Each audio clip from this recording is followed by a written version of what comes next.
underway. Robert Williamson set to bring you the coverage as we have made the venture back to Ozark and historic Eagle Stadium.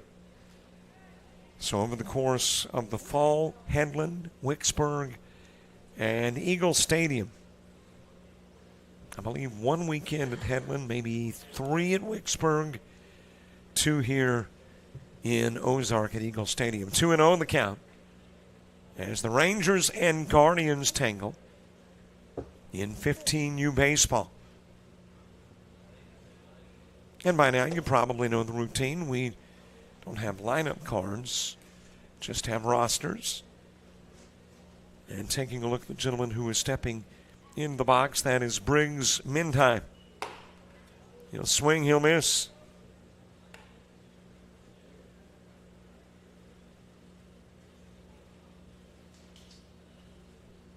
So Mendheim leading it off for the Guardians.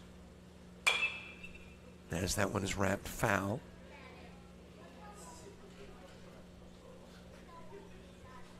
And on the bump for the Rangers is Trent Hazen.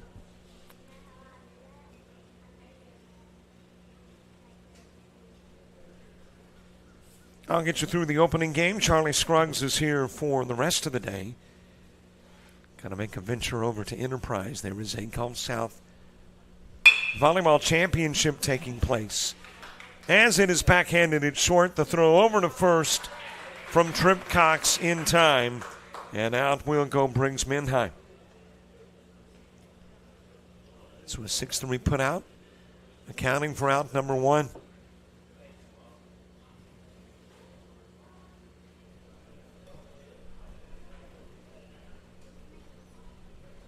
Four games today. Today it's the 7-inning games for all practical purposes. I think if you get late into the evening and we haven't quite gone through 7, that might change. And tomorrow it is the 1 hour and 45-minute games.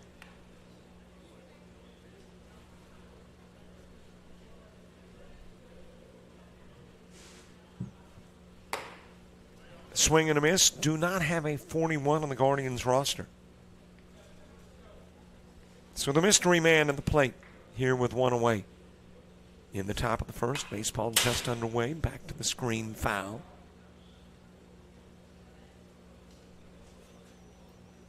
A big thank you to all the folks with the ABC Fall League, the Alabama Baseball Club, for the opportunity to bring you a fall of baseball. 1-2 offering. That is sent back to the screen.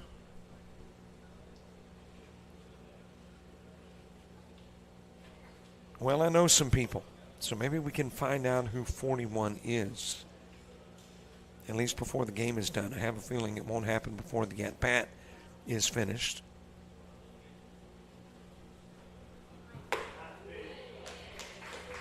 And there's the finish of the at-bat. So for once in my life, I was right. We did wrap up the at-bat before getting a name, but we'll have it for you in a bit. A strikeout.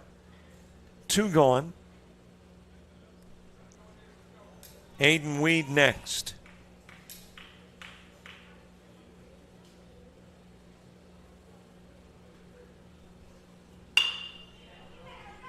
And it's wrapped again towards short.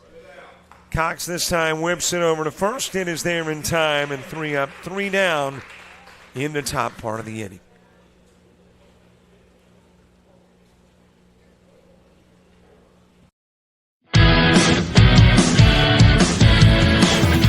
Frustrated. She's having trouble with her defensive player. Look at this sweet pass behind the back for 2 on the assist. And that one is hit on a rope to center field. Watch that one. And it is, oh, what a great diving catch by the center field. And in that game, it was basically a running back by committee. I mean, you had a lot of guys carrying the football. Is that the protocol for the upcoming season for the backfield of Jackson State? It's a really nice pitch to get the ground ball double play. Second one. 6-5 is your final. Sells a championship T-shirt. That sells the championship. East Georgia advances to the championship game.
We head to the bottom of the first, leading things off. It is Eli Blankenship. Top part of the inning goes 3 up, 3 down. 15 U's play the first couple of games. The 18 U's the nightcaps. And then we'll wrap up day 1 of the coverage and be back for day number 2. High and inside with a pitch. Charlie Turner tossing the balls and strikes for the Guardians. They are in white, in the powder blue, the Rangers. Swing and miss by Blankenship, and the count evens up.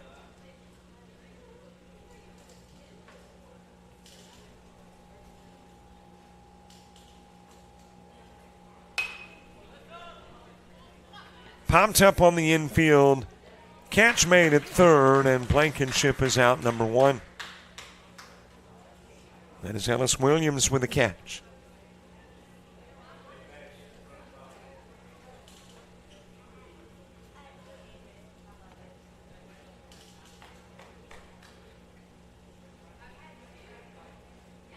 One away, Chase Reagan's next.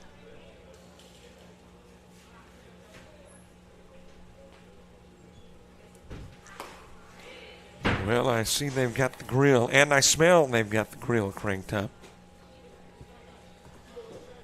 Well, when all you've had is a sausage, egg, and cheese McDonald's McMuffin, those 100% ground beef patties they're frying up over there smell mighty enticing. So when you're headed here, no need to stop anywhere else. Go ahead and shout out at the ballpark. 1-2 the count on Reagan's.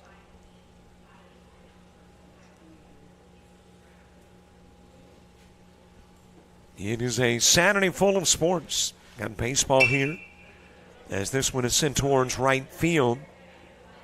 And there the catch is made, 2 gone. On the receiving end of the fly ball, Bryce Tucker.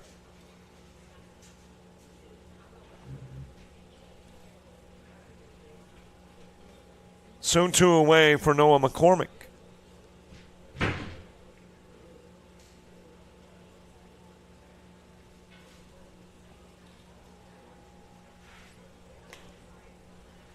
little bit inside with the opening pitch. I was mentioning the sports, though, at 2 o'clock this afternoon. Enterprise St. John's College in volleyball that decides who goes on to the national championships. Jones College representing Region 23 in the NJCAA. Enterprise State representing Region 22. Fouled away by McCormick. On deck is March's Cloud.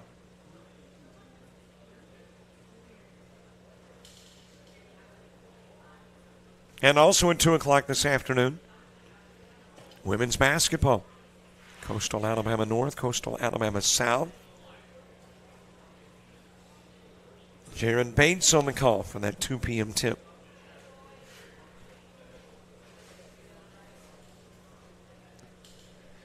Don't have you Georgia Military College football this weekend. They are playing in a huge game up in Pennsylvania, as that is fouled out of play. But Lackawanna does not allow the visiting team to come into their stadium.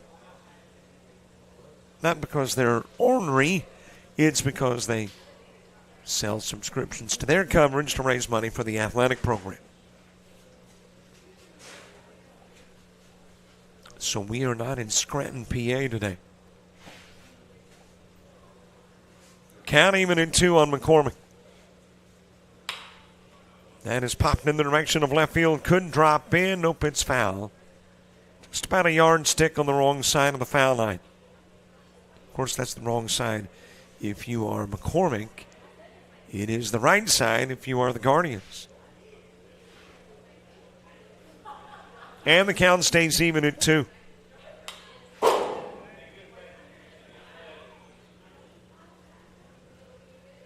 And tomorrow, nothing but baseball. As a matter of fact, tomorrow we'll put an end to our baseball coverage, which began in late January. Junior college baseball, then some college, then a lot of World Series over the summer, fall ball this fall. A little bit high with the offering to McCormick. And the count runs to 3-2. But it all comes to an end tomorrow. For about 6 weeks. On the inside part of the plate and out will go McCormick. 3 up, 3 down in both parts of the inning. We head to the second on JockJive.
Top of the second gets underway. Well, we may have two number 35s, or my vision may be going. I thought we had number 35, Briggs Mendheim, to lead off the first, and now we've got another number 35 leading off the second. So we'll check that out, too. By the way, I did find out who 41 is. That is Jesse Glover for the Guardians. Or maybe we've got Groundhog Day, just starting all over again. There is a walk given to whomever 35 is, down to first. So a base runner aboard, and that is the first base runner of the ball game. Lucas Shepard next.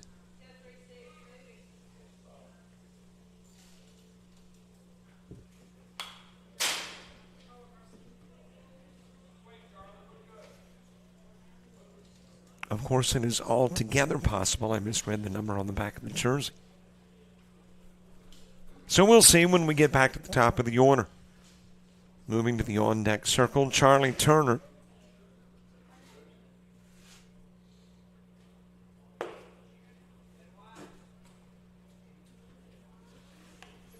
First round of the Alabama High School football playoffs in the books. Some teams played on Thursday, most Friday.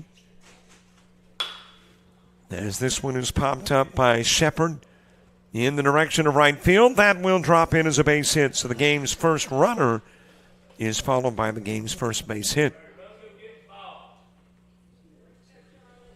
And you got a couple of base runners on for Charlie Turner. Shepard delivering.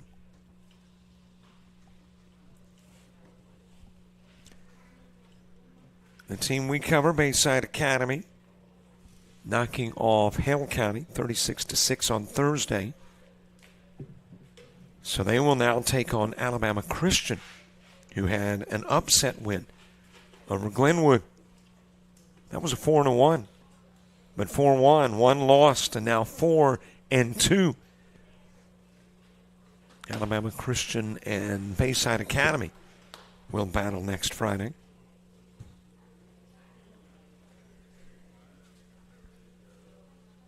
Charlie Turner with Ellis Williams on deck.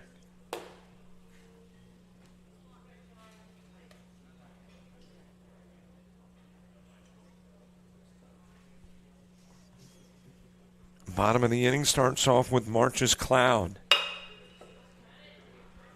Ground to short, a little bit of a bobble, and that will allow Turner to get on and everybody else safe. That'll be charged as an error. E6. Loads it up for Ellis Williams. Top of the first, 1, 2, 3. Top of the second, you got the bases loaded with nobody gone.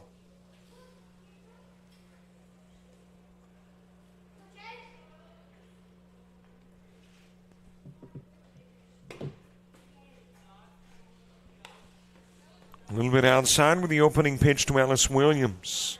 Levi Gray is on deck.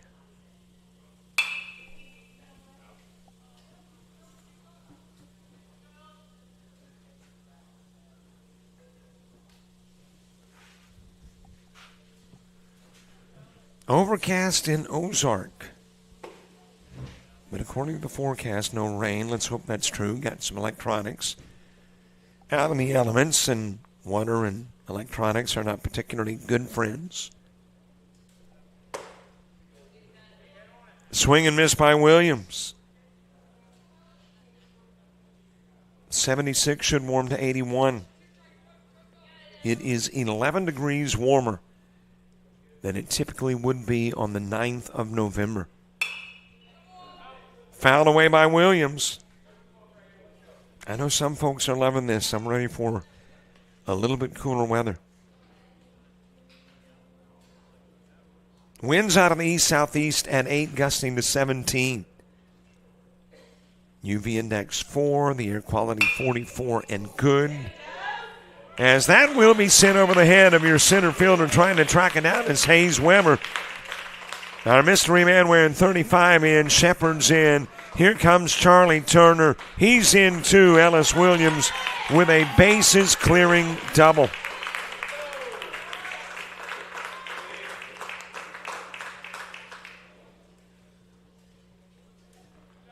3 RBIs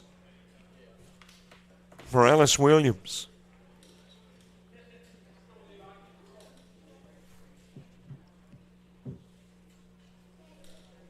And by the way, Noah McCormick on the hill. So the starting pitcher getting an inning of work in. That was Trent Hazen. And Noah McCormick comes in and works inning number 2. So Hazen, an inning of work, faced 3, 1 strikeout, no walks, no runs, and no hits.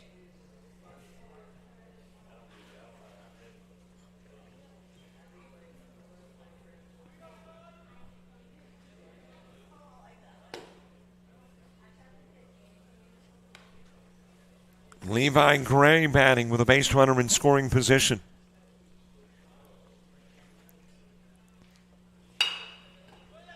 Slowly ground in the direction of third. The scoop, the throw. It is there in time. And the 5-3 put out will move Williams to third.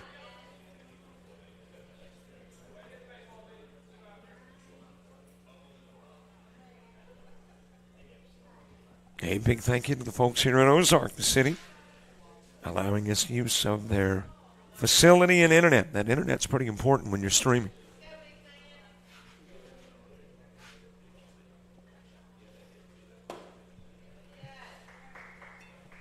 Brandon Lightwine at the plate.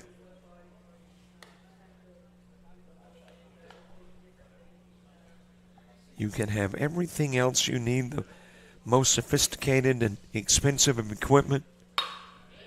Not that we have that. Ground towards second. Trying to beat it out is Lightwine, and he won't. 4-3 will go the put out, but it does produce an RBI with Williams scoring from third.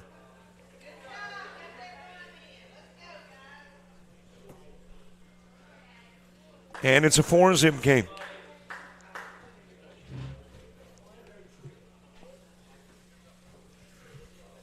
But you can have everything you need and the best of, but if you don't have internet, then you're pretty much worthless. I mean, from the standpoint of streaming. So thank you very much to the city for allowing us to sit here, best seat in the house, and use some of that internet.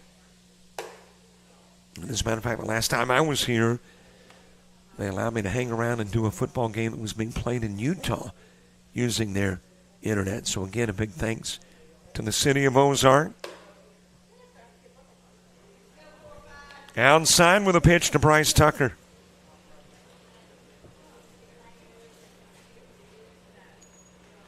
Four in, 2 gone, nobody on.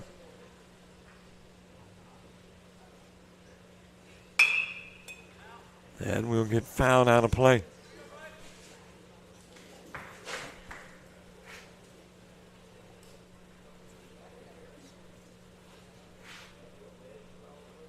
Two balls, 2 strikes, 2 outs. Just a little bit outside with the offering. The mystery has been solved. It was Bryce Tucker who led it off. He is 45, not 35. And 35 is indeed Briggs Mendheim.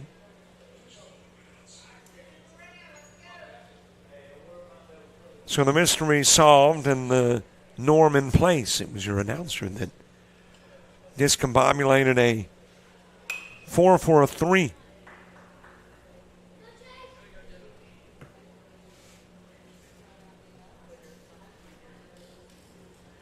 Jesse Glover at the plate.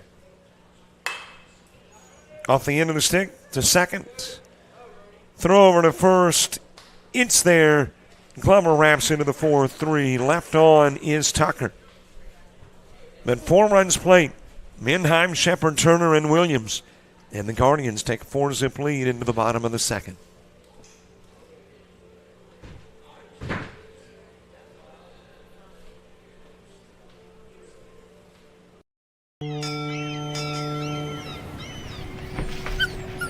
There once was a young coyote.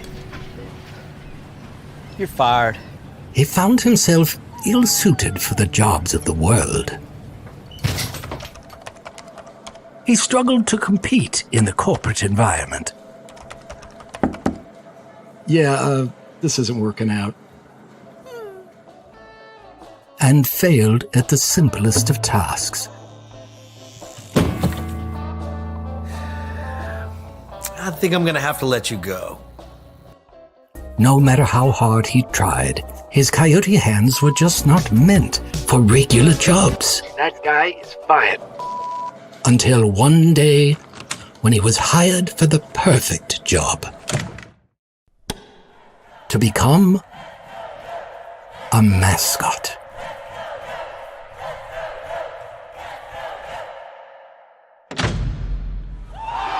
And then he found the place where he could thrive. Find the place where you thrive at Coastal Alabama Community College.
We head to the bottom of the second. 4-zip score, 4 runs played in the top part of the inning. Mannheim, Shepard, Turner, and Williams will all come in. March's Cloud starting it off in the bottom of the second for the Rangers. And getting his second inning of work in on the bump is Turner. Just a little bit inside with a pitch. Tito Panimarino moving to the on-deck circle. Off the end of the stick, foul.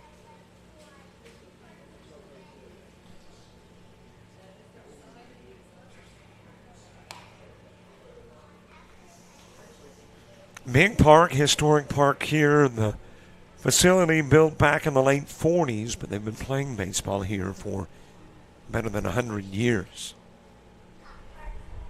Well, I think Charlie Turner is like, okay, I think it's safe to say I need a new baseball. Apparently, some of the baseball skin poking off, and coach and umpire says, let me stick that back in there, and you can just use it. Count even at 1. It is my understanding, though, that the park originally had a center field wall about 600 feet from home plate. And over the course of time, that's been moved in a bit. 400 to dead away center field now. And they've got a big batter's eye that's new. I think it came up this summer in preparing for the Dixie Baseball World Series.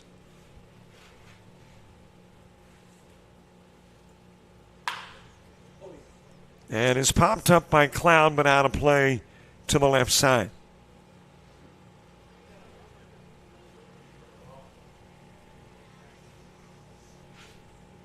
Even over the course of the last, decade or so since I first came here, continually making improvements. The scoreboard is something that's happened in the last decade.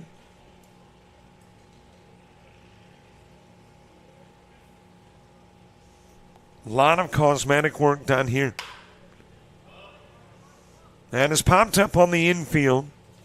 Catch made at second, and Cloud is out number 1.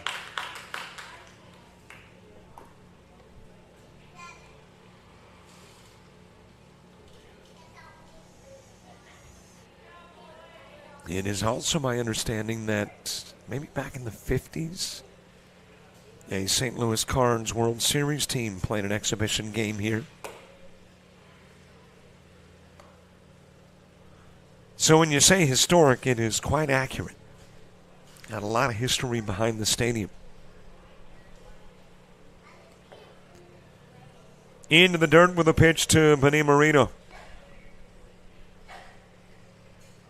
Rangers trying to chip away at the lead. Don't have to get it all back in the bottom of the second. Just trying to get some of it back. Ground towards first, little two-hopper. Unassisted with a put-out is Hayden Weed.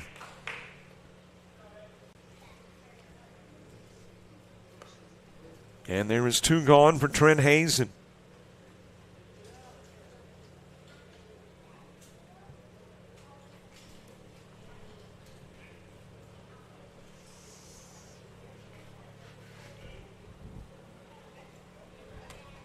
A little bit outside with the pitch to Hazen to the on-deck circle. Trip Cox.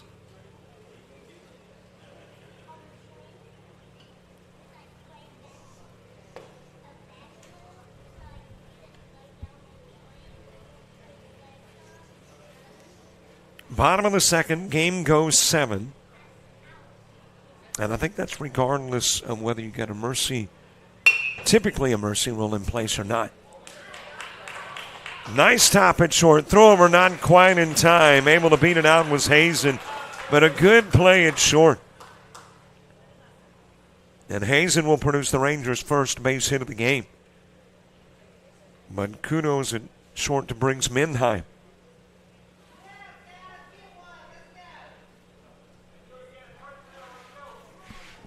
And Trip Cox coming to the plate.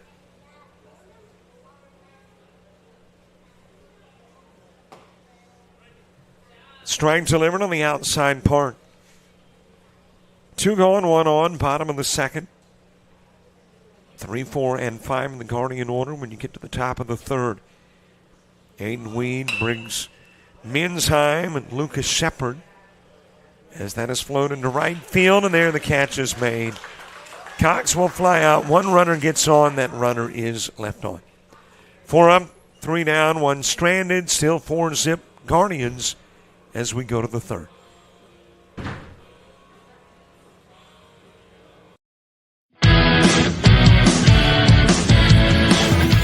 Frustrated. She's having trouble with her defensive player. Look at this sweet pass behind the back for 2 on the assist. And that one is hit on a rope to center field. Watch that one. And it is, oh, what a great diving catch by the center field. And in that game, it was basically a running back by committee. I mean, you had a lot of guys carrying the football. Is that the protocol for the upcoming season for the backfield of Jackson State? It's a really nice pitch to get the ground ball double play. Second one. 6-5 is your final. Championship t-shirt. East Georgia advances to the championship game.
Top of the third gets underway. Aiden Weed starts it, brings Mindheim and Lucas Shepard due up in the inning, too. Ground to third, throw to first. It's there. And Chase Reagans will take care of Aiden Weed.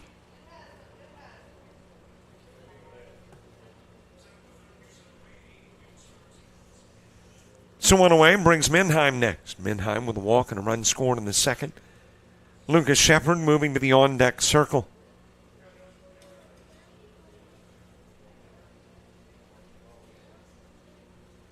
A little bit high with the opening pitch to Mindheim.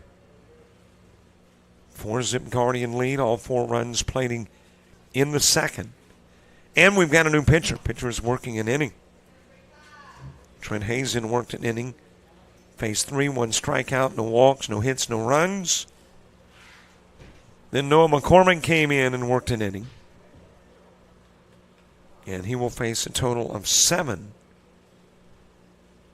Had no strikeouts, 2 walks, gave up 2 hits and 4 runs. And now you got Trip Cox on the hill. High with the pitch to Mindheim. And for the second consecutive at-bat, he's walked. That'll be the third Rangers walk in the game.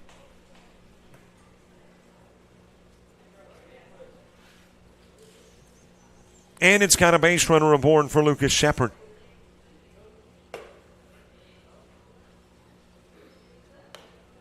On the inside part of the plate to Shepard. Shepard with a single in the second. He's got one of the 2 Guardian base hits of the ball game.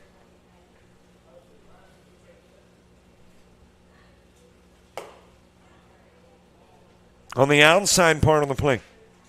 So Cox has worked the inside, the outside. Runs it to 0-2 on Shepard. Trying to respond to the walk given to Mindheim. Mindheim with his lead over at first. Cox a glance over the shoulder to the runner. And just a little bit low and outside.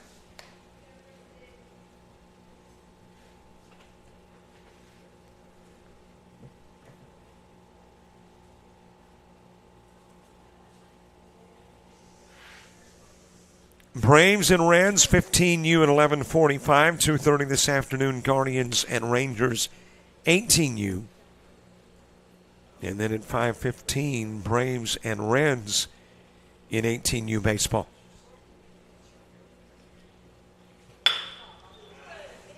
Ground towards short, picked up, dropped, throw to first. Instead of the possibility of 2, you got the single out at first. Mindheim goes to second. And there is 2 gone.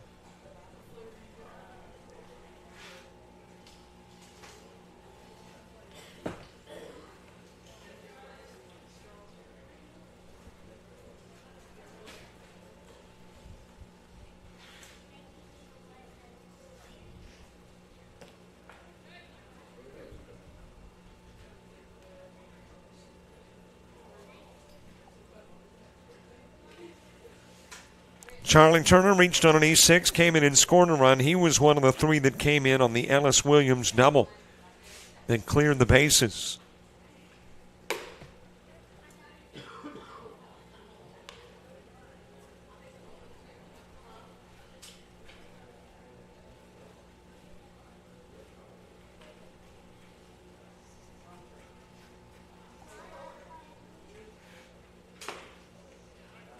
Strike delivered on the inside part of the plate to Turner. Ellis Williams moving to the on-deck circle. Guardians using a 9-man offensive rotation. Turner, Glover, Weed, Mendheim, Shepard, Turner, Williams, Gray, and Lightwine as that is sent to center field. The Turner flyout is out, number 3. One runner gets on with a walk. He stays on. 2.5 done. And it's the Guardians by 4.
We head to the bottom of the third, still a 4-zip game, still all runs plating in the top part of the second.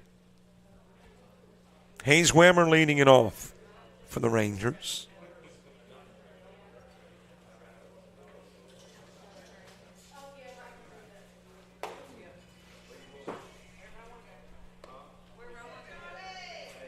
Charlie Turner still on the hill. Rangers using a different pitcher per inning. Guardians sticking with Turner. That is wrapped into left field. It'll be a leadoff single for Hayes Wemmer. Second hit of the game for the Rangers, now tied with the Guardians in hits.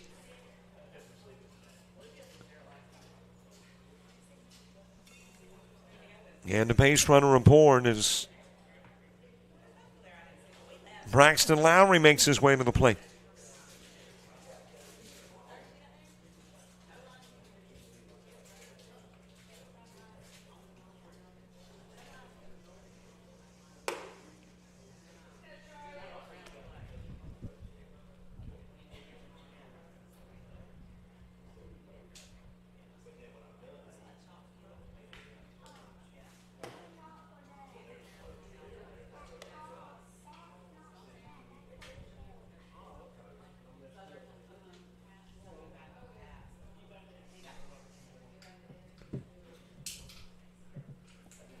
Checking on the on-deck hitter. My connection who got me Jesse Glover for the Guardians, number 41. I have a feeling can tell me who number 50 is for the Rangers, who is not on the roster.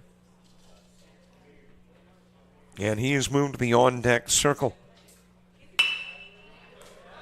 There's another base wrap into left field. Back-to-back base hits. And a couple of base runners on, Weber and Lowry. And now the Rangers have actually out-hit the Guardians. And a couple of base runners on. Brody Reagan's moving to the on-deck circle.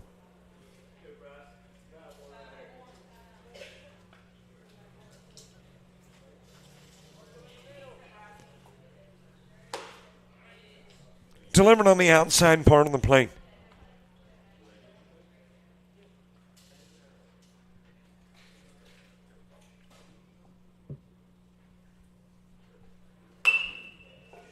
That is ground over towards first. It is barehanded. Aiden Weed just kind of reached over. He was anticipating fielding with a glove, and then the pounds kind of went to his right. So he reaches bare hands, gets the out, but it acts like a sacrifice. Moves Weber to third, Lowry to second.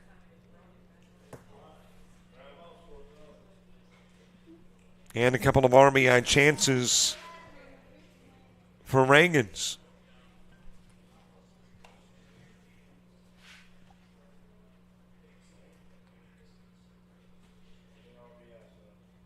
Brody Reagan's couple of base runners aboard, can cut the lead in half with a base hit. Got a piece of it, fouls it back, and the count evens. Williams, Gray, and Lightwine when you get to the top of the fourth for the Guardians.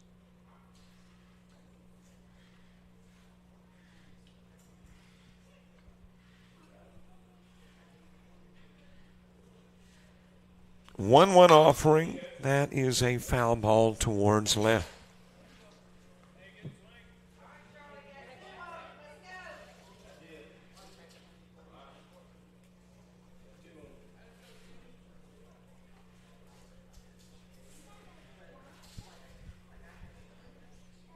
1-2 pitch. It is a little bit outside.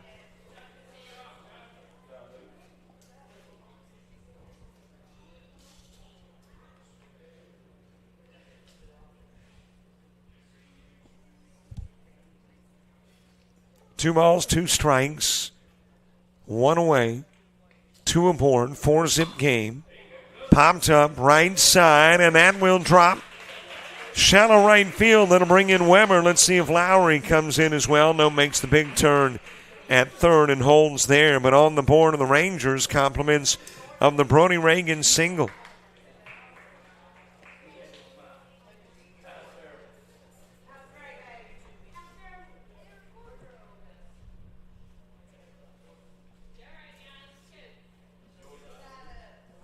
Runners on the corners.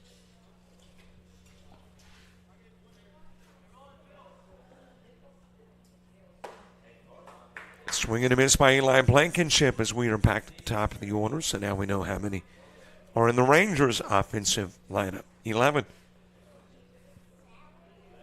Blankenship with a fly out to third. Grounds this one to third. Throw over to first, not in time, another run in. That'll be a single for Blankenship. And Lowry will score. Reagans goes to second.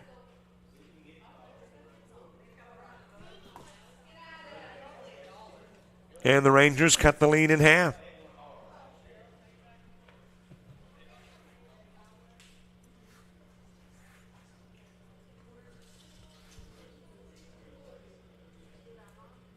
Chase Reagan's next. Reagan's with a fly out to right field.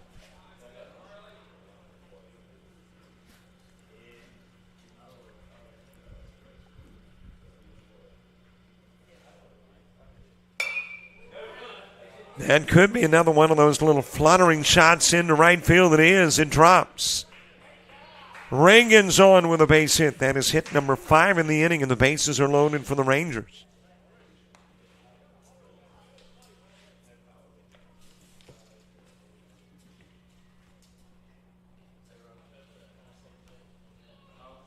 And coach coming out to the pump to have a conversation with Charlie Turner.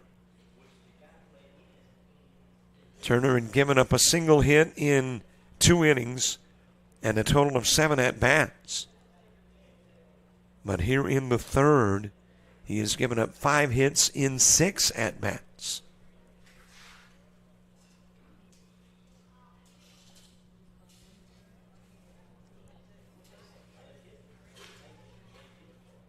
And the Rangers poised to at least tie the game up.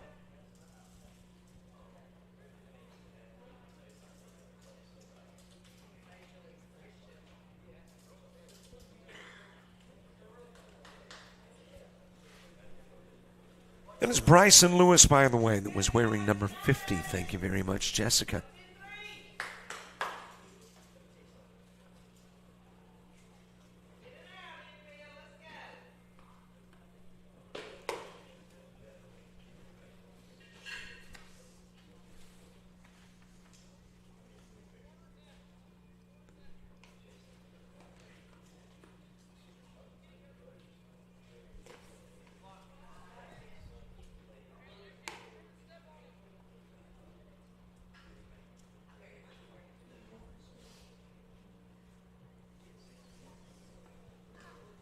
Two pitches outside of the strike zone to Noah McCormick.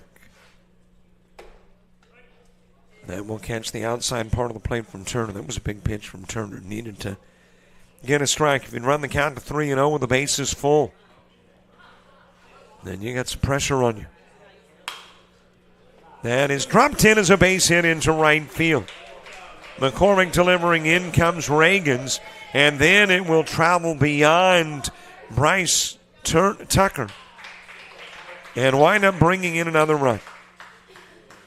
So McCormick picking up the RBI. It brings in Reagans, and it is the E9 that allows Blankenship to come in and tie the game up.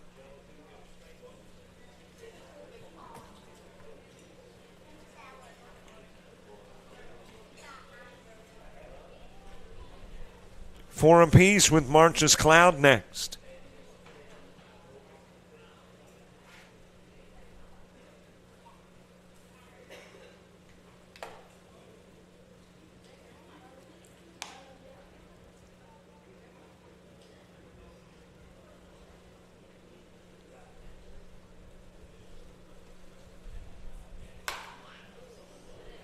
That is driven towards left field and will sail over the head of Brandon Lidewine. In to score is Reagans. Here comes McCormick home, trotting into second with a double as March's Cloud, and the Rangers have got their first lead.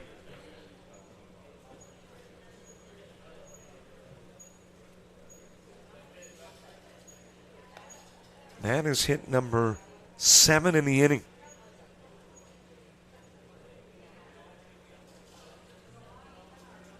And both teams plating all runs in a single inning. Tito Bonimarino coming to the plate. But I don't think he's going to be facing Charlie Turner. Got a new pitcher coming in, the new guy, when we return.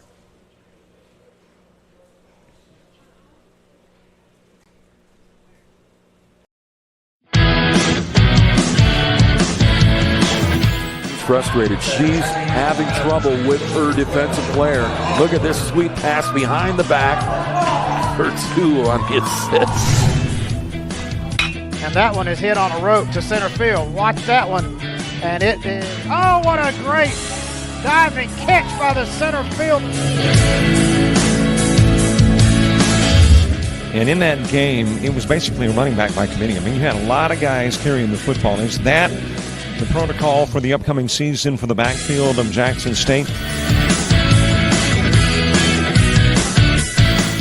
It's a really nice pitch to get the ground ball double play. Second one.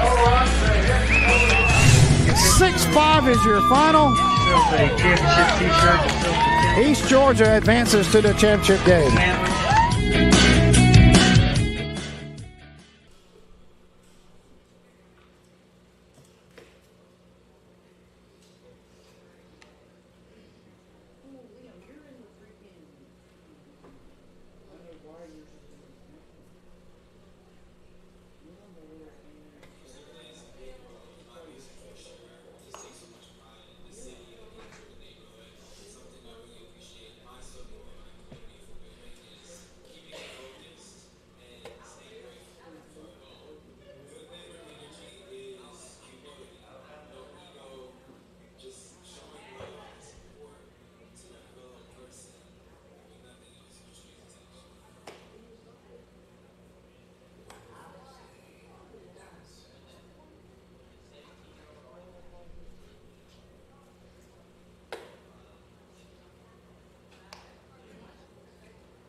Got a base runner in second. That is a courtesy runner for Cloud. Cloud with a double that drove in 2 and gives the Rangers their first lead of the game. The new pitcher is Briggs Mendheim. Charlie Turner will work 2 1/3. Base 15, 1 strikeout, no walks, 8 hits. He has allowed 6 runs and is responsible for the runner at second. And that runner is Brody Reagans. Inside with a pitch to Benny Marino.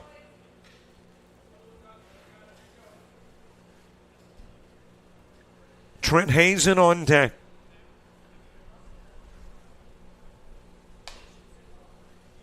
Fouled away by Benny Marino.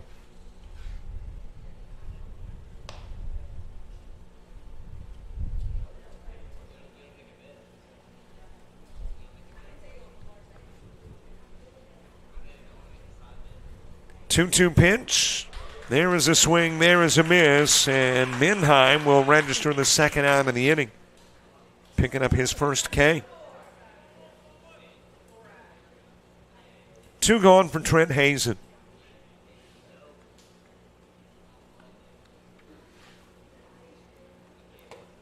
Trip Cox on deck. He represents the 11th hitter. If he comes to the plate, every Ranger will have went to the plate in the third. A little bit inside with a pitch to Hazen. Williams, Gray, and Light Wine in the top of the 4th for the Guardians.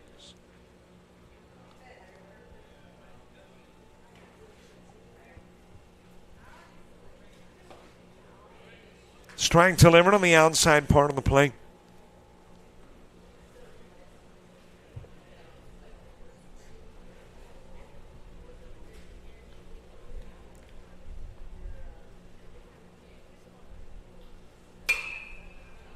That is lifted towards right field and will drop in as a base hit. Bryce Tucker tried to get there, could not. On his way to second. Hazen, and he will turn 1 into 2. You got a couple of base runners on. Both in scoring position for Trip Cox. And every Ranger has had an at-bat in the third.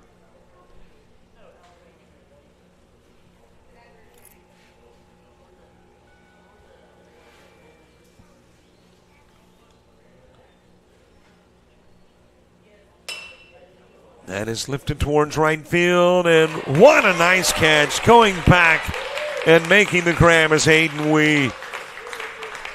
That saved a couple of runs, leaves it a 2-run ball game, 6-4. Rangers on top after a 6-run bottom of the third.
Top of the fourth gets underway, and for the first time in the game, Guardians don't have a lead or aren't tied. They're behind by 2, 6 runs off a total of 8 hits in the bottom of the third.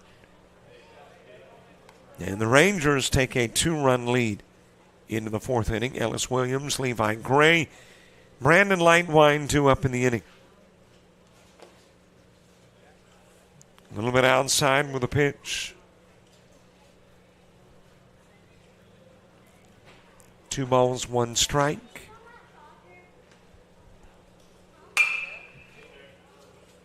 Over to first, and that will ricochet off of Noah McCormick. And E3 has got Ellis Williams on. Second Rangers error of the game.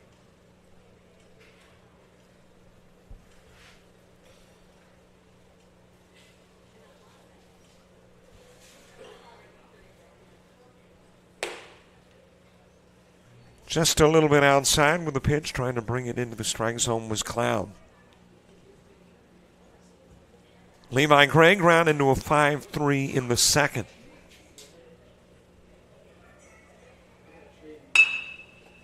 Ground towards short. Could there be 2? There is 1. Throw on to first. Off the mark, not 2. So it'll be a 6-4 that gets the lead runner, Williams.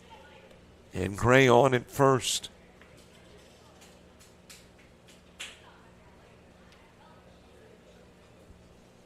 Brandon Lightwine next.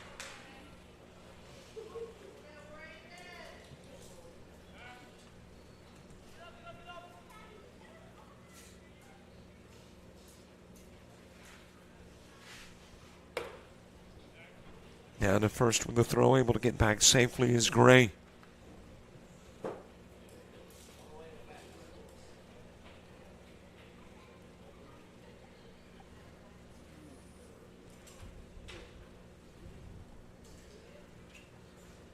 One-0 pitch, swung on and missed by Lightwine. Lightwine picked up an RBI on a 4-3 put out in the second.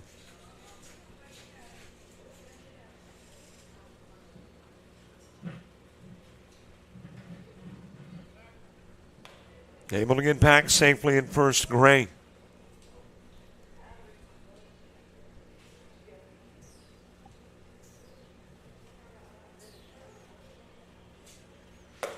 There is a swing and miss by Lightwine. Trip Cox getting his second inning of work in. He's the first Ranger pitcher to work more than 1. Hazen worked an inning. McCormick worked an inning. This is the second one for Trip Cox. And he'll get Lightwine his first K of the game.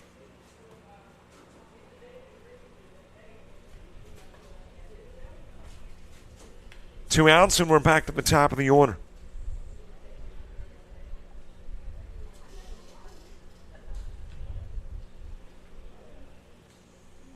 Bryce Tucker. Did he go? He did. On an inside pitch. And it is 0-1. Tucker ground into a 6-3 and walked.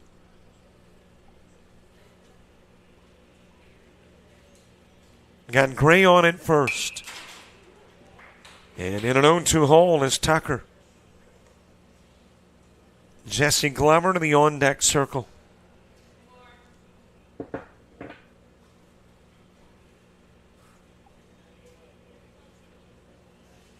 (0-2) pitch. Too far outside.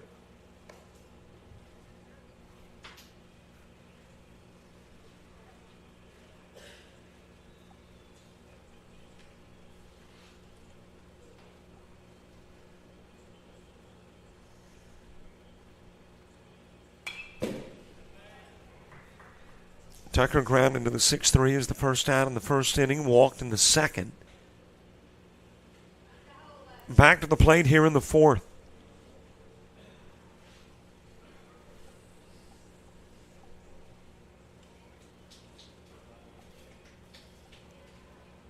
One ball, 2 strikes. Trip Cox stepping off the bump, back to the bag goes Gray. Bottom of the fourth starts where the bottom of the third began. with the 8 spot. Cloud still looking for it. It's laying right there on the plate. Of course, kind of blended in.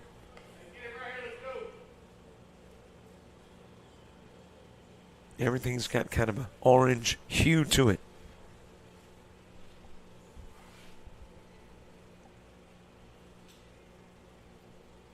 2-2 pitch. Too far inside.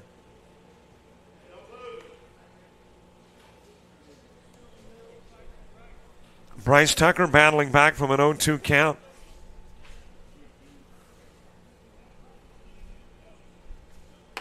That is high, and he's given a walk. Good at bat for Tucker. Able to come from an 0-2 and grab the walk, goes down to first.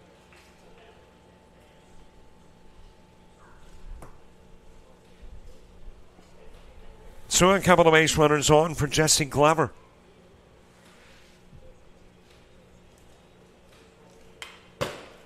Glover struck out and ground out.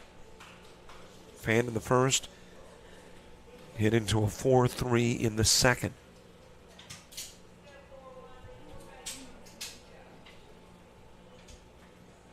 Aiden Weed is on deck.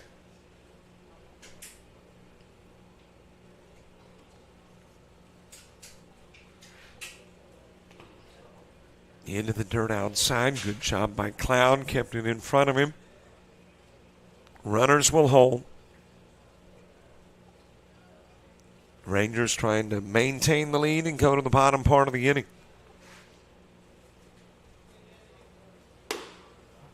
High and away with the pitch.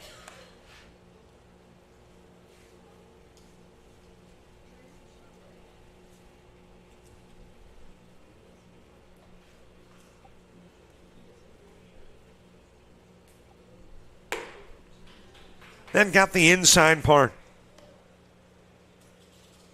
And your deuce is wild. 2 balls, 2 strikes, 2 outs, 2 on, 2-run lead. Here in the top of the 4th.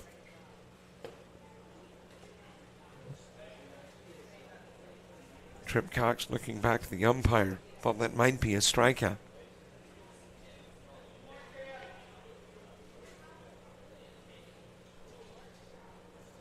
Instead, just a little bit outside of the strike zone. That got the outside part of the plate, and Glover strikes out looking. 2 runners stranded. Rangers will take that 2-run lead into the bottom of the 4th.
Bottom of the fourth gets underway. Hayes Wemmer will start in. Braxton Lowry, Bryson Lewis.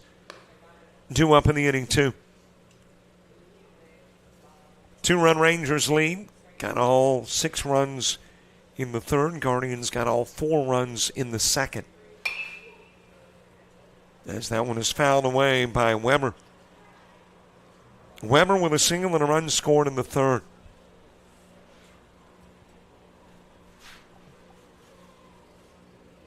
Briggs Mindheim came in and finished the third. Now working on the fourth. Phase 3, got 2. Did give up a hit, but did not give up a run in his 2/3 innings of work.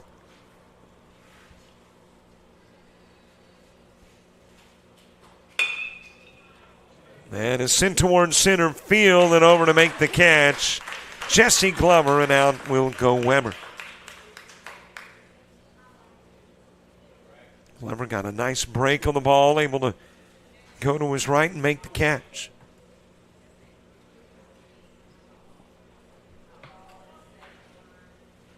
One out for Braxton Lowry.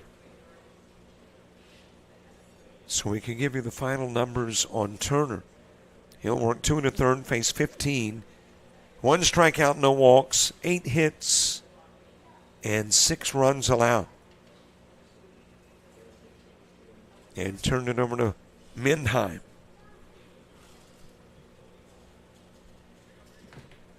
Mindheim trying to get it to the top of the 5th as quickly as possible. Rangers hoping to spend about as much time in the bottom of the 3rd as they did the 4th. Rolls over to first. Scooped up by Weed, and he'll get out number 2.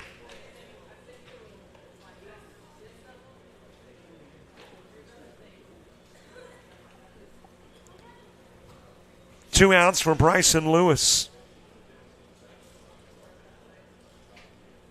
Lewis with the ground out to first in the 3rd.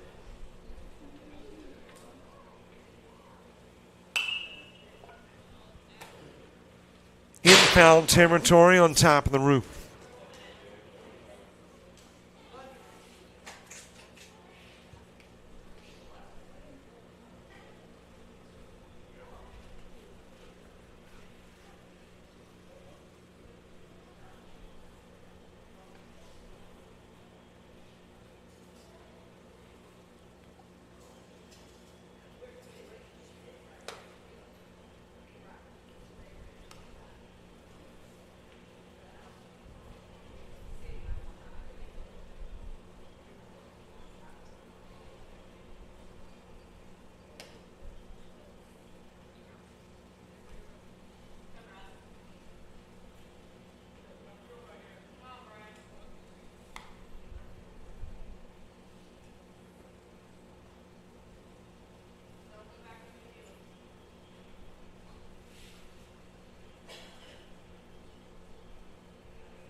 Outside with the offering to Lewis. Lewis with the ground out to first and inning back to the plate in the 4th. 3-1 the count. And there is a walk given to Lewis. It'll be the first one issued by Mindheim and the first one given out by Guardian pitching.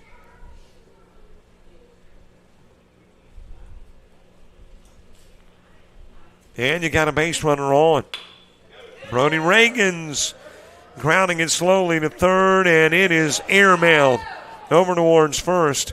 That'll give another bag to Reagan's. Nope, he'll hold it first, but it will give an extra bag to Lewis.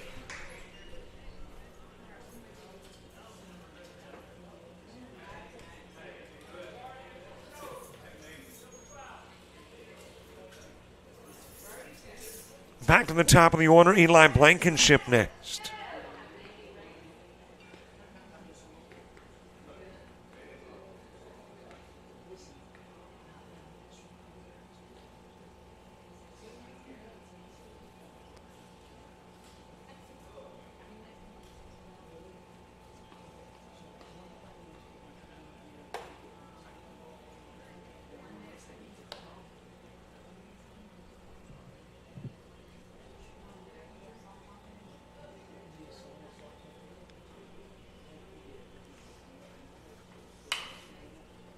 That is swatted foul by Blankenship.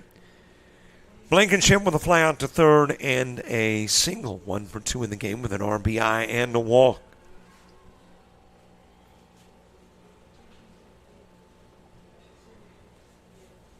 A 1-1 pitch. Instead, a look over to first, able to get back without a throw is Reagan's. Lewis on the other corner here in the bottom of the fourth. Strike delivered on the outside part of the plate.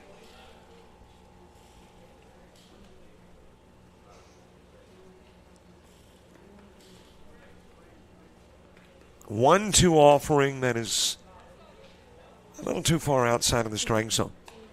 Thrown behind Blankenship.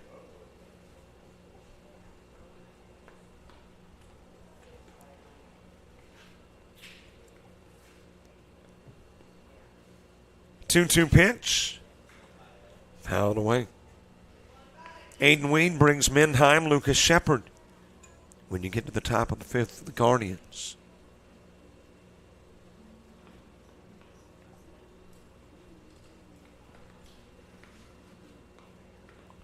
Two offering. Too high, too far inside. Ball 3.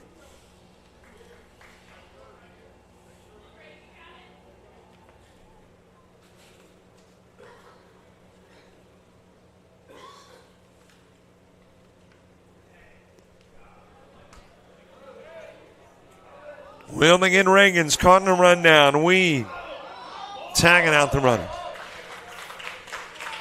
Left on over at third, Lewis. Nobody scores in the bottom of the fourth. We're going to the fifth in a 6-4 game.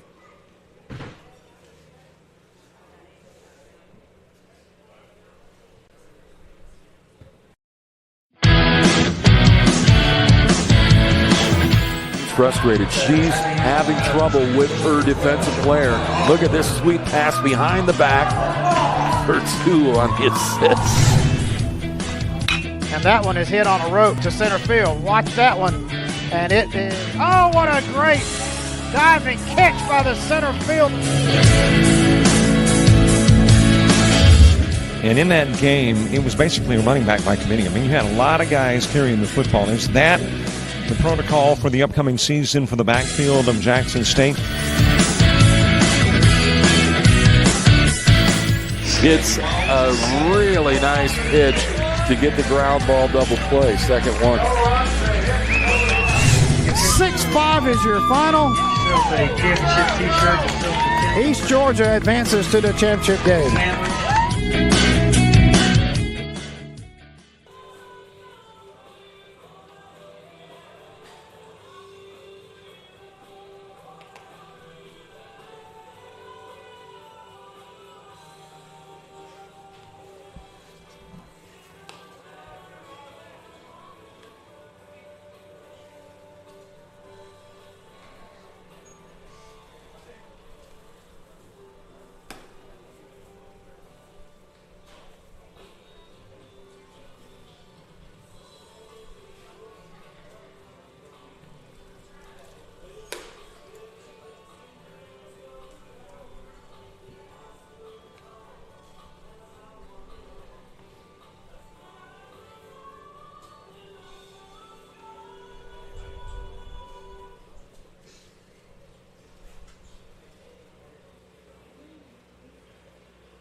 Top of the fifth gets underway. Aiden Weed starts it, brings Mendheim and Lucas Shepard. 2 up in the inning, 2. That's driven to left field, and that will sail over the head of Bryson Lewis. On his way to second is Weed. He says, heck, I can get 3, and he will. Standing, it is a lead-off triple for the Guardians.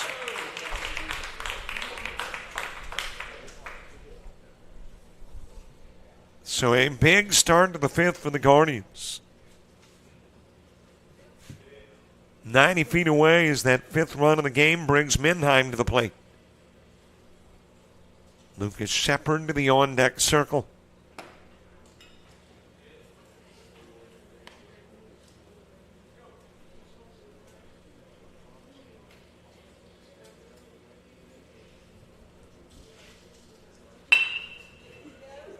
Ground to third. Looking back the runner and then going over to first with the throw is Chase Reagans. And Mendheim is out number one.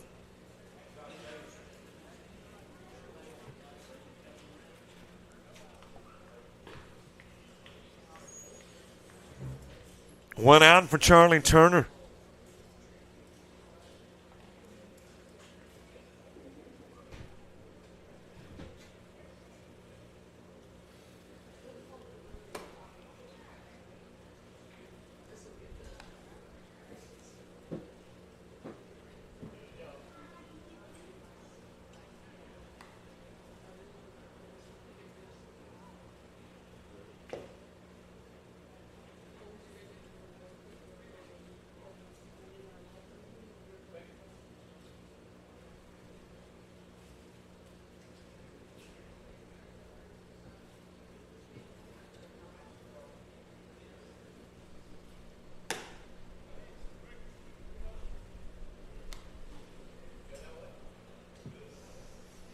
Two balls, one strike. Lucas Shepard 1 for 2 in the game.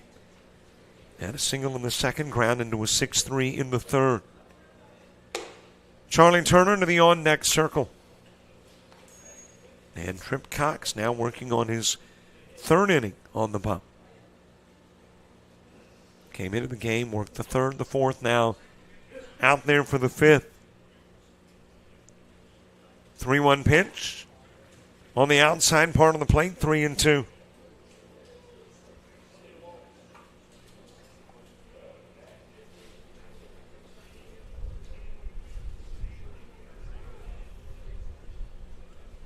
Three-two offering. It is too far inside and down to first. Will go Shepard, giving a Cox walk.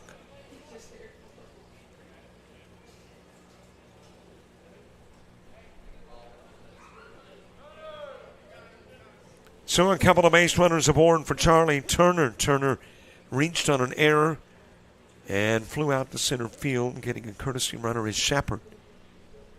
And that runner is Glover. So Glover to first, Weed at third. And that might do it for Trip Cox. They kind of examined that elbow. I don't know if it's a little tender and that's the reason he's coming out, but he is indeed coming out of the ball game.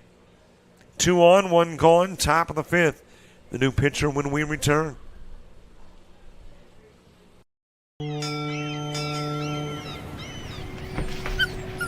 There once was a young coyote.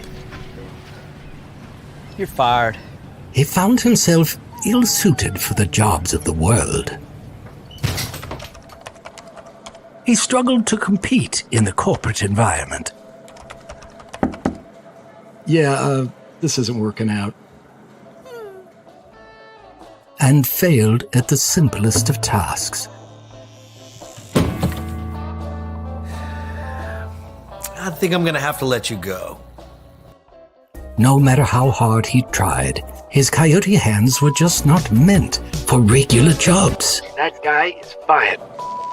Until one day, when he was hired for the perfect job. To become a mascot.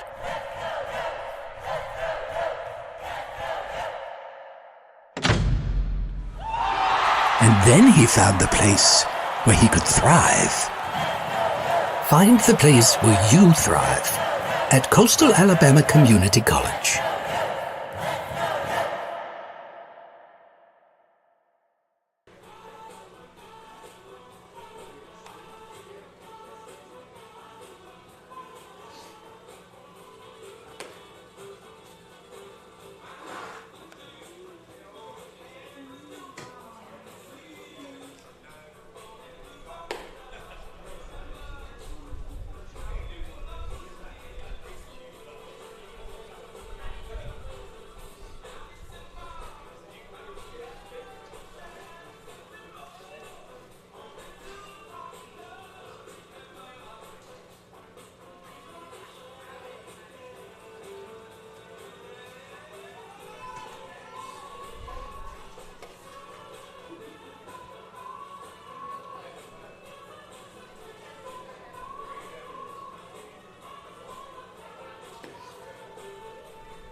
Chase Reagan's the new pitcher. Trim Cox will leave after 2 1/3.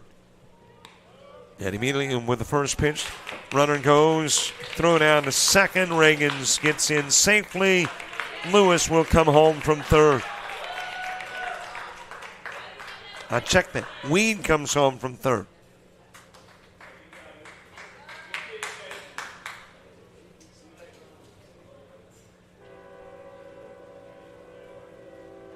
So Shepard to second, Weed from third. And it's a one-run ball game. And the Guardians with their first non-second inning run. Popped up by Turner. On the infield, Reagan's off the bump, makes the catch. And there's 2 gone.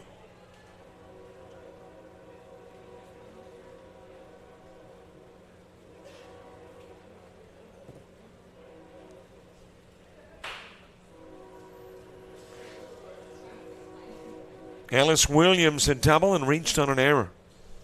1 for 2 in the ball game. Into the dirt outside with the offering to Williams.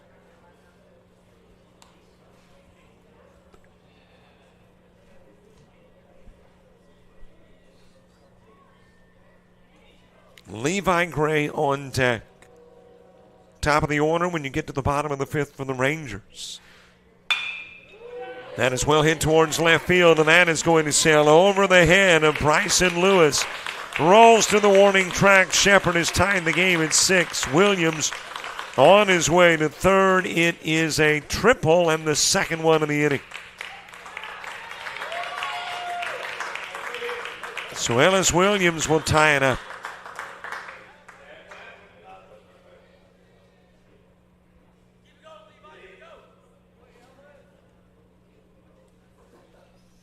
Levi Gray with an opportunity to break the tie.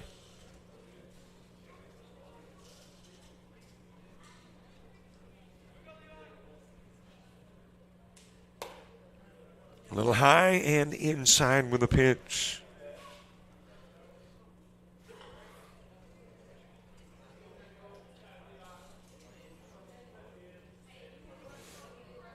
Reagan's offering, again, high, wide of the strike zone. Gray ground into a 5-3 and a 6-4. 0 for 2 in the game. It was the first out in the second inning and accounting for the first out in the 4th. Brandon Linewine on deck.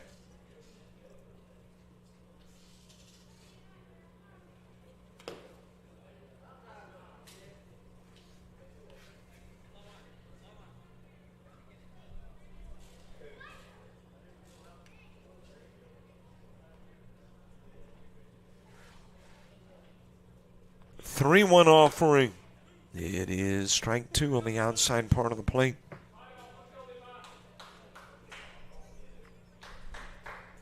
The game slated to go 7.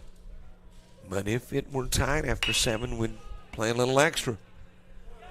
Rolled over to first. Knocked down and taken to the bag. Out will go Gray with the ground out to first. 1 runner is stranded. 2 runners are in. It's 6 apiece as we head to the bottom of the 5th.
Top of the order, bottom of the fifth. Eli Blankenship to start it.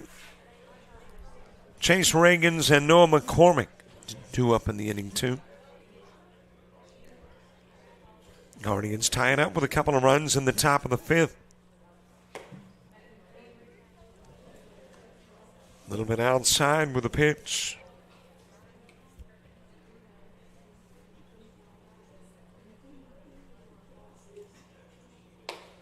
Weed and Shepard in a 2-triple, 2-run top of the fifth.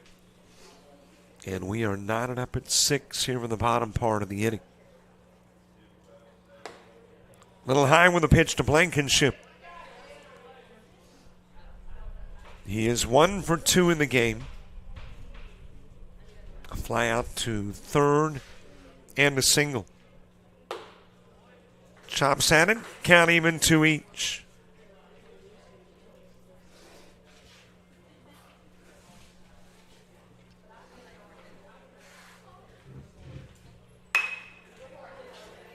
Dropped into left field, base hit. On with a leadoff single is Blankenship.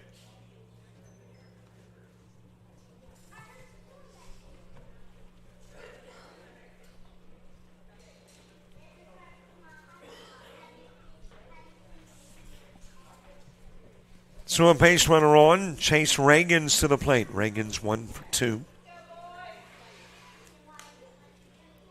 Flew out to right field, had a single, scored a run.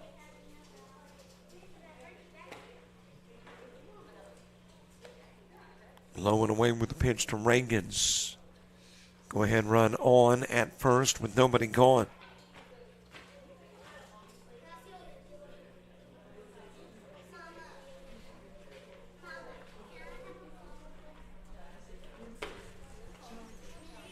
High offering from Mendheim. Mendheim came into the ball game to cool off the Rangers.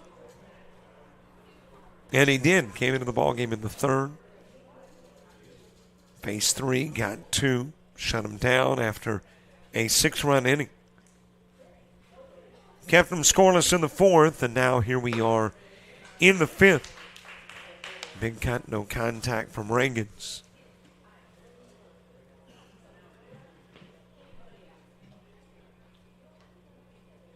Noah McCormick on deck. Bottom of the order when you get to the top of the sixth for the Guardians. And the count runs to 3-1 on Reagans.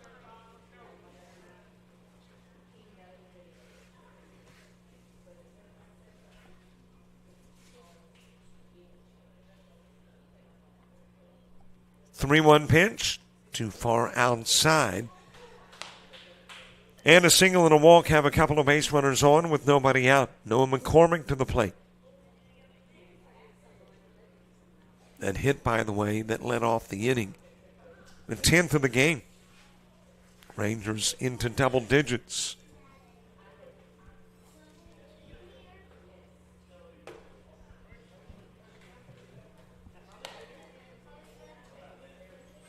Noah McCormick struck out looking and singled, drove in a run, scored one as well.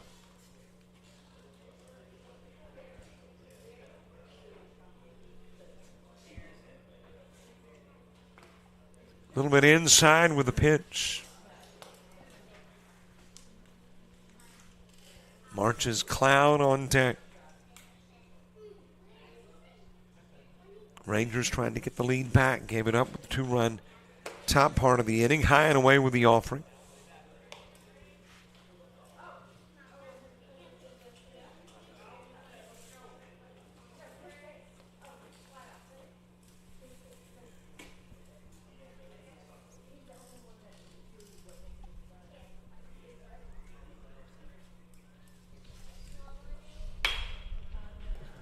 Popped up in the direction of center field.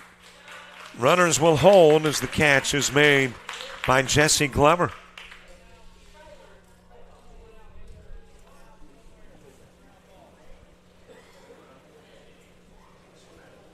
And there is one away.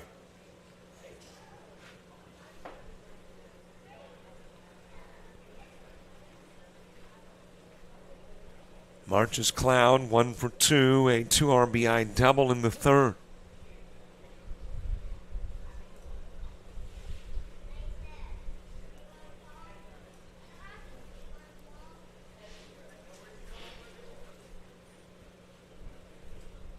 Tito Bonimarino moving to the on-deck circle.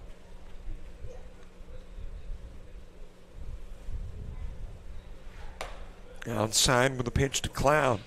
Cloud with the fly out. The second is the first out in the second inning, and then had that 2 RBI double in the third.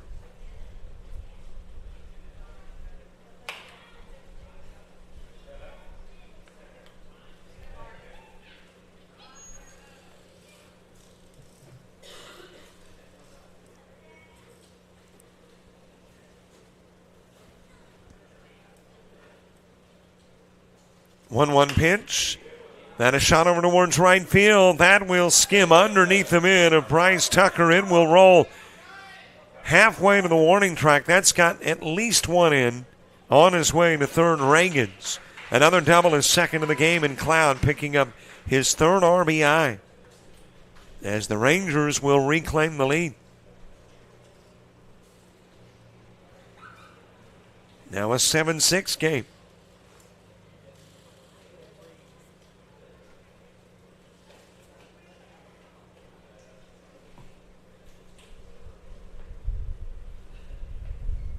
And let's see if Mendheim is coming out of the contest. Coach out to the pump to have a conversation.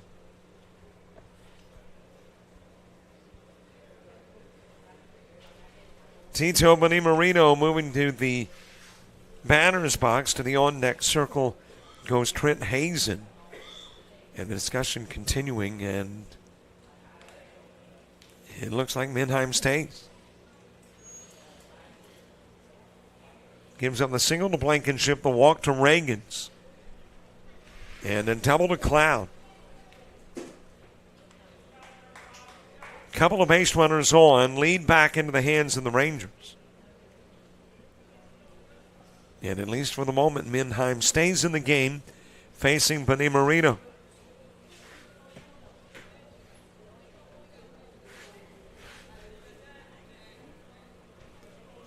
Bonimarino has ground out to first and struck out.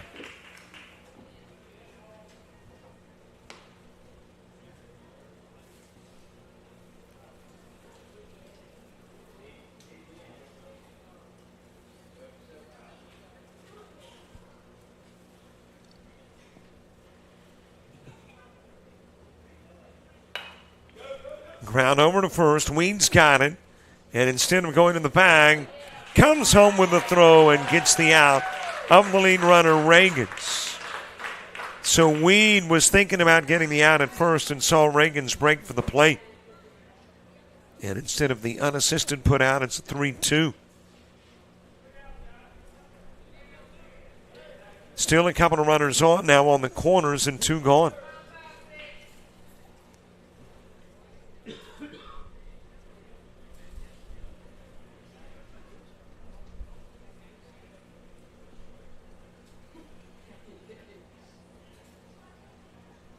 Cloud's getting a runner. That is Blankenship now over at third. As Trent Hazen steps in, it's been a perfect day for Hazen. Couple of singles, one in the second, one in the third. Grounds this one towards left field. The hit and run executed to perfection. Bonimarino going to second. Hazen with an RBI single, bringing in Cloud's pinch runner, Blankenship, and that 2-run lead back in place for the Rangers.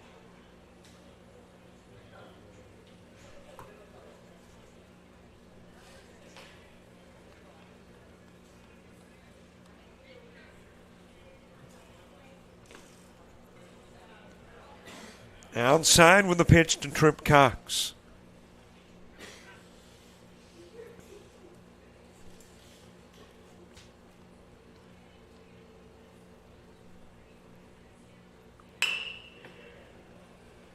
Two hop to third, throw to first. Weed's got it, out goes Cox on the 5-3. 2 runners stranded, but 2 runners in. It's back to a 2-run Rangers lead as we head to the 6th.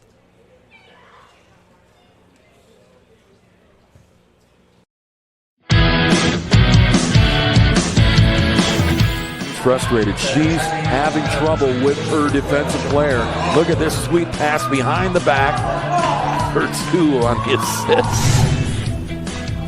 And that one is hit on a rope to center field. Watch that one. And it is, oh, what a great diving catch by the center field. And in that game, it was basically a running back by committee. I mean, you had a lot of guys carrying the football. Is that the protocol for the upcoming season for the backfield of Jackson State? It's a really nice pitch to get the ground ball double play. Second one.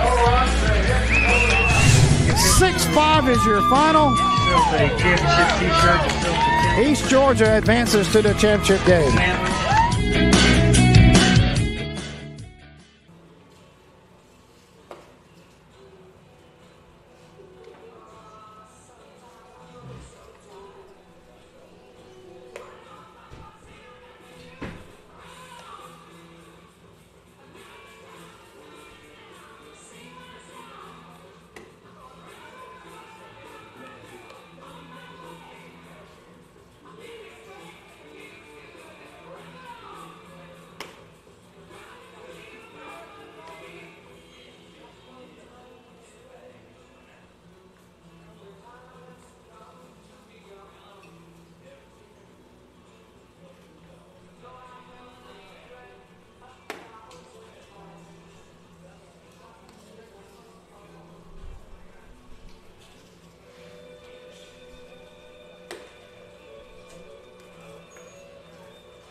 Two-run lead back in place as we head to the top of the 6th. Bottom of the order to the plate. Brandon Linewine starts it. Bryce Tucker and Jesse Glover due up in the inning, too.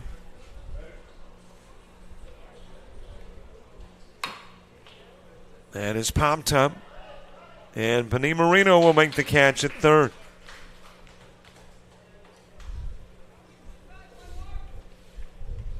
One up and one gone. Top of the order, Bryce Tucker to the plate. Tucker with a couple of walks and a ground now. Jesse Glover on deck, bottom of the inning. Weber, Lowry, and Lewis. 8, 9, and 10 in the Rangers' order. That is poked foul over in the direction of left.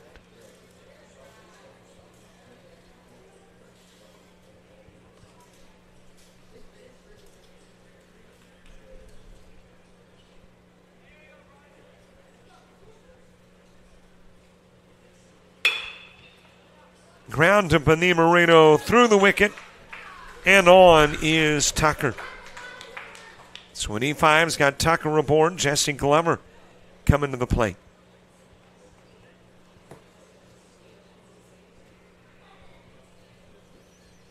Well, a reminder, basketball and volleyball today at 2. The Gulf South Championship, Jones College and Enterprise State to decide who goes to the Nationals in Cedar Rapids, Iowa in NJCAA volleyball. And then over in Bay Minette, got a coastal matchup. Coastal Alabama North, Coastal Alabama South in ladies basketball. Had the same matchup last night in men's basketball. And South wound up winning that one.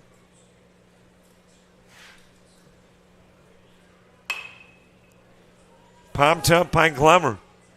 And Benny Marino won't be able to make the catch in foul territory.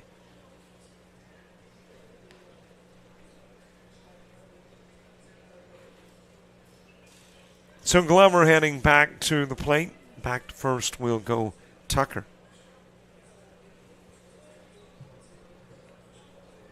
Aiden Weed on deck. Tomorrow, nothing but baseball.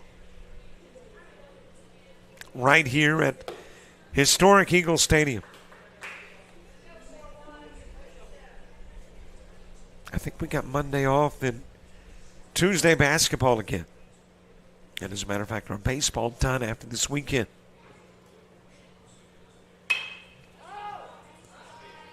Popped up, shallow center, and over to make the catch. I believe that is Hazen playing. Let's see if he'll turn his back. I can tell you for sure. Playing center field. And that is Wemmer, Hayes Wemmer. And Glover with a fly out for out number 2.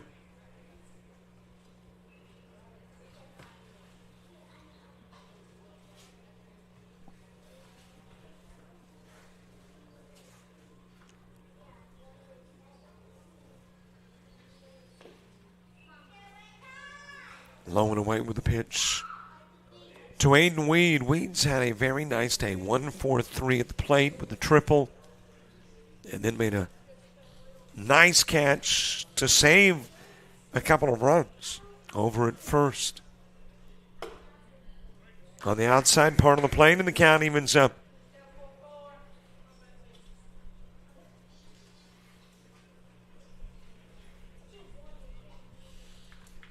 One offering. That is a high chopper up the middle. And the out at second, as it is grabbed by your second baseman. And again, they swap around, put different guys in. I think that was a 4 and a 6 on the back of the jersey as he was making his way to the dugout. If so, that is Braxton Lowry. Nobody scores. 4 go to the plate. 1 is stranded.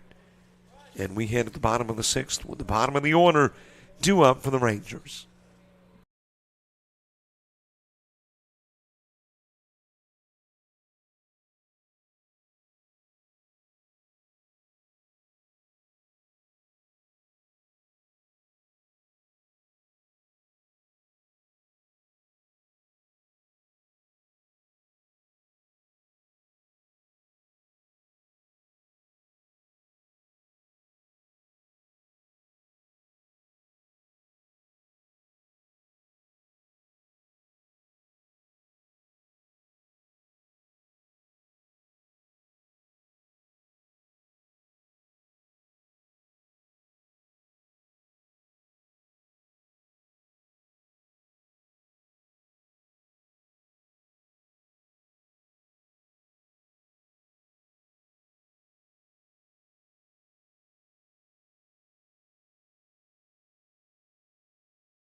Bottom of the sixth underway. It's Hayes Wemmer starting it off. Braxton Lowry and Bryson Lewis due up in the inning, too.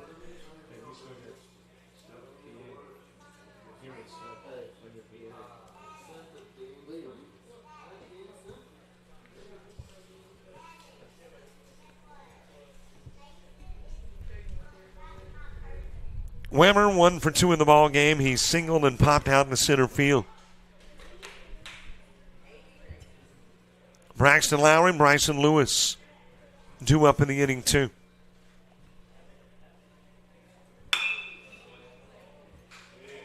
That'll be dropped into left field and turn into base hit number 13 for the Rangers.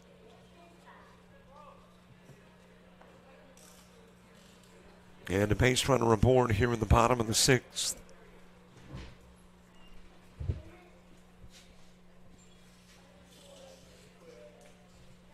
Rangers trying to tack on a little insurance before going to the seventh inning.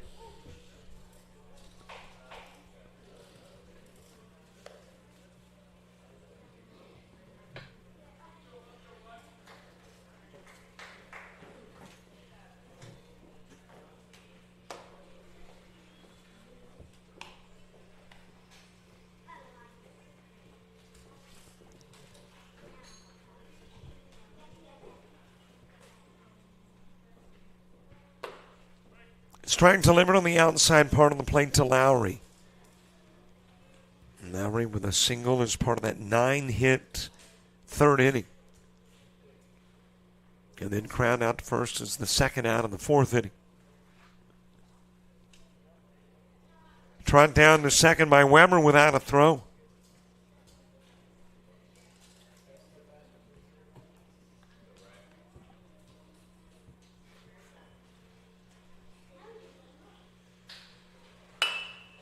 That is one hop to short.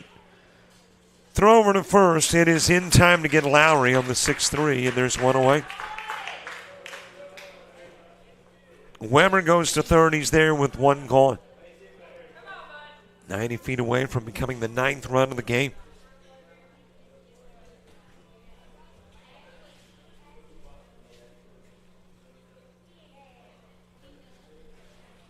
Bryson Lewis 0 for 1. He's ground out to first and walked. Outside with the pitch to Lewis. Brody Reagans to the on-deck circle.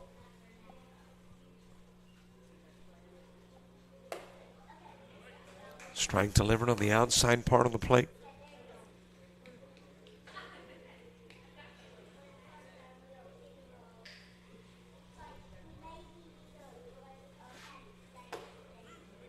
And there's two. Same spot, same results.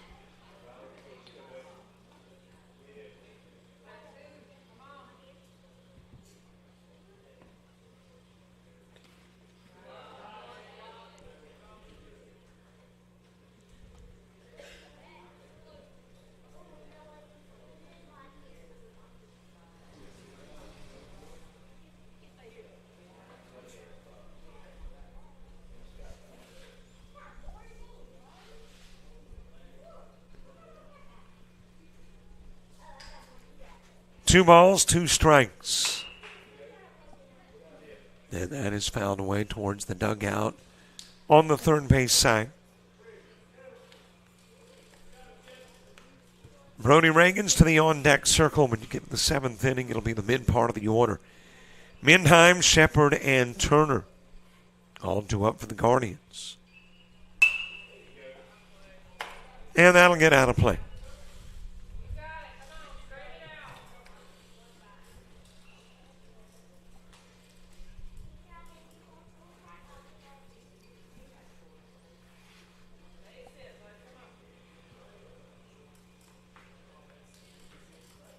Count even at 2, couple of balls, couple of strikes. That's a little bit high.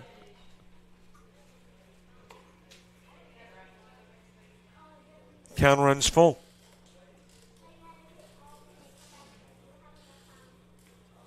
Eagle Stadium right across the street from the Ozark Civic Center.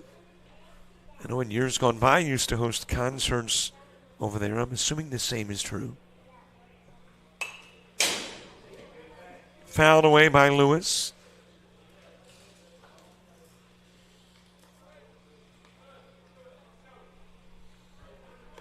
Understand a new hotel coming up in Ozark.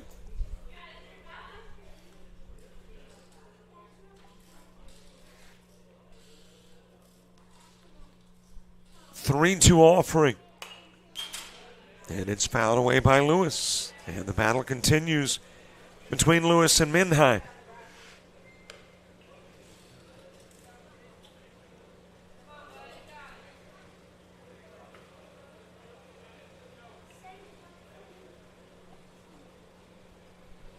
Another payoff pitch. It is a little bit outside. And Mannheim will extend the walk to Lewis. Couple of base runners on. Brody Reagan's coming to the plate.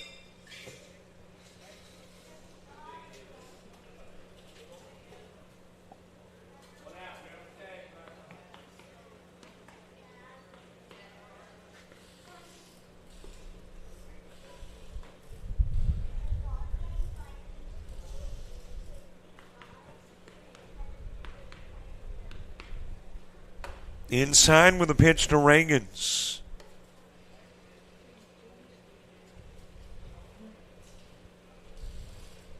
Reagans with a single and reached on an error. 1 for 2 in the game. Has scored a run. And has produced an RBI. High and inside with a pitch to Reagans. Top of the order. Eli Blankenship on deck.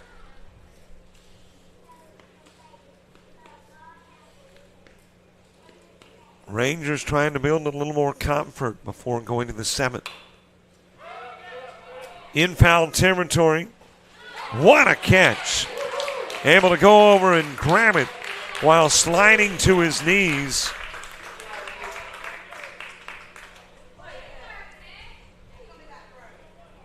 That is number 36, Lucas Shepard.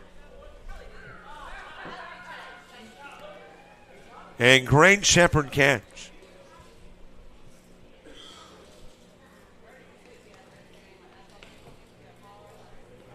And there's 2 gone. Not only are you contending with a popper trying to get there in time, but you're contending with a concrete wall headed your way, or you're headed its way. And able to time it perfectly with Shepard and make the catch sliding.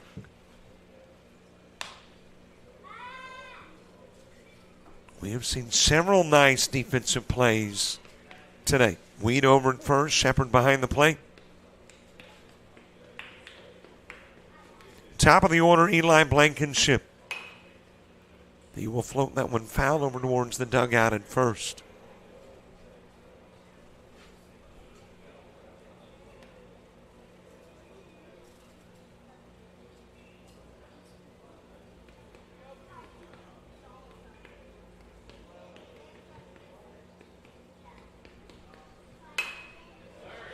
There's a base wrap into left field. Blankenship bringing in Weber.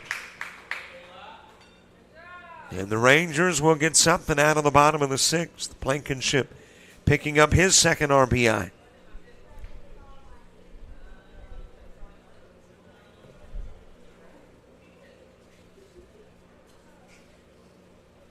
And you got a couple of runners on, and apparently that is going to do it for Mannheim.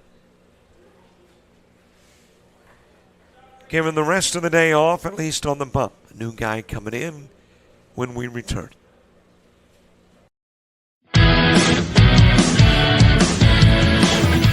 Frustrated. She's having trouble with her defensive player. Look at this sweet pass behind the back for 2 on the assist. And that one is hit on a rope to center field. Watch that one. And it is, oh, what a great diving catch by the center field. And in that game, it was basically a running back by committee. I mean, you had a lot of guys carrying the football. Is that the protocol for the upcoming season for the backfield of Jackson State? It's a really nice pitch to get the ground ball double play. Second one. 6-5 is your final. Fills a championship T-shirt to fill the East Georgia advances to the championship game.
First pitch, new pitcher Jesse Glover, and is delivered into center field by Chase Reagans.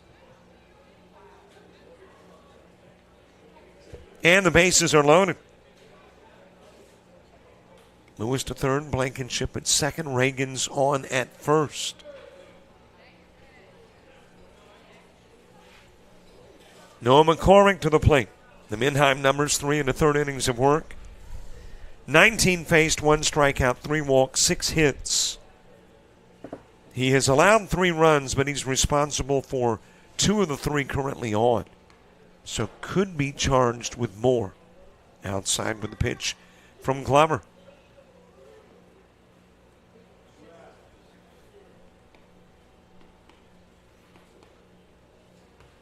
And that one's going to pop McCormick right between the 5 and the 1. Lewis will come in. McCormick will pick up the RBI the painful way. And the base is still loaded in a 10-6 game.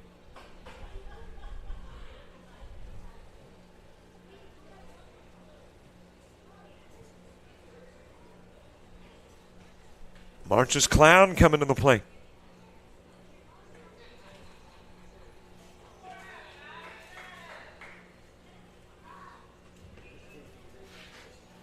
Clown with a couple of doubles and a fly out to second. 2 for 3 in the game. Tito Bonimarino to the on-deck circle.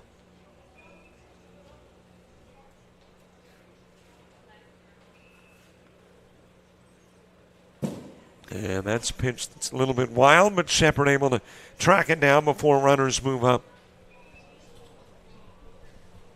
And, of course, it's all predicated upon Blankenship at third. If he stays put, everybody else has got to.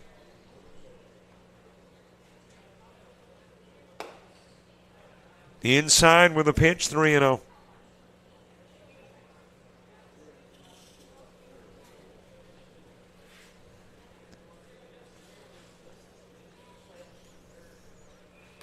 And that one will hit Clown.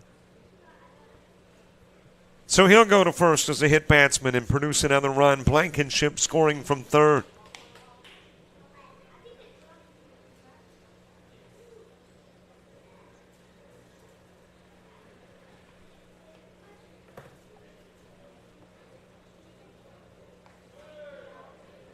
It's an 11-6 lead.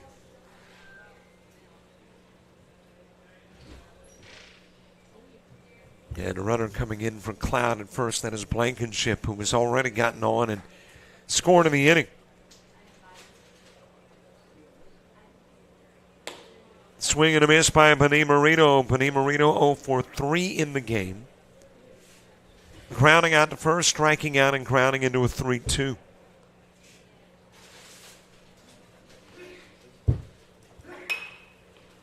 And it's 0-2 on Bonimarino.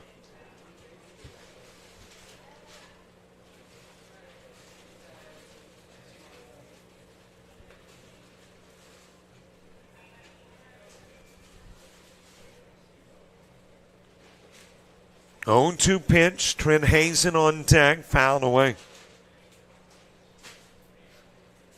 Benny Marino, the second out in the second inning with the ground out to first.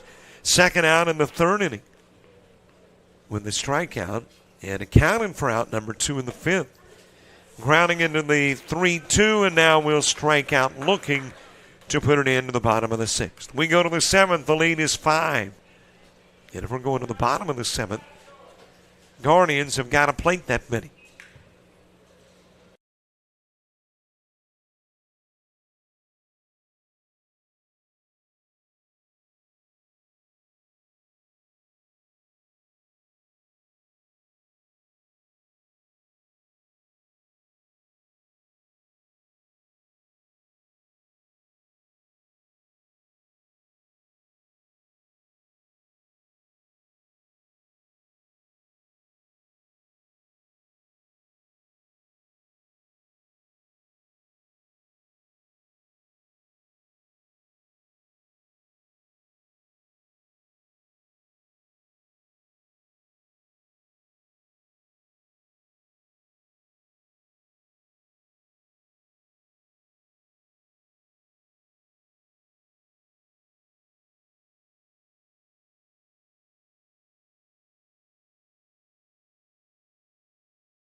Top of the seventh gets underway. Briggs Menheim starts at Lucas Shepard and Charlie Turner due up in the inning 2.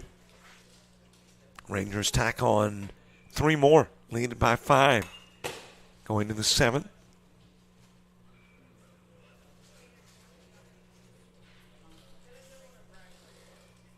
A reminder that I had Enterprise State next for a 2 o'clock matchup between Jones College and Enterprise State. Charlie Scruggs is here, and we'll take you the rest of the way through today's baseball. Tomorrow, I'll be back at 10. Final day of the ABC Fall League. And the final day of our baseball in 2024 on the inside part of the plate. Couple of strikes on Menheim, who has walked twice and ground out once. On the outside part of the plate, and out goes Menheim.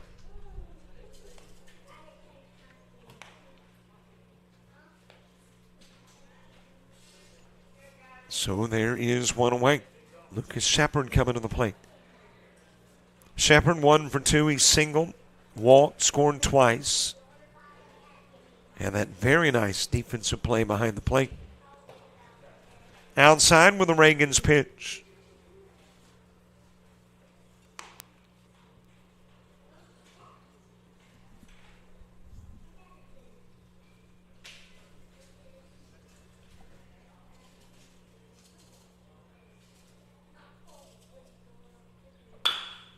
That is dropped into right center field.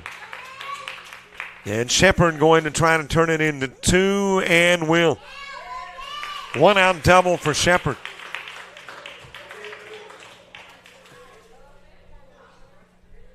And a base runner in scoring position for Charlie Turner. So there is life and hope left for the Guardians, down by 5.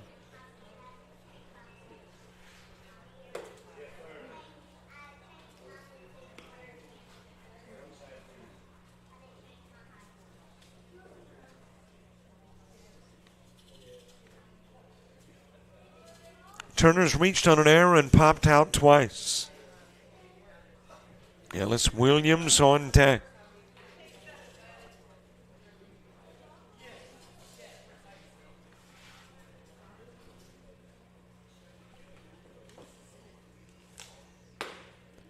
That got the inside part of the plate. A couple of strikes on Turner. Turner reached on the error and scored a run in the second. He was on when Ellis Williams delivered with that bases clearing double.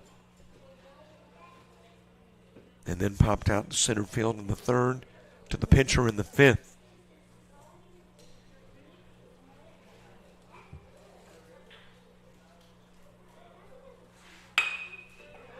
That is into left field, base hit.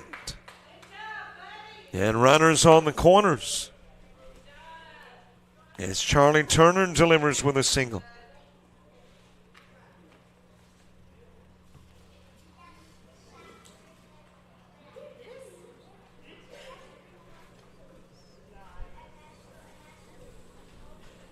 That's got Ellis Williams to the plate. Williams with a double, a triple. 4 RBIs in the game. Also has reached on an error. 2 for 3. Popped up. And coming from behind the plate to make the catch is Clouds.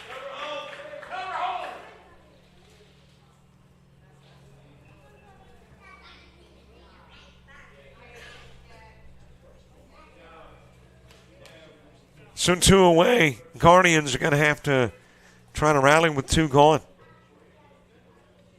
Levi Gray to the plate. Gray with a couple of ground outs. Actually, 3 ground outs. To third, short, and first.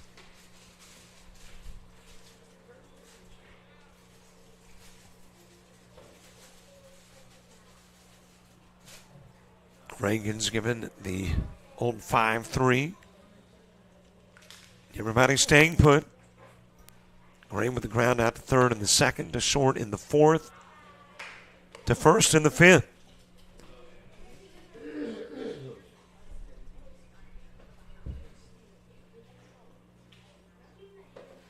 Brandon Lightwine on deck.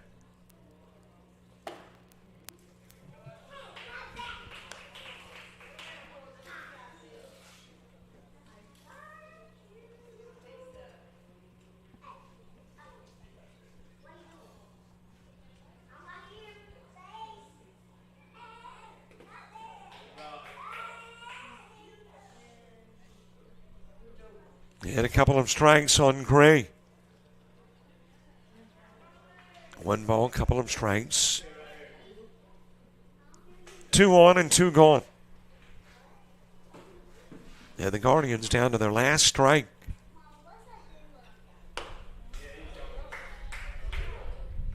An appeal down to third.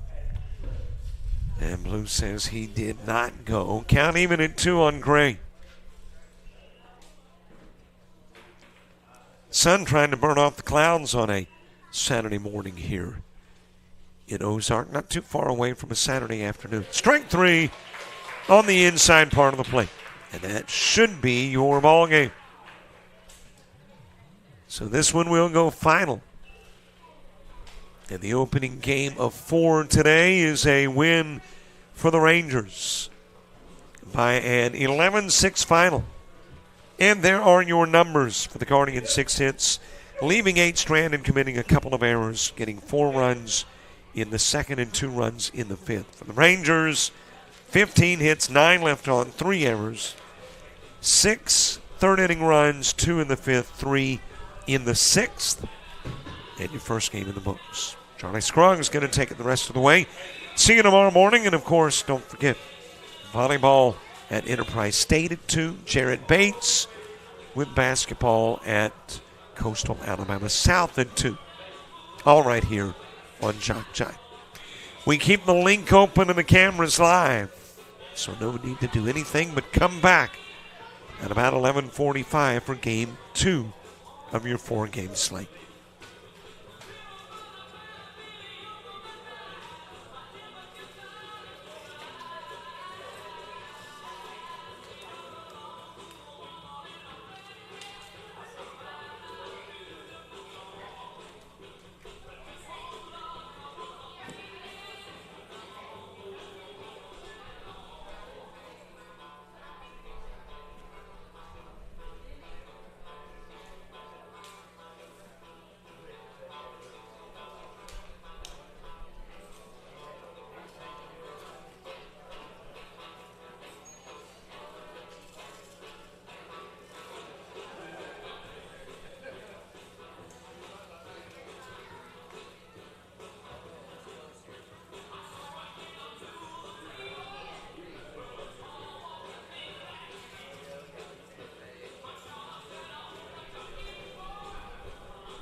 Test, test, test, test, test.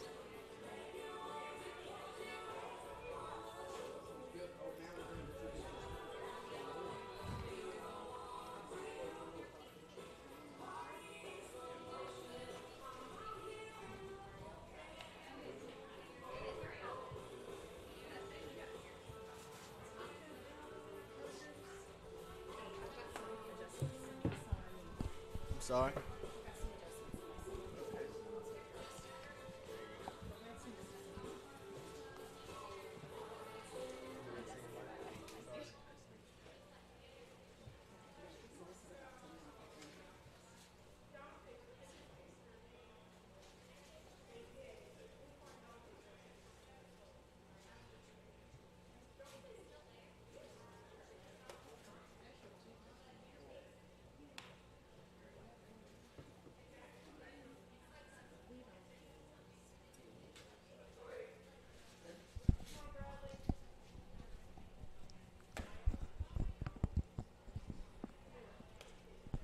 All right, we're here for a little bit of fall ball action at the Braves Reds 15U.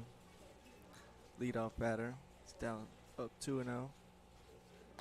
And 3 straight balls.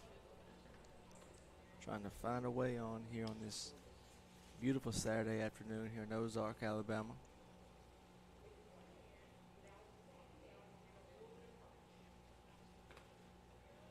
Four straight.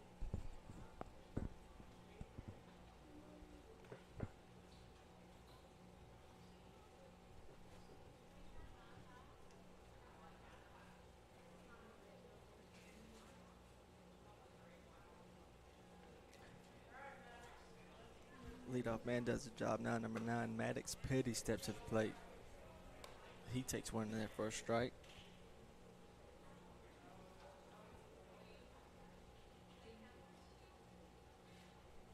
Decent lead over at first. That one swung on and missed. Nice off-speed pitch down 0-2.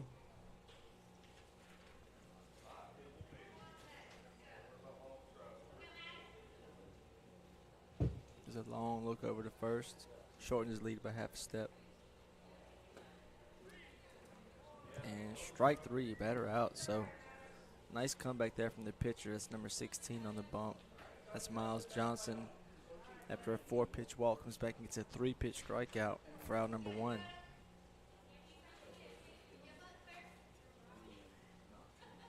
Now number 11, Dakota Bird, steps to the dish. And he'll swing and a miss for strike 1.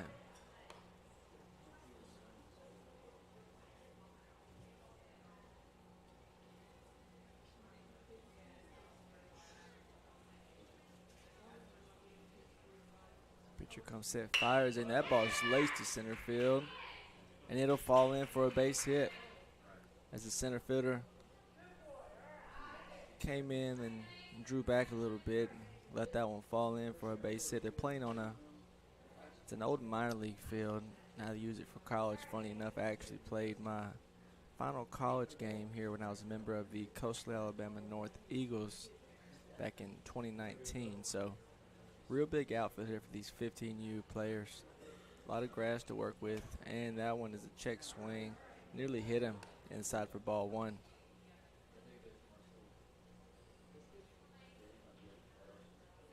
This is Mason Thasinger up to bat, cleanup man. He'll take down low for ball 2. Ball scoots away from the catcher. Throw around to third. It's going to be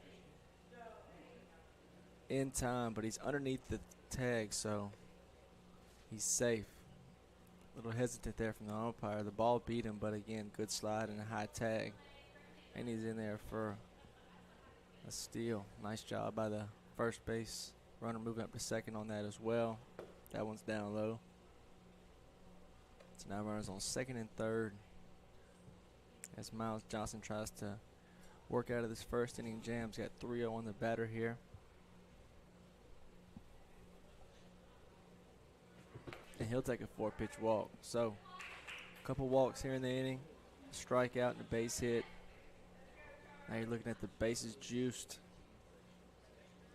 Now for number 9, Charlie Turner. Looking to get some early runs here. Top of the first. Takes that one on the inside corner for strike one.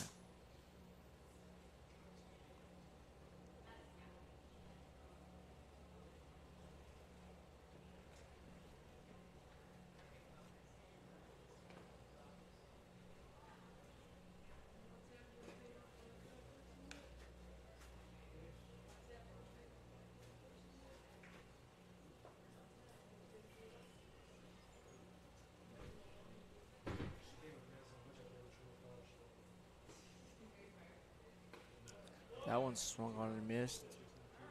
First strike two.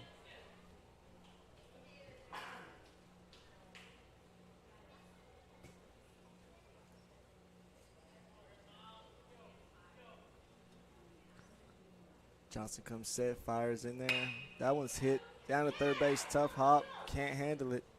And that'll be an infield single for Turner. Put his team ahead here in the top of the first, 1-0.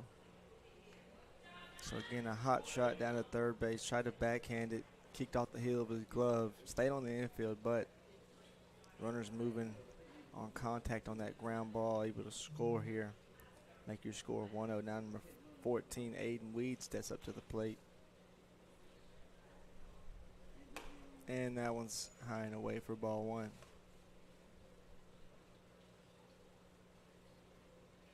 Something else you'll notice about this field, they've got the concrete outfield wall, which you hardly ever see. Again, it's been here forever. As that ball's hit into right center field, that's going to be a base hit. That's going to score a couple. As the right fielder throws it in to second base, but not after a two-run score. So a nice job there from Weed. Find that right center gap on an inside pitch, able to stay inside of it and make your score 3-0 here. As number 13, Bryce Tudor, now steps at the plate.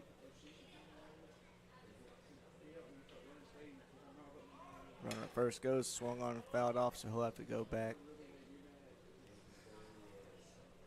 And again, this concrete wall has been there forever. Kind of thought they'd renovate it. Actually saw a pretty bad injury there my sophomore year of college. Had a left fielder dive directly into it. Really messed him up, but for historical purposes, they keep it as that ball scoots by the catcher. Runner coming home. Close play, ball thrown away, and the run will score. And no advance by Weed at second. But your score is now 4-0 here. Top of the first.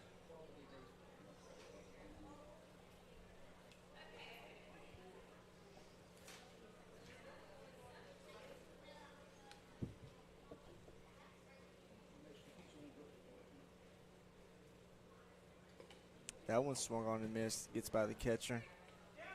Runner will move up 90 feet.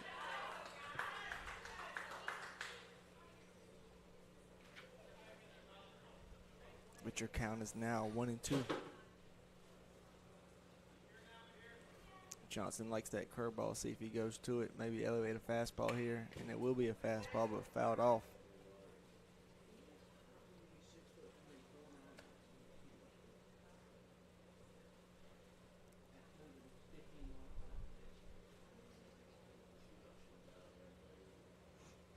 Johnson comes set quickly, fires the ball. That ball is hit to the shortstop.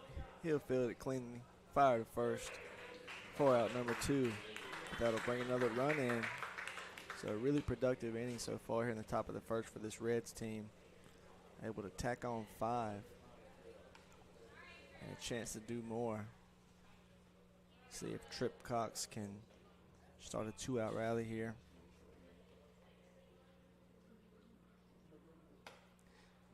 Front door curveball misses inside, nearly hit him for ball 1.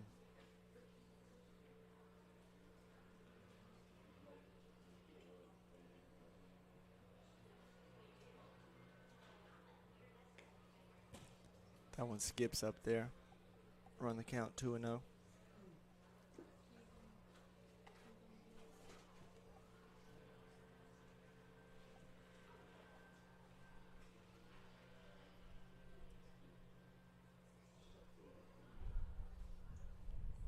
Johnson working from the stretch. No runners on. That one swung on to hit the shortstop. He'll backhand in the hole. Comes up fine. Long throw across and a really nice play there by the shortstop for out number 3, but not before the Reds can tack on 5 runs on top of the first. We'll head to the bottom of the first. Your score, Reds 5, Braves 0.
All right, we're back here in the bottom of the first. Number 6, Mason Dasinger on the bump for the Reds. Number 25 batting leadoff for the Braves. He'll take down low for ball 1.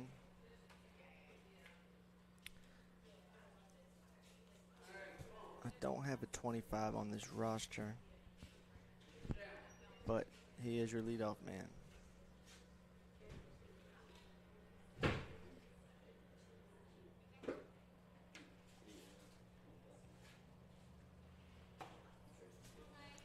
That one's down and in for ball 2.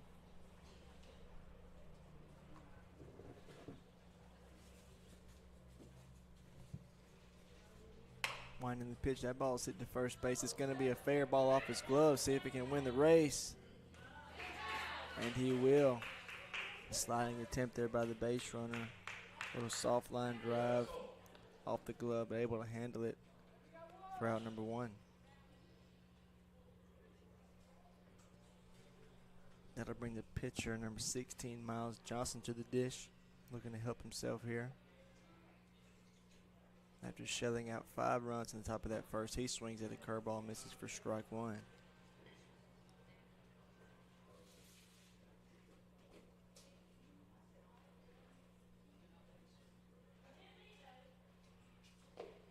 Another curveball. That one bounced up there to even the count.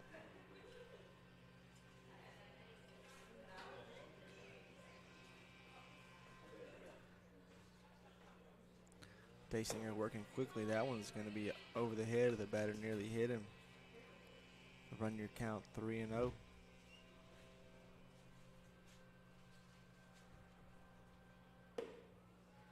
And that one's called a strike. A generous call there from the umpire, getting him back in the count. 3-1. And that one's going to miss inside. Oh, he must have called one of those pitches a strike. I'm behind here. It's actually 3-2 now. Here's the payoff. And that one misses down low for ball 4. So that'll put a runner on first with 1 out and bring up number 17, Jude Chrysler, to the plate.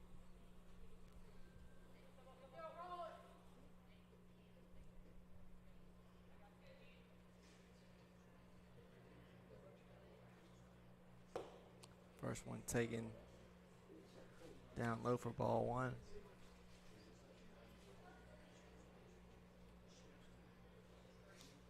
Modest lead at first for Johnson.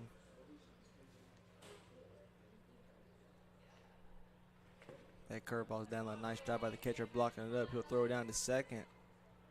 And they're going to call him out. So a really nice job there staying with that for the catcher. Fired a one-hop seed right on the money to get that out. Now we've got 2 down and a 2-0 count on the batter. Dasinger will work back from the windup. That one catches a corner for strike 1.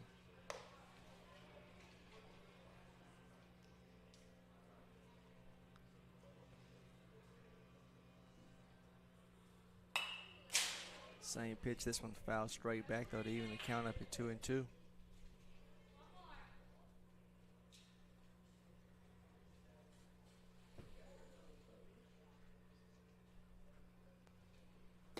Curveball swung and a miss for strike 3. So a nice job coming back there from Dasinger, able to get the strikeout after 1 inning. Your score: Reds 5, Braves 0.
So with those 5 runs, that'll bring a new arm to the bump. This is number 24, Fidel Castillo, on for the Braves.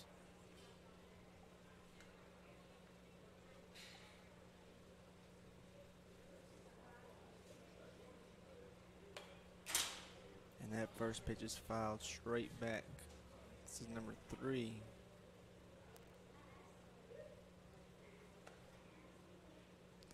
Upton. I just have the last name here. Upton. At the dish.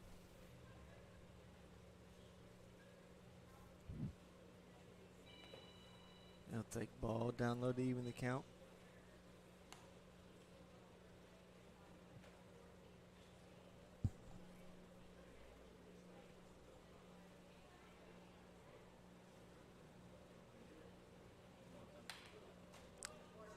That one's cut on and fouled off. Might have cut the ball there.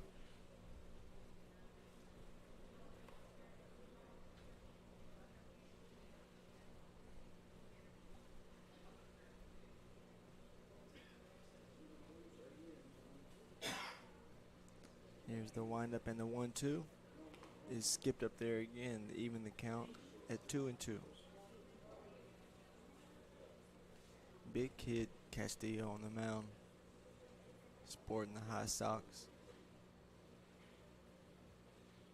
And that ball sit down to third base. He'll field it on 2 hops, take his time, fire across, high throw, but he's able to come down and make the tag for out number 1.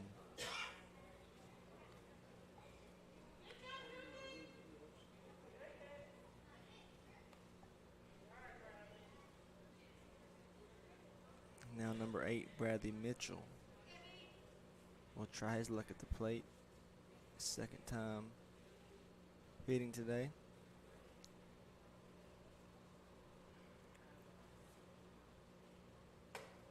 He takes a fastball, catches the inside corner for strike 1.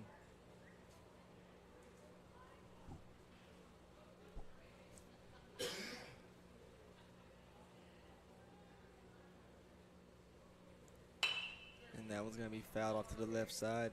Put him in the hole 0-2. So nice job so far from Castillo attacking the hitters here, staying in the zone. A little more velo here in this inning.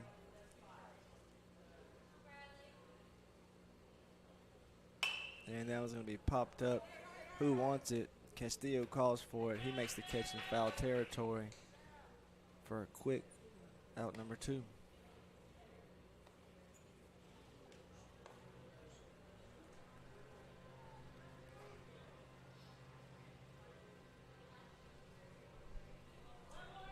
And now number 9, Maddox Petties, will step to the plate.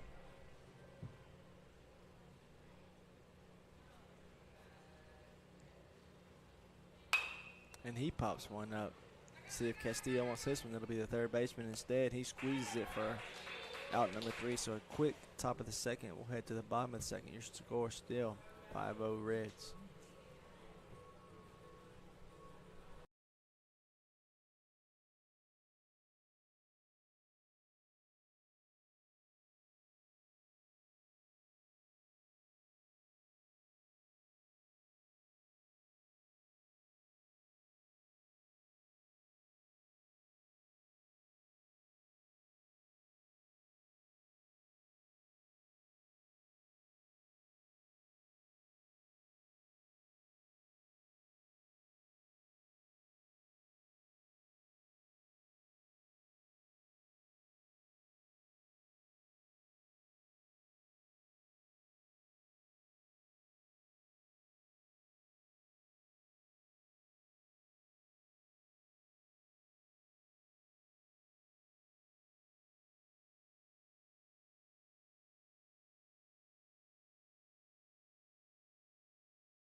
All right, so Daysinger will go back to work here in the home half of the second.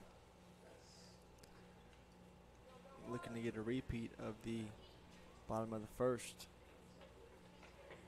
He winds, fires in there, ball fouled off the batter's foot for strike one. This is number 19, Ty Williams, at the dish.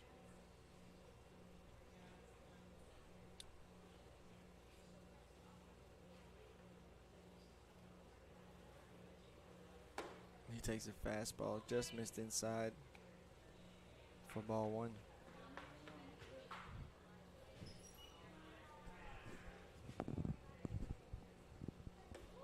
Curveball swung on and missed. A lot of depth on that curveball. We've seen it a few times. Saw it in the top, bottom of the first. Seen it again here. Really nice depth. Sort of like a slurve. Got a little more depth than a curveball, but still has that top to bottom like a slider. So that one missed inside, even the count at 2-2.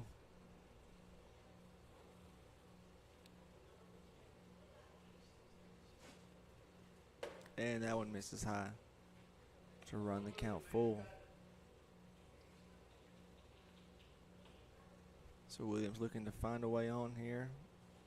Payoff pitch is fouled off. We'll do it again.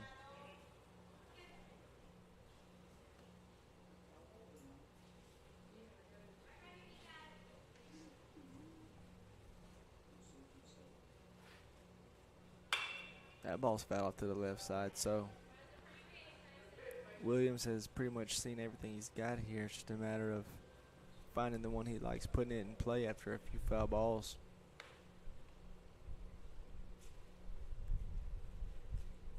Pretty much got that fastball timed up. Let's see what Daysinger decides to go with here on this 3-2. It's that off speed again. Yes, he went. The ball is skipped up there, but throw down to first base for out number one.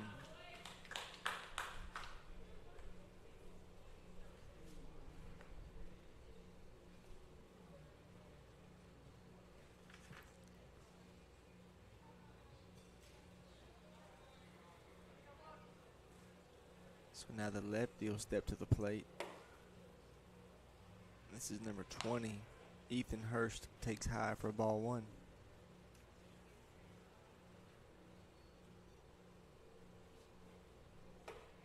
Swing and a miss. Big cut. No luck there. Even the count up.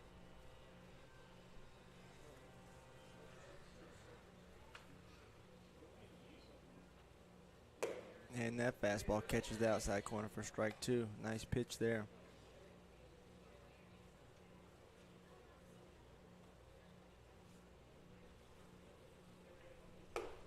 And that one misses high to even the count up.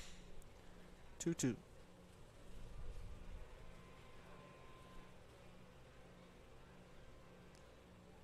Daysinger working quickly. And another curveball. Again, that off-speed pitch has been money so far here in these first two innings. Got a few strikeouts off of it.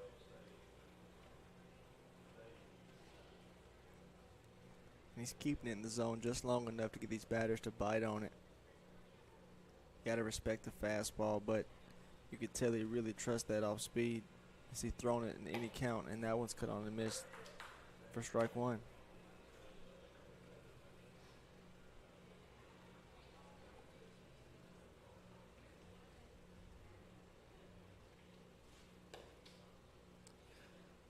Ball taken outside. This is number 21, Clay Decker, at the dish.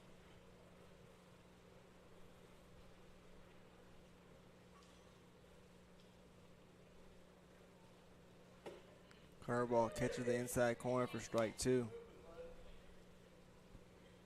It's almost an impossible pitch to hit right there. You just got to foul that one off and just hope for a next one, because really can't do much with that. Here comes the 1-2. Same pitch, same result. Strike out the side. Nice inning there for Daysinger as he sits him down in order. And we'll go to the top of the third here. Your score still 5-0 Reds.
So Castillo will go back to work here in top of the third, looking for a repeat of that second inning where he was able to hold them where they're at, trying to get his team back in this game.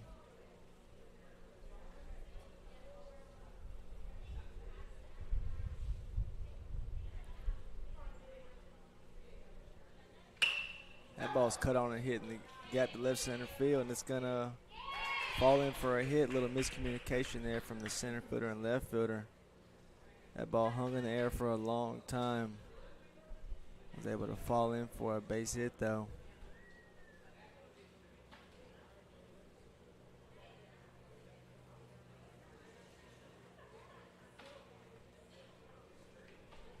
So a really nice piece of hitting there. That was number 11, Dakota Bird. Pinch running at first base for him will be number 8, Bradley Mitchell. Castillo working from the stretch. That ball's hit to the infield, popped up, and it's squeezed by the second baseman, and it's going to be a double play ball. So, oh no, it's dropped at first. And the out call by the umpire kind of threw me off there, but would have been out. Base runner didn't get back in time.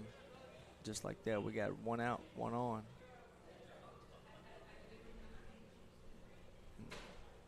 And that was number 9. This is number 9. Charlie Turner now takes strike 1.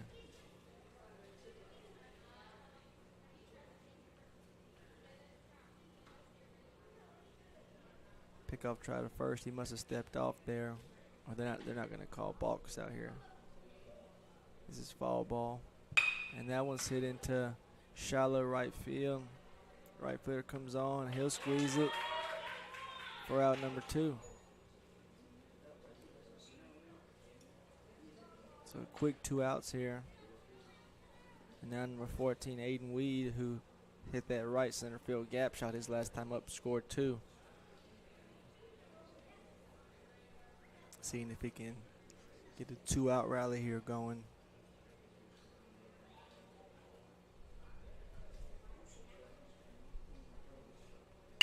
And that one's chopped to the left side. It'll find its way through to left field for a base hit. So Weed is now 2 for 2 with a double and a single. And that'll put runners on first and second now for number 13, Bryce Tucker.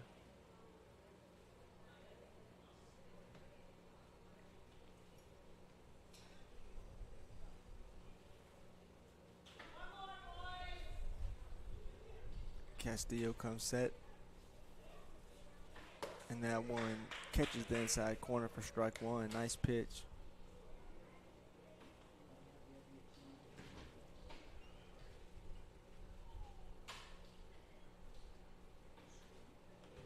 And that one's high cut on. Gets by the catcher, but no advance from the base runners. I think maybe they thought he fouled it off, but it was off the catcher's glove. And now your count is 0-2.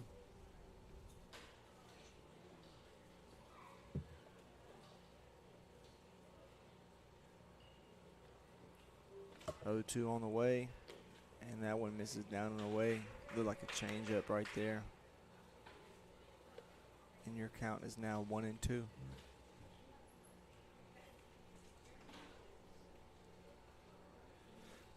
And that one's chopped to the right side. First baseman tries to backhand, no luck, flips it to first.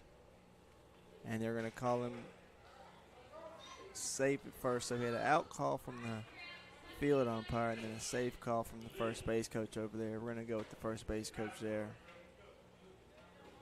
So nice job, way to hustle that one out for Tucker. And now Trip Cox steps to the plate now with 2 outs and the bases loaded. Looking to do more damage. And he hits that first one he sees to right field. Right field goes back 2 steps, comes back in, and has to slide for it. But is able to stay with it and squeeze it for out number 3. So after loading the bases, none doing there for the Braves, and we'll head to the bottom of the third. Now your score still 5-0 Reds.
So Daysinger back out there for his third inning of work. Number 24, Fidel Castillo, steps to the plate, trying to help himself. As we wait on umpire to make his way out there. Can't do it without him. First pitch, off speed, skips up there for ball one.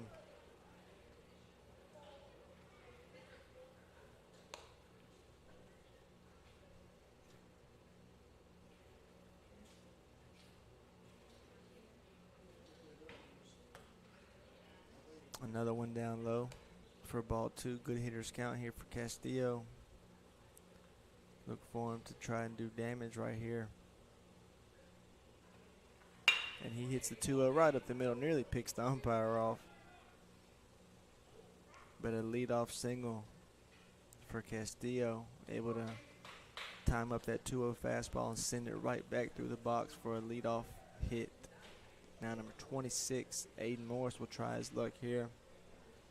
There's not much doing for the Braves here so far. A really nice job from Daysinger so far to set him down. That's the first hit actually for the Braves, and that one's down low for ball one.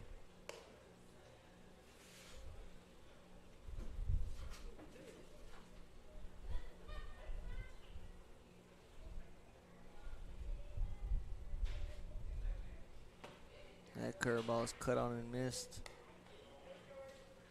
to even things up. And again, Daysinger's not afraid to throw that in any count. We've seen it 3-2, we've seen it 0-2, we've seen it 1-0. That's his go-to. And that fastball's cut on and missed for strike two.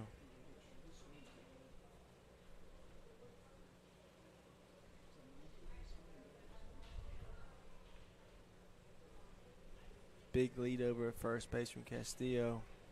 He's not going. That curveball is swung on and missed for strike three. So 4 strikeouts here.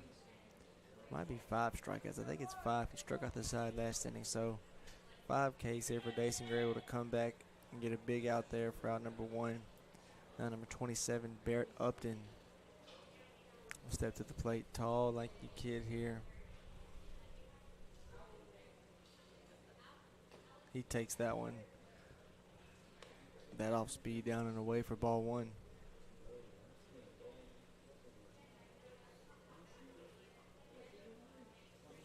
Another big lead at first from Castillo. He's going this time. Swung on and missed. Ball fired down to second.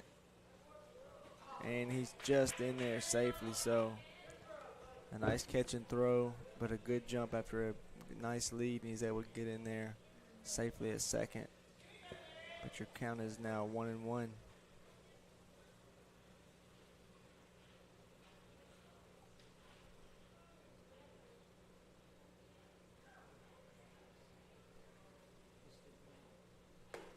Another off speed. That one's going to be outside for ball two.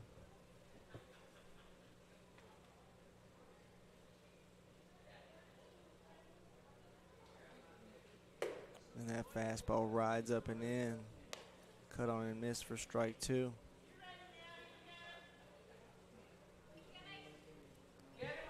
Let's see if Daysinger works off that up and in fastball. See if he goes back to that off speed after giving him a look. And he will, but it's hit it back up the middle and snagged by Daysinger. Throws back to second, and he's safe. So the 2-2 curveball was cut on right back up the gut. Daysinger snagged it on the mound. Threw back to second, not in time, but a really nice play there from the pitcher for out number 2. And now Grayson Bial steps to the plate, trying to get his team on the board here with 2 outs and a runner on for second. First pitch curveball.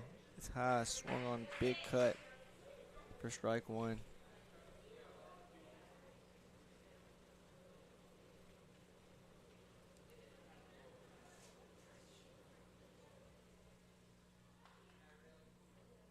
Slide step, skipped up there. Really nice job by the catcher keeping that one in front. Those are the tough ones, those in between hops, not the short ones, the long ones. Able to get his body in position, able to snag it and keep the runner from moving up 90 feet. And that one misses up and in. Run your count 2-1.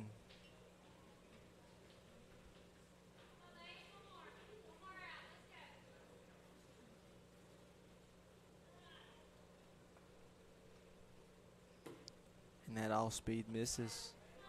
So a good hitters count here for Bial. See if he can hop on it here and put his team on the board. And he takes, looked like it could have been a little low, but benefit of the doubt here from the umpire. Called strike. Run the count full. Here comes the payoff. And that one's skied into right field. Right fielder going back. Center fielder going back. It's going to be over both their heads. So a run will score. And Bial heads into second base for a 2-out RBI double, scoring Castillo from second. So the Braves get on the board here in the home half of the third on a 3-2 double by the man Bial.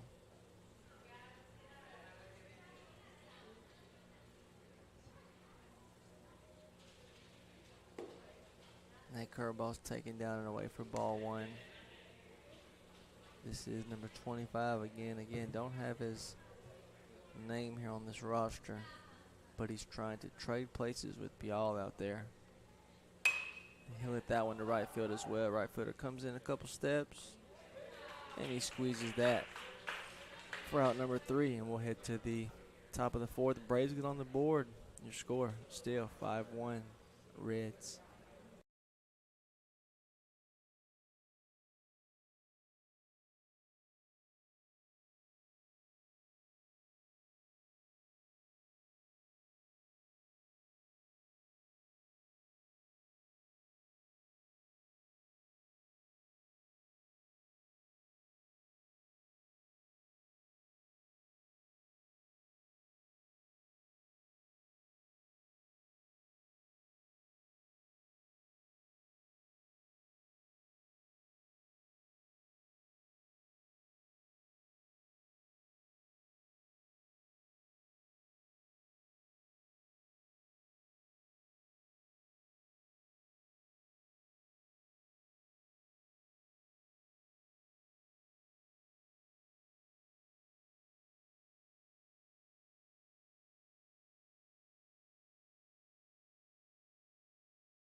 So after scoring that run, Castillo goes back to work on the bump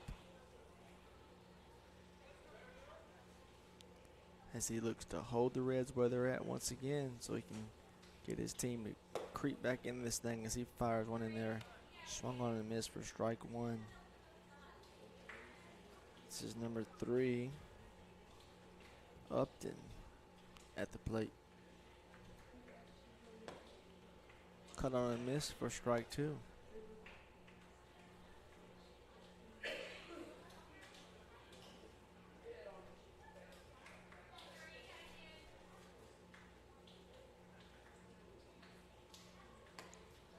And good morning, good afternoon, and good night, says Castillo as he makes quick work of Upton for out number 1.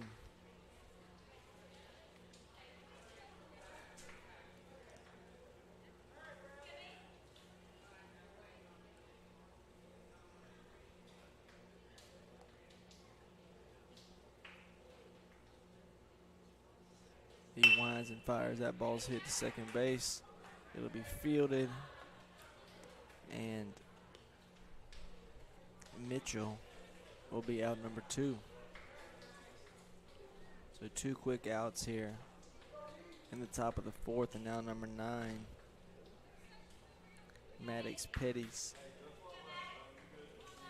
will step to the plate, looking to start a 2-out rally. Swinging that good old Marucci. Swung in my whole career through high school. Batted about 480 with it all the way into college. Great bat. He takes it down low for ball 1.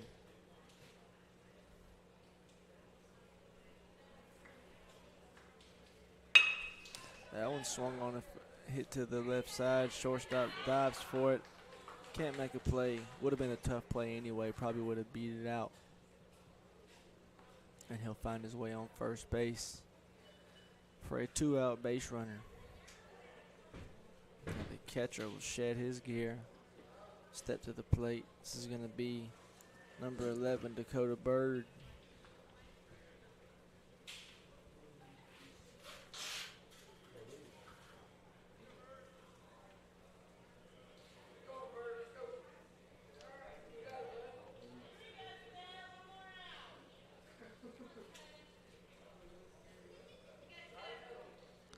Pretty short lead over at first base, no threat to run. And that first pitch misses down and away for ball 1.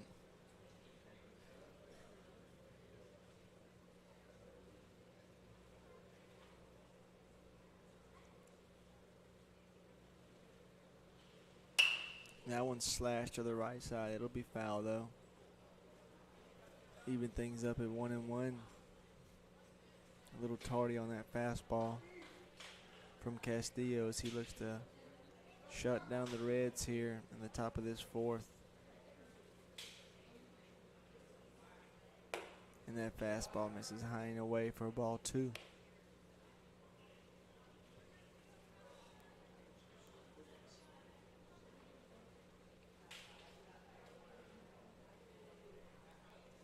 Extra half step on that lead over there. That one's low and away for a good hitter's count. Now 3-1 for the 3-hole hitter Dakota Bird. See if he can jump on this 3-1 pitch and do some damage.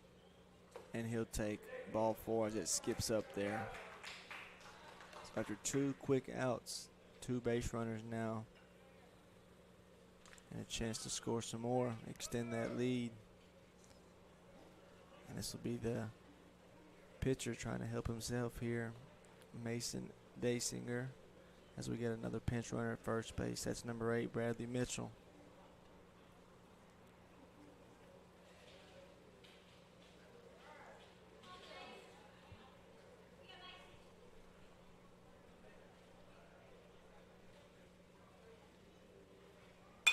And Daysinger fouls off the first pitch he sees to get down on the count 0-1.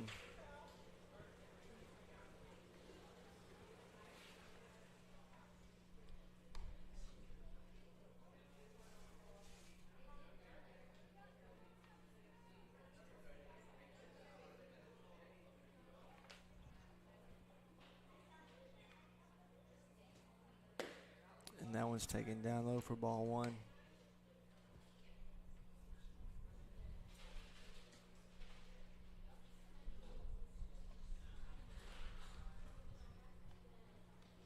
Castillo comes set, fires in there, and that one's hit to center field. It's going to be shallow. Can he come get it? It's going to fall in for a base hit. Here comes the runner home. Throw's going to be high, and the run will score. So again, after 2 quick outs, 2 runners get on, and the pitcher helps himself here as Daysinger needs an RBI single. Moves up to second base on the errant throw, and your score is now 6-1 Reds. And now number 9, Charlie Turner, will try to do the same.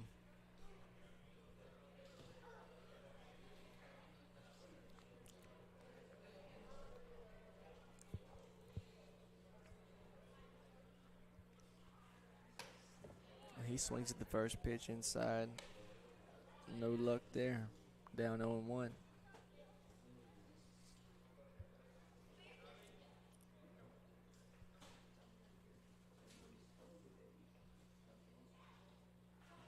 He takes the fastball high to even things up.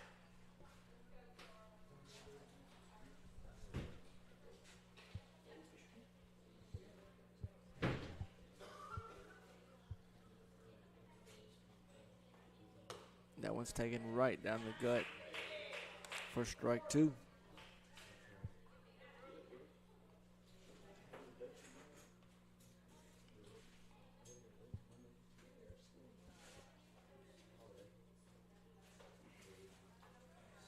And swing and a miss for strike 3. Ball gets by the catcher. Got to throw it to first. 4 out, number 3, as the runner didn't even move out of the box. Probably would have had a chance to get safe there. Might have scored a run, but they do tack on 1 as we head now to the bottom of the 4th. Your score now, Reds 6, Braves 1.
So Daysinger will be back out there for his 4th inning of work with a 6-1 lead here.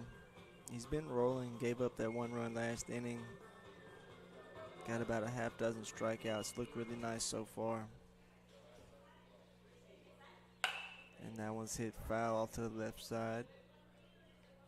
This is Miles Johnson, who started the day on the bump for the Braves, gave up those 5. Now trying to help his team get him back as he swings and misses at that curveball for strike 2.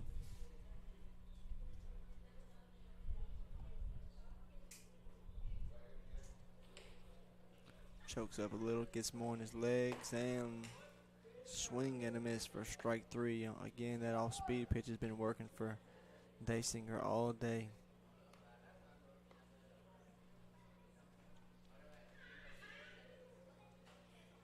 Now number 17, Jude Chrysler, steps to the plate.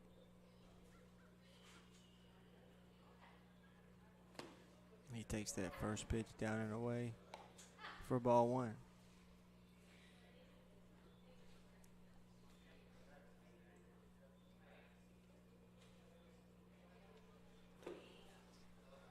Takes another one. Check this swing. 2-0.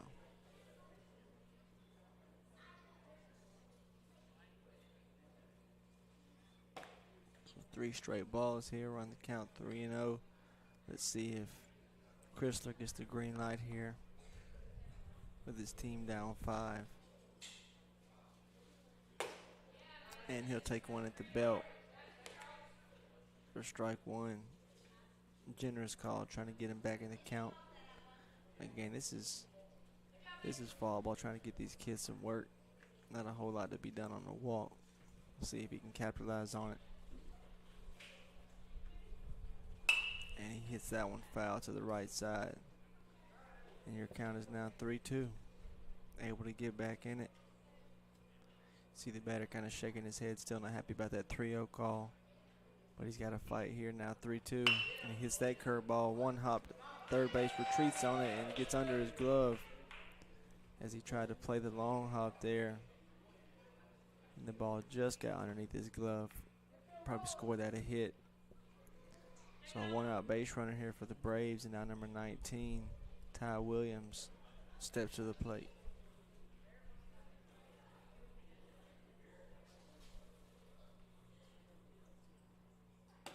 He takes that first pitch outside for ball 1.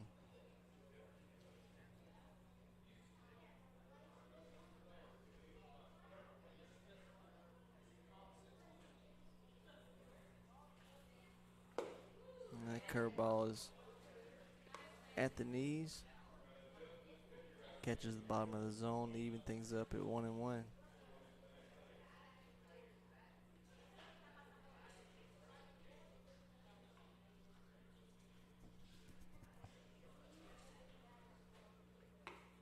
He takes that off-speed pitch outside to move ahead in the count. 2 balls, 1 strike. Not much of a lead over at first. And that one's hit pretty well to center field. Center field's going back, and it's going to be over his head as he came in a couple steps and then had to retreat. And that was a step too late as that ball just got over his glove to put runners on first and second here. Now number 20, cleanup man Ethan Hirsch, steps to the plate.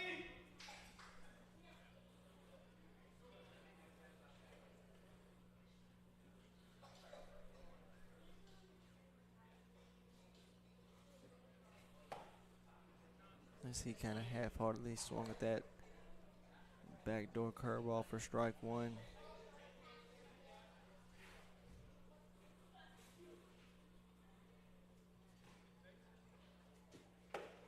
That fastball's cut on, missed, down 0-2. So a nice job from Daysinger, able to get back in there and get ahead early in this count.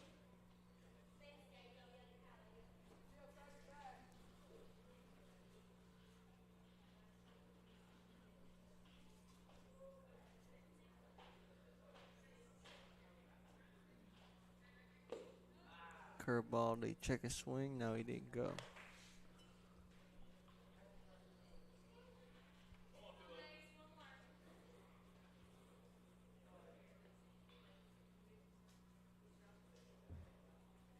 And that one's big swing and a miss for strike 3. So a nice job elevating the fastball there, able to get the strikeout. Make that about 7 on the day for Daysinger's number 21, Clay Decker. We'll try to get these runs in, down 5, 2 outs, runners on first and second. First pitch hits him on the inside of the back knee. That doesn't feel too good, but it will load the bases. for the man who scored the only run so far for the Braves, Fidel Castillo.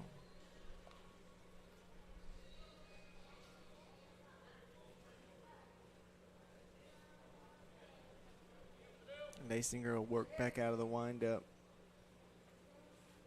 And he throws a first pitch curveball. It misses down and in for ball one. So last time up, Castillo took a 2-0 fastball right back where it came from. Ended up coming around to score, and he hits this one, slashes it off to the right side. Pretty good barrel on it, just a little tardy.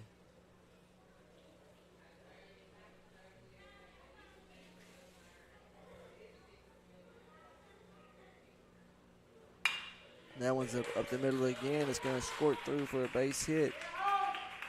And that'll score 2 runs. Well, here comes the throw home, and he is safe. So a really nice job there from Castillo, helping himself on the mound. So he scored 1 run and has 2 RBIs now to make your score now 6-3, and that'll coax a visit from the pitching coach. So again, really nice job there from Castillo, able to take that curveball up the middle just like he did his last at bat and cut this lead in half.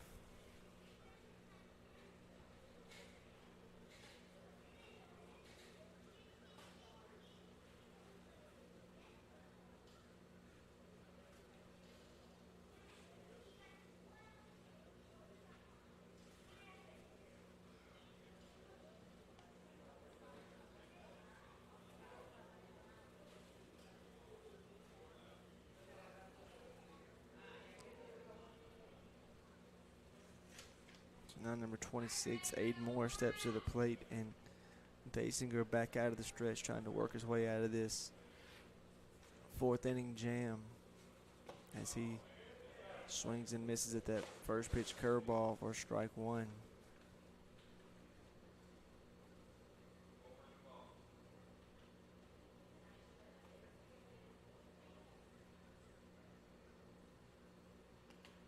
Another curveball this time. He lays off of it to even the count.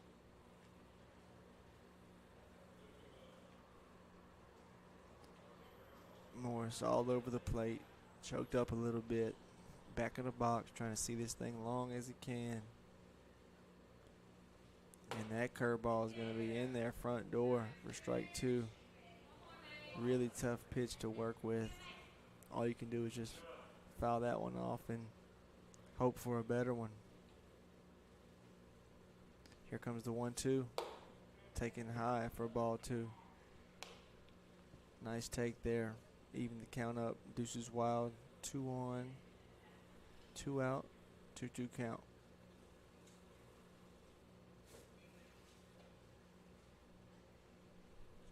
And that curveball is in there for strike 3. Catches bottom of the zone. So couple runs given up, but Dasinger able to limit the damage to just 2 runs. Your score is now Reds 3. Reds 6. Braves 3. We head to the top of the 5th.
All right, so after the 2 RBI single is lasted back, Castillo's back on the bump for the Braves here in the top of the 5th. Getting to the business end of the game. And now number 14 for the Reds is at the plate. He hits one foul off to the right side. This is number 14. Trying to get this. This is Aiden Weed, who back in the first inning had that 2 RBI double and then had a single his last at bat.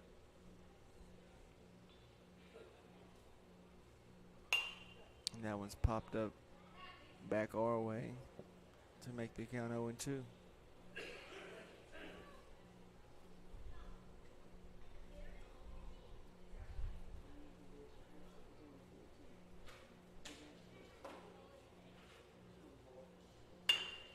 That ball hits the shortstop. He'll field it on a couple hops, fire to first, and a wide throw. Good wheels there from Weed. Would have been a close play, but a wide throw. Probably going to be an E6 there, but Weed remains perfect on the day as he's on base for the 3rd time in as many at bats. Now number 19.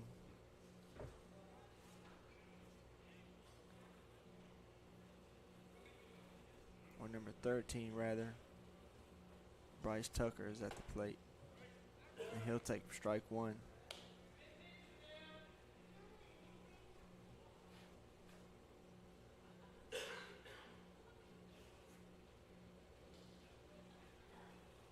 Castillo comes set, fires. That one's down low. It's going to get by the catcher. Runner going to move up 90 feet. Tough pitch there. You'd like to see him probably hit his knees and block that one up, but tried to pick it and had no luck.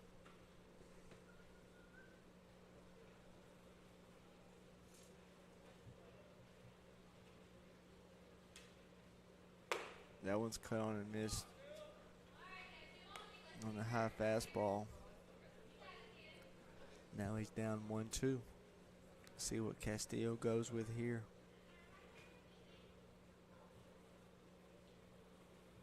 He'll go with that fastball right on the corner for strike 3. So a backwards K there from Castillo, able to get the strikeout. The runner's still on second base. Now we have 1 out. And now number 12, Trip Cox, will try to move the runner over or get him in.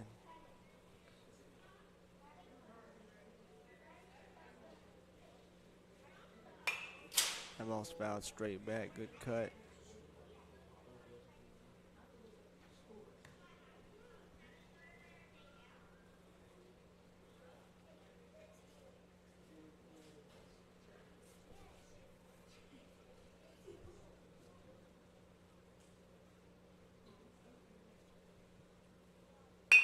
That one's hit up the middle. It's going to be fielded by Castillo. He doesn't check the runner, but he fires to first for out number 2. Had the runner dead in the rights there in between second and third, but decided to go first for the sure out for out number 2. Now he's going to focus on this batter. This is Upton.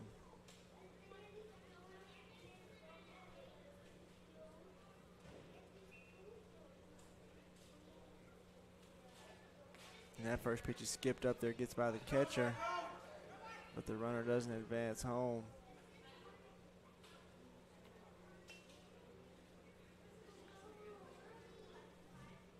As the Braves catch a break there. Ball kind of skipped off the backstop, came back to the catcher. Able to hold that runner at third with 2 outs. Castillo trying to keep it at 3. Again, he's done a nice job keeping his team in this thing, able to chip away at that lead. As that ball hit down to shortstop, he comes up, fires to first for out number 3. So, another nice job by Castillo. No runs given up. We'll head now to the bottom of the 5th. Your score still Reds 6, Braves 3.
So the Reds will bring in a new arm on the mound here in the bottom of the 5th. This is number 9, Maddox Petties. And now number 27, Barrett Upton will lead things off here for the Braves, and he'll take a curveball. They'll catch the inside corner for strike 1.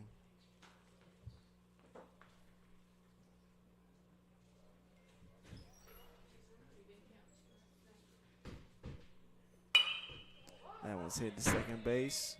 Little worm burner thrown to first. Wide throw, but the first baseman able to stick it for out number 1.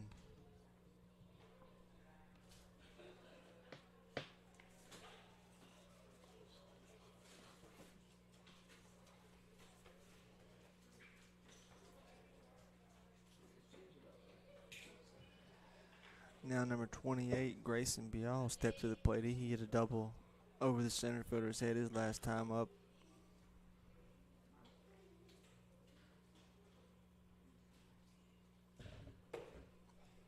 And that curveball is going to miss just inside for ball 1.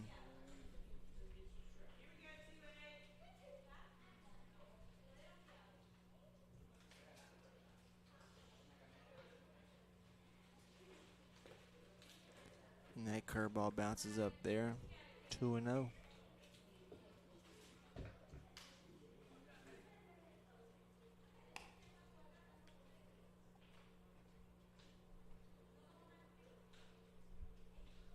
So let's see what Pettis decides to go with here, 2-0. Bial's going to be locked in. He fouls that 2-0 fastball straight back.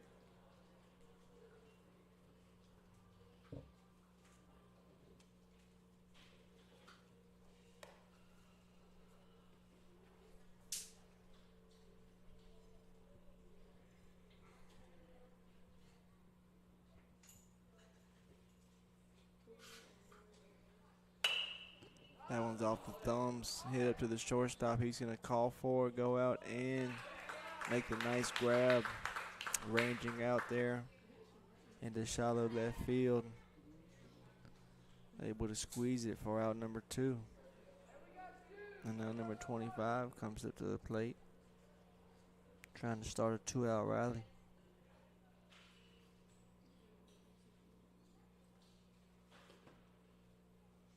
He takes the first pitch curveball, bounces up there for ball 1.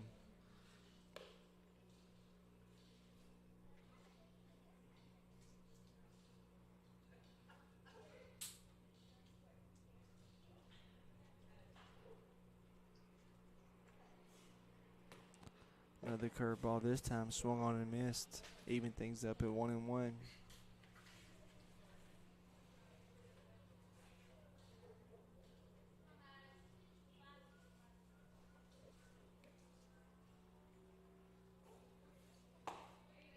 Fastball, swinging and miss. Down in a hole now, 1-2.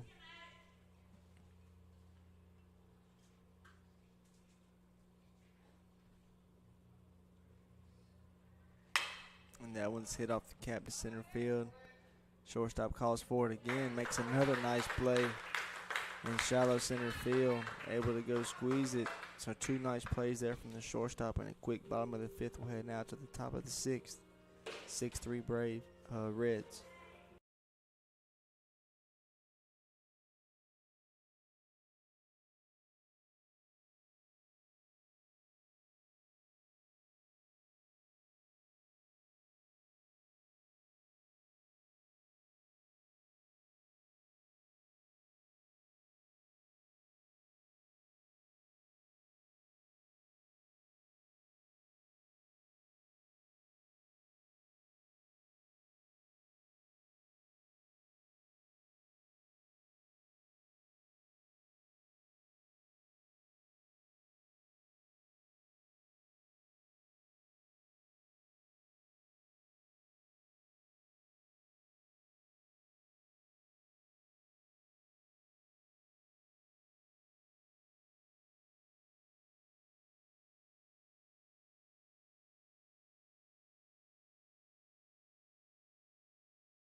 So after coming in the second inning, Fidel Castillo remains on the mound here in top of the sixth, trying to hold it where it's at, as he's done a really nice job doing so, only giving up 1 run. And number 8, Bradley Mitchell, will lead things off here for the Reds. And he'll take ball 1.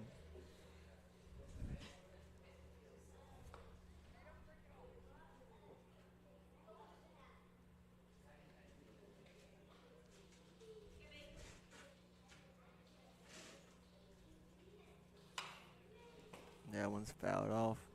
Even things up at 1-1.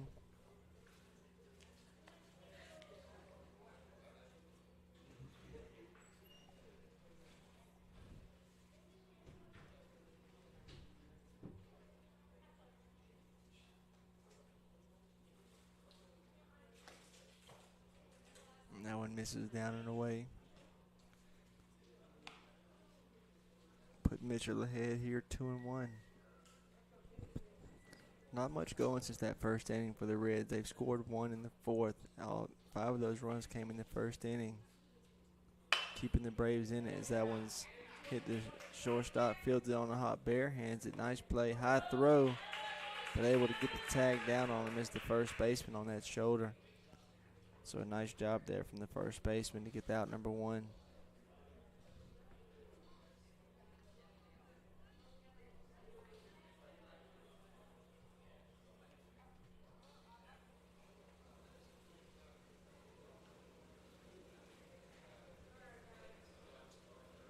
And now the new pitcher, Maddox Petties, will step to the plate with 1 out.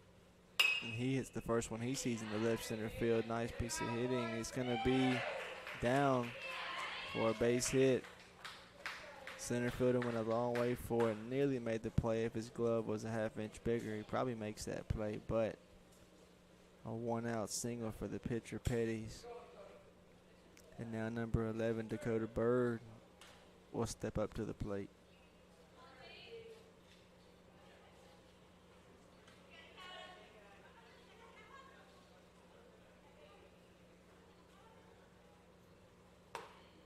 He takes high for ball 1.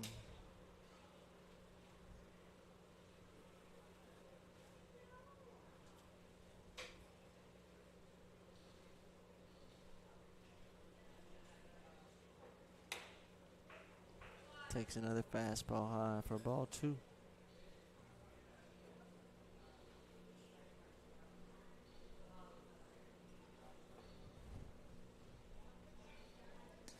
Not much of a lead over at first base, worried about the batter here. And that one skips up there. Catcher able to come out of his crouch, but he picks it. Keeps the runner at first. And Castillo falls behind now, 3-0. See if Bird gets the green light here, being the 3-hole hitter. He might. And that one's down low for ball 4. So here in the top of the 6th, after a single, you get a 4-pitch walk. And that pinch runner will find his way over there again to first. That's Bradley Mitchell. And here's Charlie Turner looking to get a couple more runs on the board and extend this lead, as the Braves have stayed in it so far. Another one bounced up there. That gets by the catcher. Runners move up 90 feet. So first pitch bounced up there. Now runners are on second and third.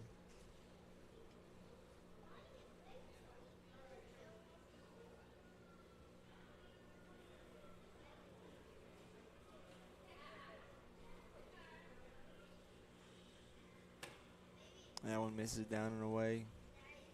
Good hitters count here.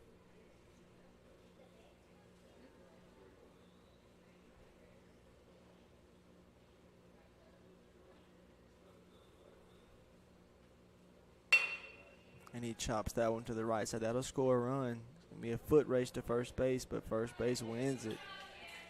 But not before the run can score. and make it 7-3 now for the RBI. Fielder's choice from Charlie Turner. I'm sorry, this is Charlie Turner. That was number 6. That was Daysinger. So here's Charlie Turner now, up to bat with 2 outs and a runner on third. He'll take that first pitch inside for ball 1, just missed.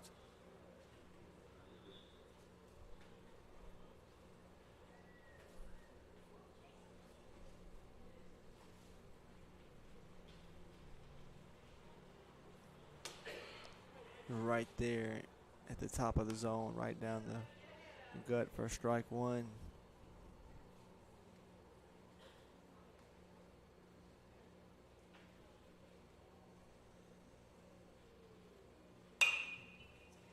That one's going to be popped up to first base. He's got room, and he'll squeeze it for out number 3. So the Reds do get another run across, and now we'll head to the bottom of the 6th inning. Your score: Reds 7, Braves 3.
So Charlie Turner back out there for another inning of work.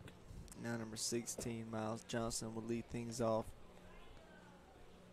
trying to cut into this 4-run lead. First pitch is hit to over second baseman's head. It's going to fall in for a base hit. So a leadoff single for Miles Johnson as he took that first pitch just over the infield's head. So a really nice job there, hopping on that first pitch, trying to make something happen here.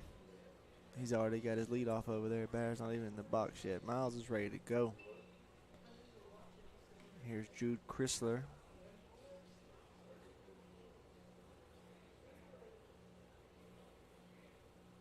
And that first pitch misses away for ball 1. And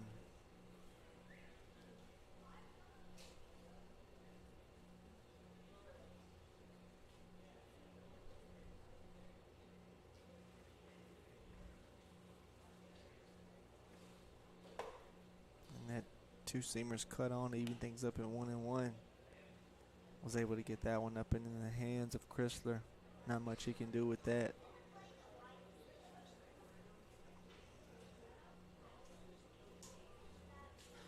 Johnson doing some dancing over at first base. Snap throw to first. Catcher saw that too. And that pitch was also cut on for strike 2. Now your count: 1 ball, 2 strikes on Chrysler.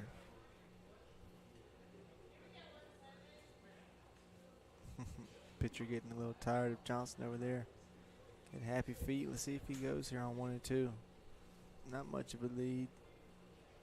Curveballs in there for strike 3. Got a backwards K there from Mr. Maddox Petties as he's able to get the strikeout. Really nice curveball there. Caught the batter frozen for out number 1. Long look over to first base. Not much of a lead again for Johnson. And that one's cut on and missed for strike 1. This is number 19, Ty Williams, now at the dish. Sort of has a right-handed Christian Yelich batting stance. Kind of got that right elbow flared up a little, left one tucked down. He's also long and lanky. Got the frame of a young Yelich. See if he can swing it like him right here. That one's fouled off to the left side.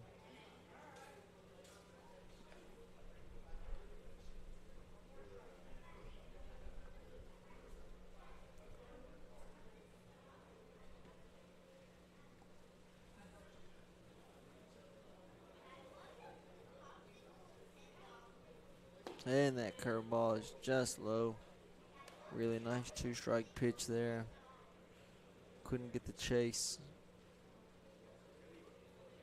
from Williams.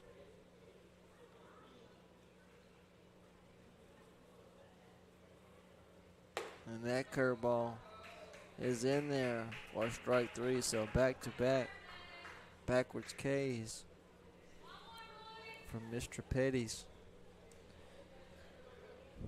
And now number 20, Ethan Hurst, will step to the plate with a runner on first and 2 outs.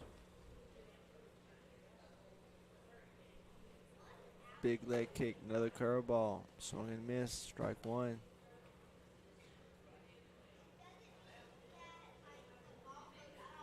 So after the leadoff single, Petty's getting right back in there, attacking these hitters, staying ahead in the count, using all of his pitches. Another curveball. That one's hit to the shortstop. He'll field it on a few hops. Long throw across the diamond and gets him by a step for out number 3. And we'll head to the top of the 7th. Reds 7, Braves 3.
So after a real nice 5 innings of work from Fidel Castillo, your new arm for the Braves is number 28, Grayson Bial. As he works from the windup. That one misses inside for ball 1.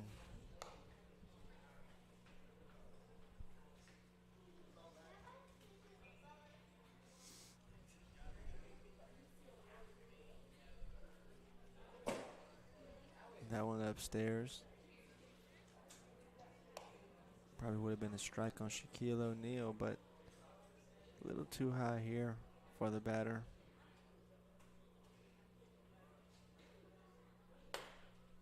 That one's missing, is up and in. This is number 14, Aiden Weed, who's been on base all 3 times today. A double, a single, and reached on an error. Now he finds himself up in the count 3-0. And with that hot bat and a 4-run lead, let's see if Coach gives him the green light. And he was taken all the way there. 3-1.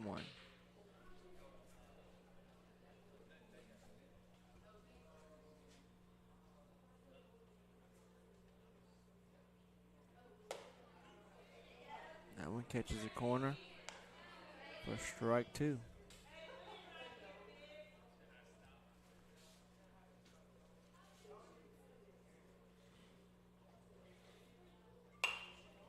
That one's cut on and fouled straight back. And we'll do it again.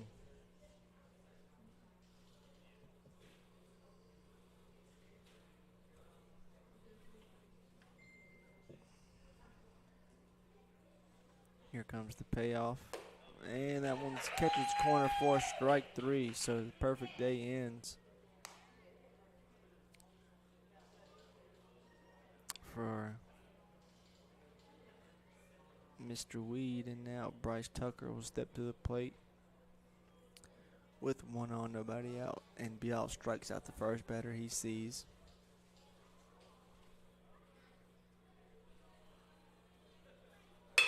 That one's hit off the end of the bat in the center field. And that's going to fall in for a 1-out base hit for number 13, Bryce Tucker. And now Trip Cox steps to the plate with 1 on and 1 out.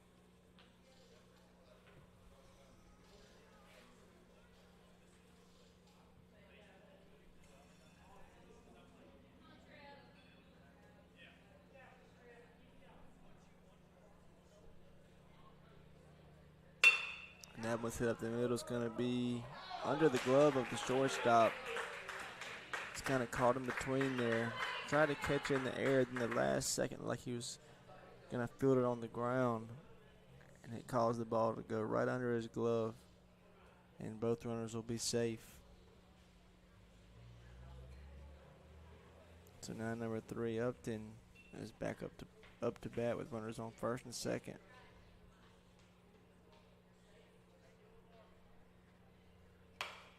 He fouls the first one straight back.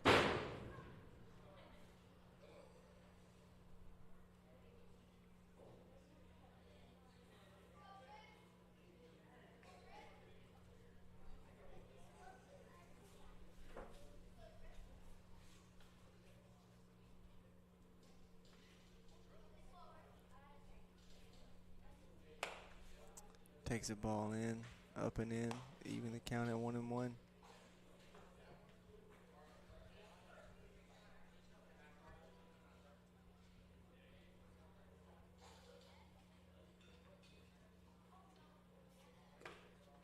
That one's down and away. Nice job picking that by the catcher.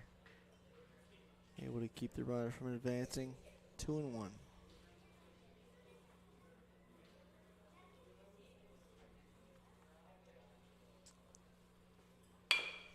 That one's squibbed to the left side. It'll be foul though. And that'll even things up here at 2-2.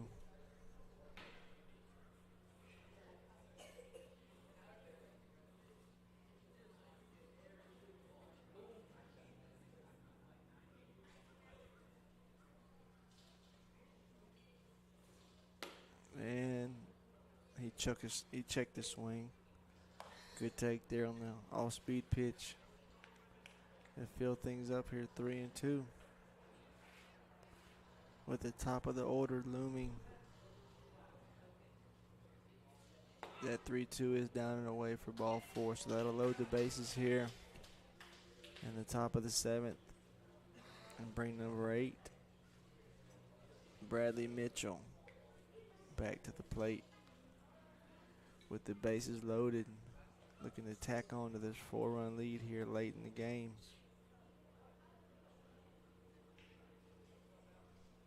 Be all gonna work out of the windup here.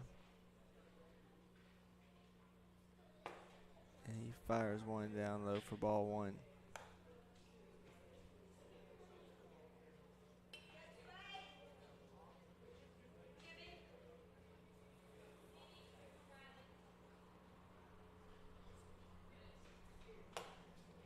That one swung on the high fastball to even things up at 1-1.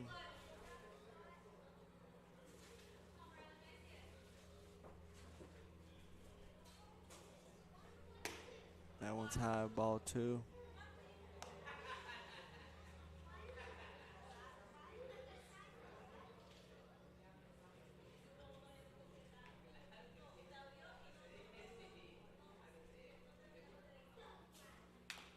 That one's fouled off the catcher. That didn't feel too good.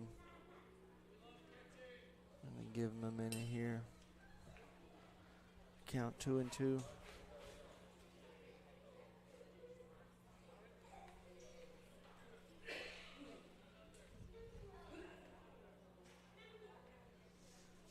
As an umpire, I've taken my fair shot of those. I caught one on the top of the wrist last weekend, but those ones around the thigh area, those definitely don't feel good either.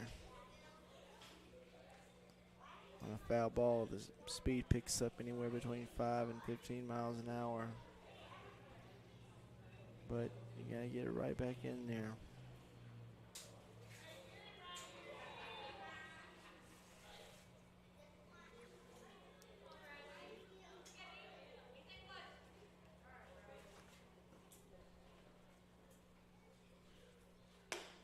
And that one is right at the belt for strike 3, so a big-time strikeout from Bial.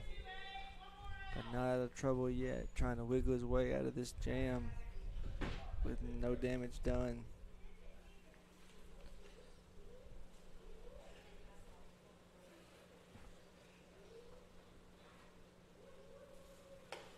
There's the batter. Mason Daysinger takes a curveball for strike 1.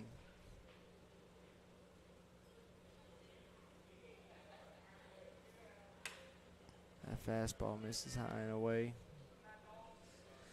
Even things up at 1-1.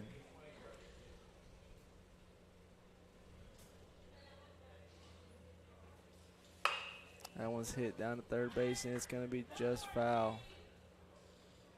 Would have scored a couple there, but instead he's down 1-2.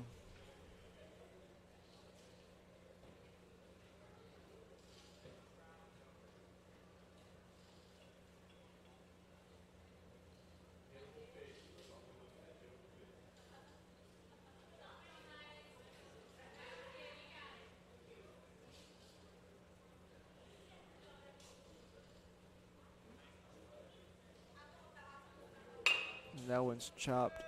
Going to be a tough play for third base. Fields it, fires across, low, and it's going to be dropped by the first baseman. So tough play, tough throw. First baseman couldn't dig it out, and that'll score a run and also leave the bases loaded.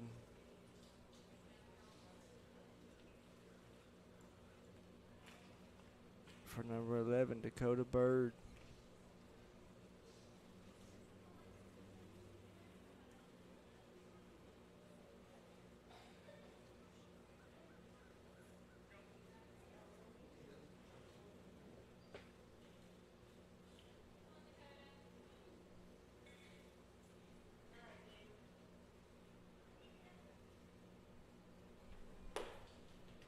Ball taken high.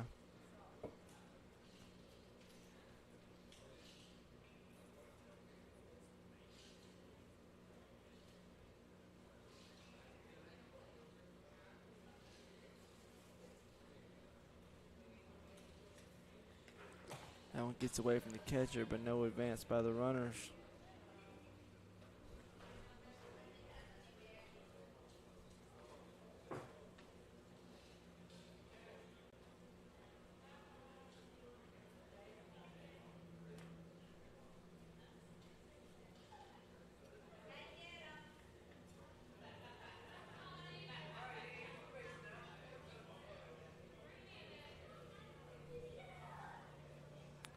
Here comes the 2-0. That one misses down and away for ball 3.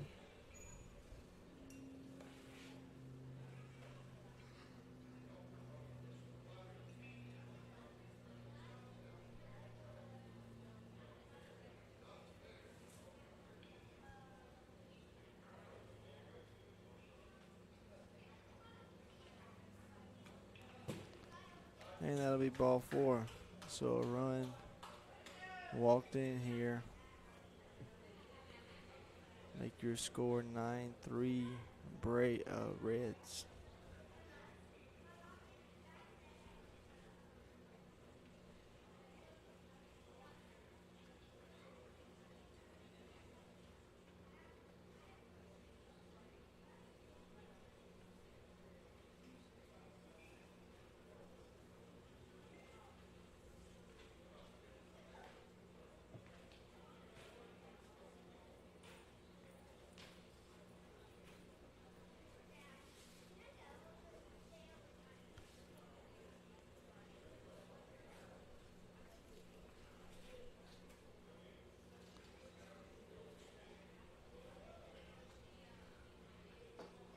Long visit here from the pitching coach.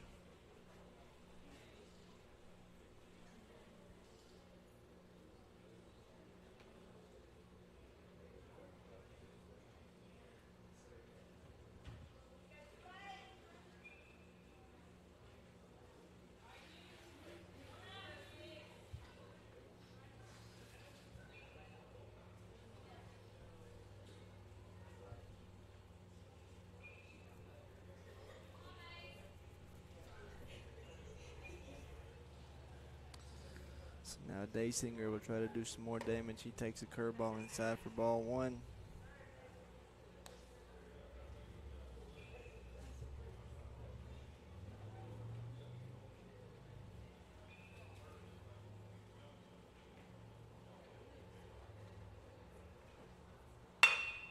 That ball's hit to third base. He's going to come up, field it cleanly. This one's thrown across a little higher for out number 3. So your score heading to the bottom of the 7th, 9-3 Reds.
Here now in the bottom of the 7th, 9-3 Reds. Leadoff batter takes ball 1. This is 21, Clay Decker.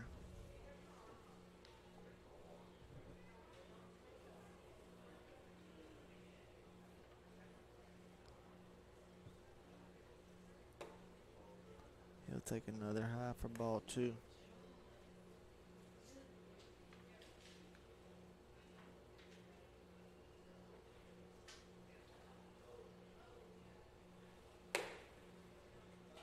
And 3 straight balls. Braves need some base runners here. Down 6. Bottom of the 7th. And that one's cut on, fouled off.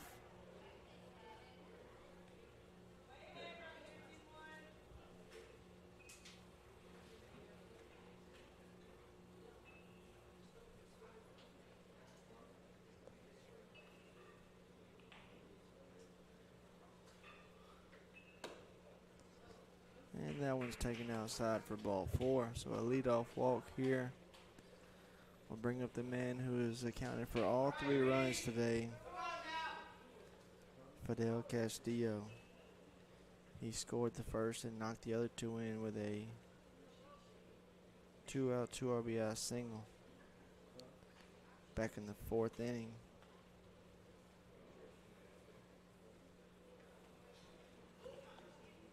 And he takes low for ball 1.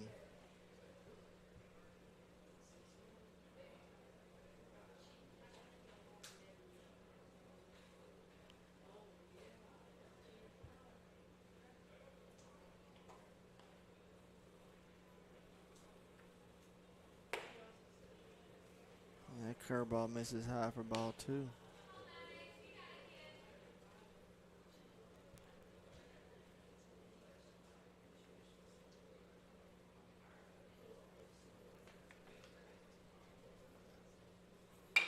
That one's chopped to the left side. Big hop.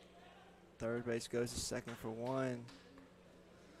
On to first, it's going to be a little late, but they do get the out at second. Now number 26, Aiden Morris.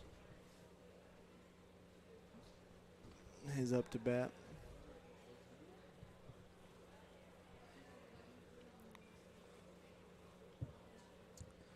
Choked up and all over the plate.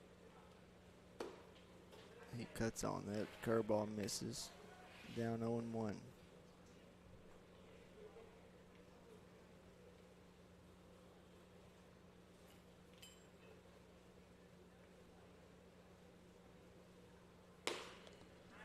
Takes that curveball in there for strike 2.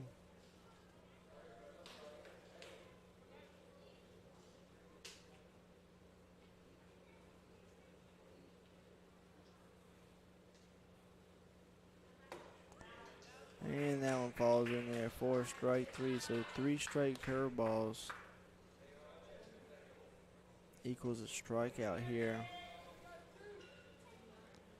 And now number 27, Barrett Upton, will be the last hope here in the 7th for the Braves.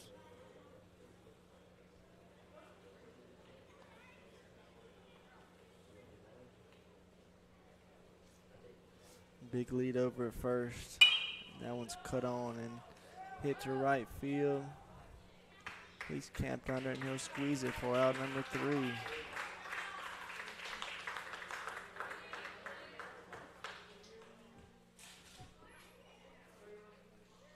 And we'll head now to the top of the 8th. 9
After some technical difficulties here, we're back with runners on second and third and one out.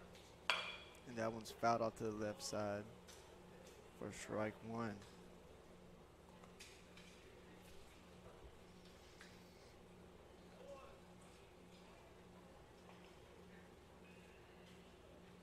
So we have bases loaded actually. And that one's cut on and missed for strike two.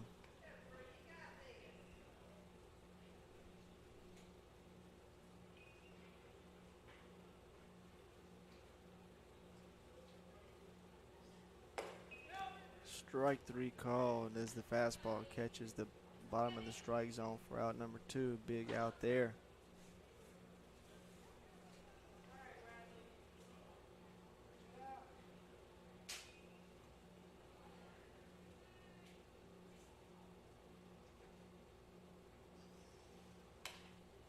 As that fastball misses down and away. This is Bradley Mitchell.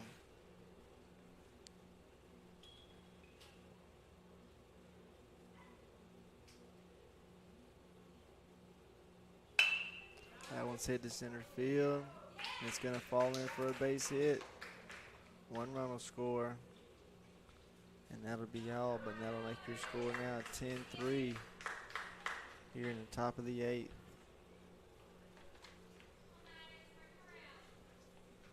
Now number 9, Maddox Pettis, is up.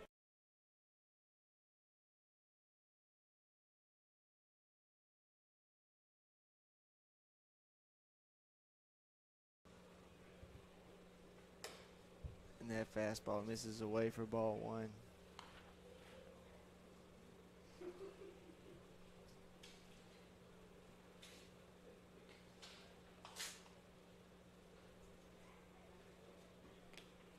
That one skips up there, runner on his way home. It's going to be a no play at the plate.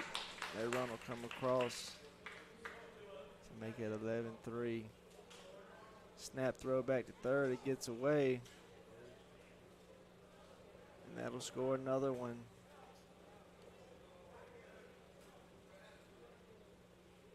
So make it 12-3 Reds.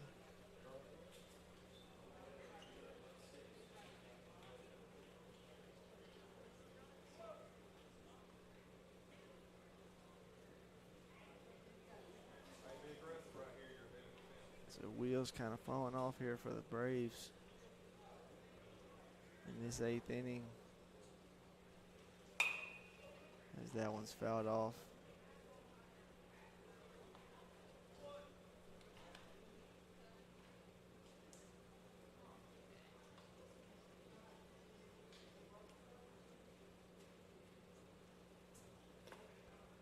Now it skips up there. Catcher able to pick it. Your count is now 3-1. Good hitters count here for Pettis.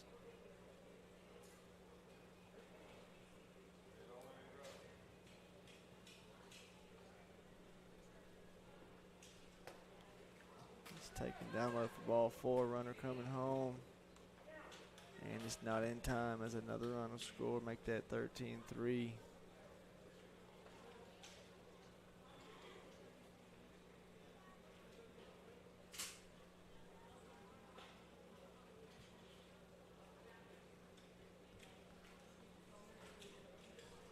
Now number 11, Dakota Bird, will step up to the plate. Here with 2 outs and 4 runs across the board here in this inning. 3 runs, I'm sorry.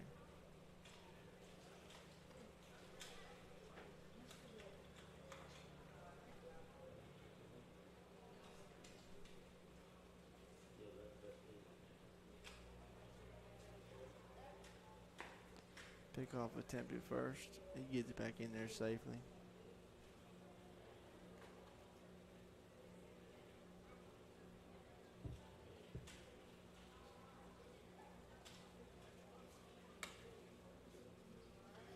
Ball taken low.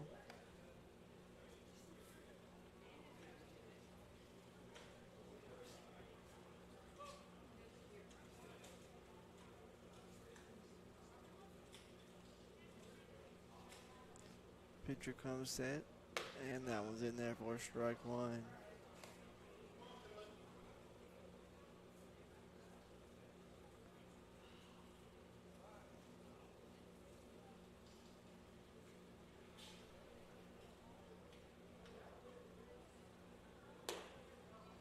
That one misses high. Your count is now 3 balls, 1 strike.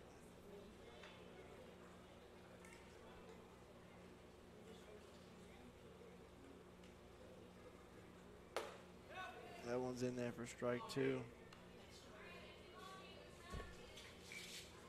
So 3-2 count. 2 outs. The runner on first will be moving.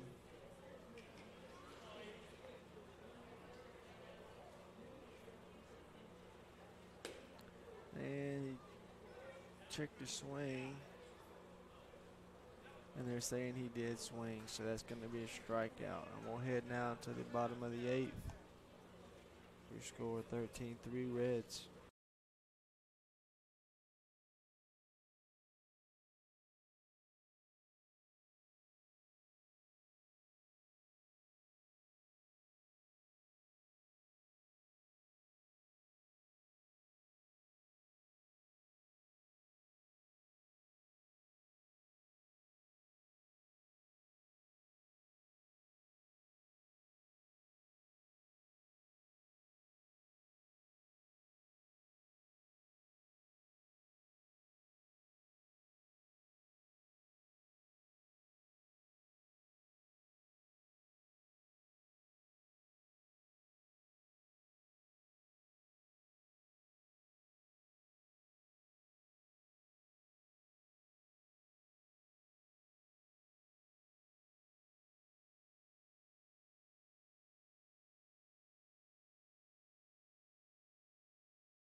All right, we're here in the bottom half of the 8th. Number 28 will lead it off, Grayson Bial, who saw a little time on the mound today.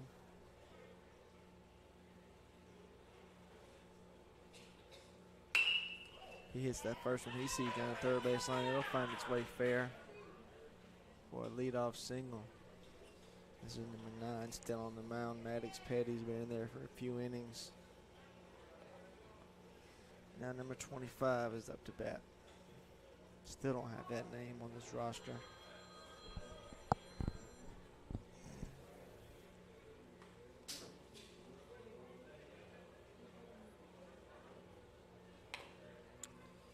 He fouls the first one off. And down to the count 0-1.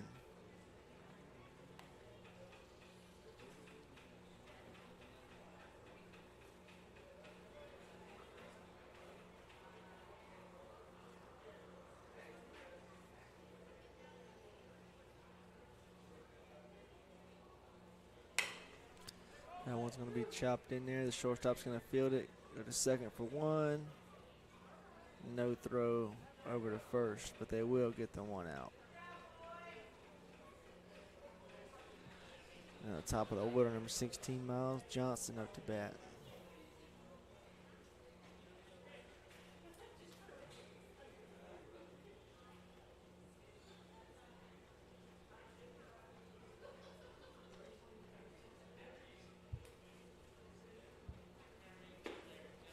cut on and missed. Strike one.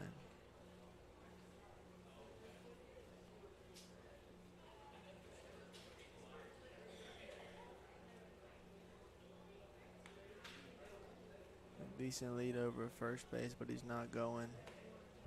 That curveball's in there for strike two.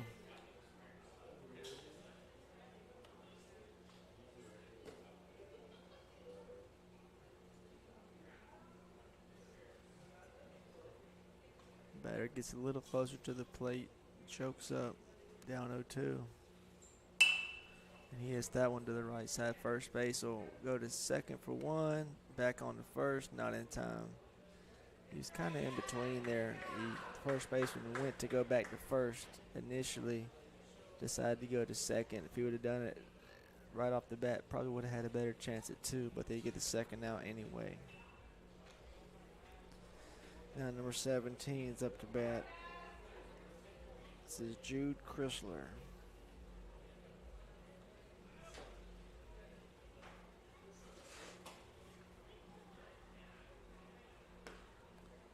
He takes down low for ball one.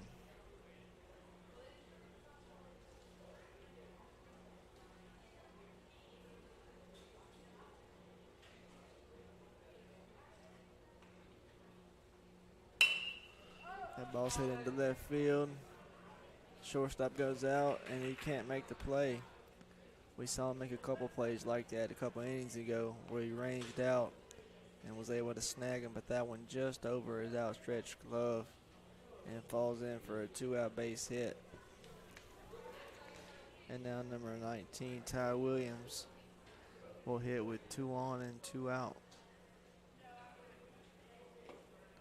He takes that curveball low for ball one.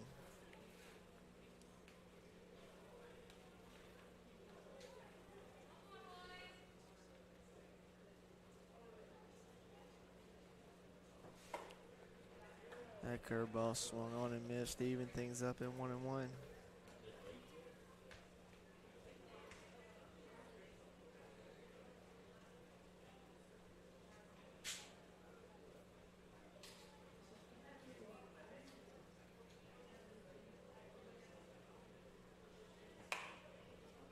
That one's fouled off to the right side, going to be out of play. The Williams will now be down 1-2. Maddox Petty's trying to finish things off here in the bottom of the 8th.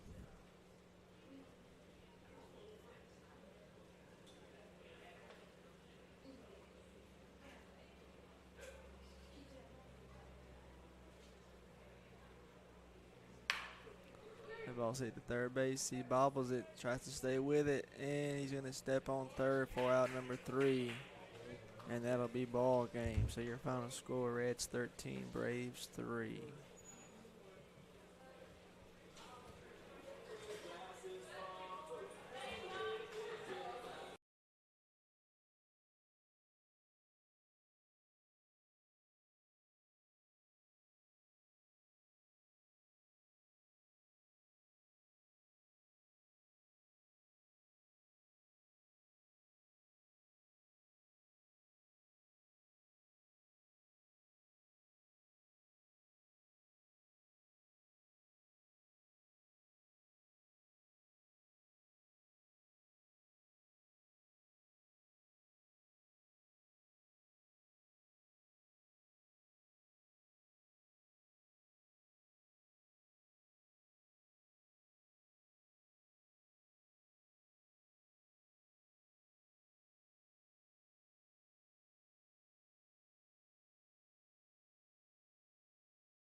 All right, we're here in Ozark, Alabama for the first half of this 18U set of games here. We've got the Rangers in the powder blues and the Guardians sporting the whites.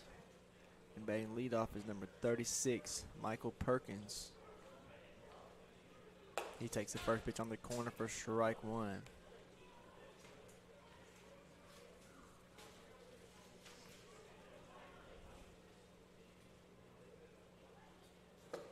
That one misses down low, even the count at 1-1.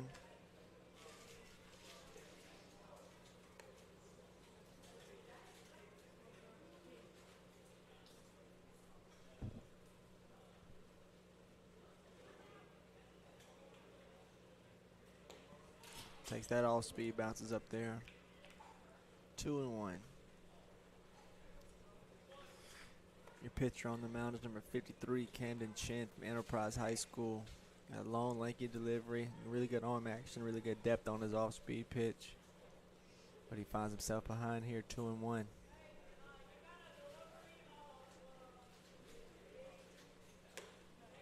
That one almost caught the inside corner. Probably would have been called a strike if it was squeezed by the catcher, but a favor done for the batter, and he is up now 3-1.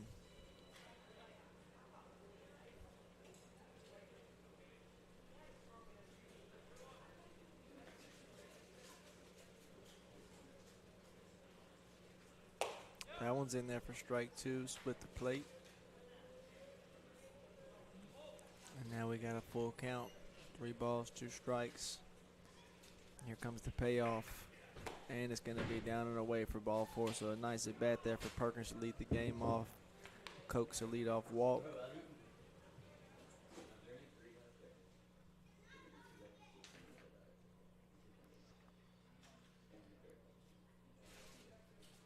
And that'll bring up our next batter. Trying to get that number. It looks like 38. Landon Gammons. He takes a ball off the plate outside for ball 1.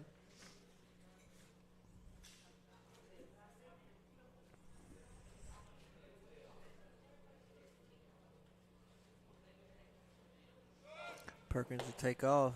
Pitches a strike. The ball's going to be thrown a little too late. It trickles into center field, but no further advancement as Perkins goes down to second with a stolen base. And you count 1-1 here on the batter.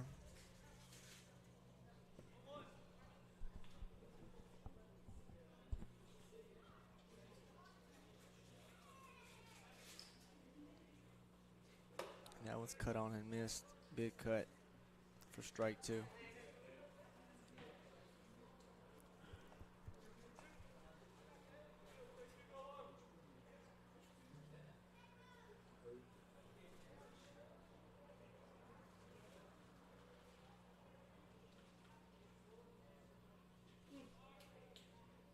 The curveball's hit the third base. It's going to be just foul. It's a nice job there by Gammons fighting off that 1-2 curveball.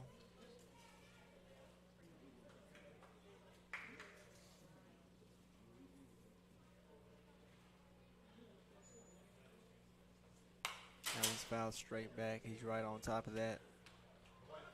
That was a fastball, rode up and in, but again, good timing there. Just missed that one. Let's see what Chen decides to go with here. Threw him a curveball, then he elevated a fastball. I'd probably go breaking ball away here, but let's see what Chen thinks.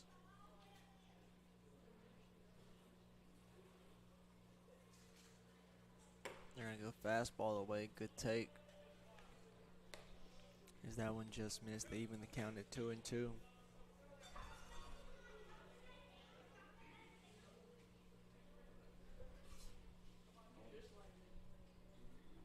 And that one's cut on and missed for strike 3. This game has kind of pulled his head out. Going for the big fly there. Came up empty for out number 1.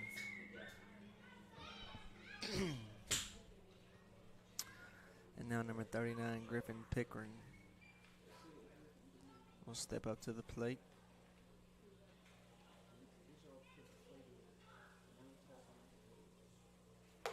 And he swings and misses at the fastball. Again, a good life on these on Chen's pitches. Really nice off speed, but when he pitches, he's coming at you all elbows and kneecaps. He's got a real lanky delivery, and that curveball is high to even things up at 1-1.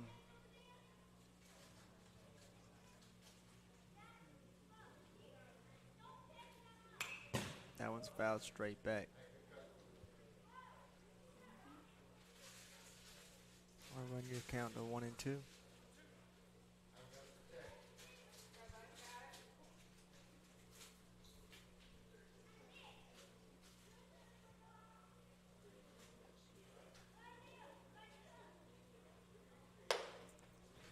That one misses up and away to even things up.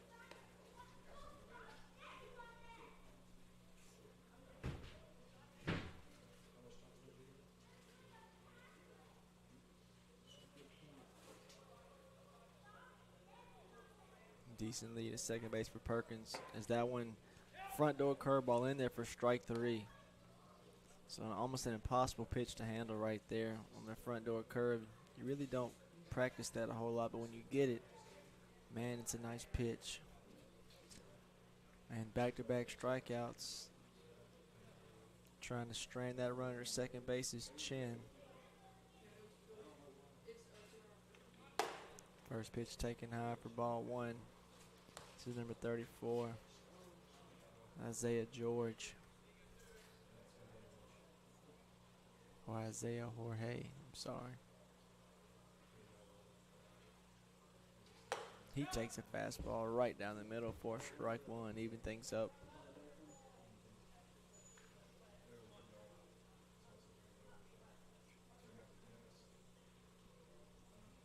Comes set, Perkins takes off, head to third, no throw. So that'll be a stolen base for Perkins. He's trying to do it himself here. Now the 2-1 count, runner on third. 2 down, let's see if Isaiah can get this run in. Pitcher working from the windup. He gets a curveball to catch the corner for strike 2.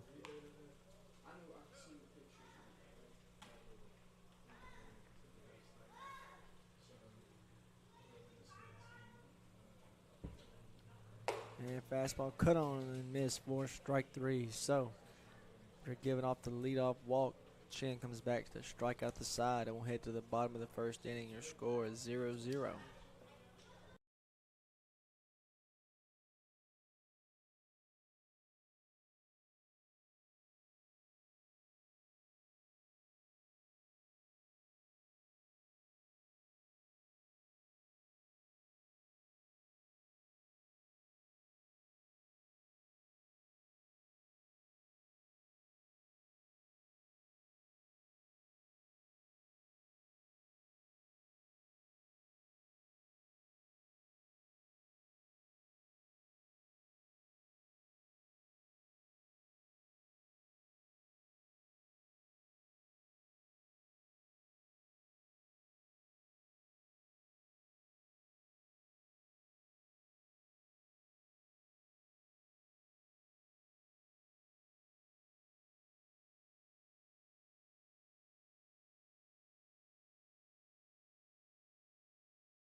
All right, we're here in the bottom of the first inning. Excuse me. Your pitcher on the mound is number 39, Griffin Pickering. And leading off for the Rangers will be number 52, Caden Boutwell.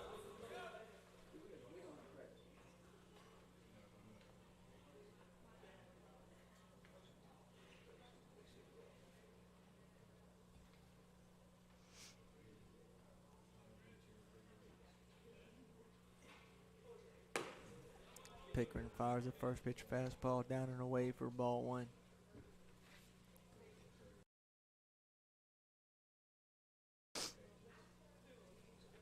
Winds and fire, skips it up there for ball two.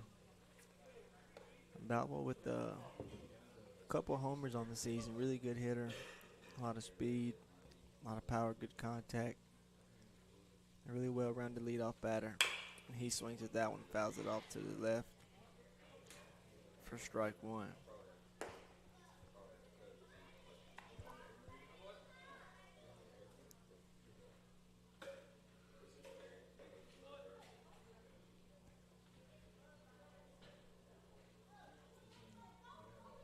The wind, here comes the 2-1. That one catches. They're going to say it's inside. That was a strike, but it's called a ball, so it's a ball. Here comes the 3-1. That one's fouled off right at the plate. To fill the count up at 3-2.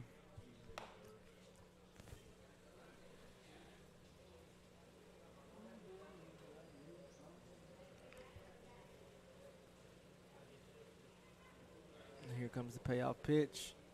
It's cut on and missed for strike three, so big time strikeout there from Pickering to start the inning off. Came at him with a heater. And now number 53 will step up to the plate. This is the pitcher, Camden Chen. He takes the first pitch. Skipped up there for ball one, much like the first pitch to Boutwell.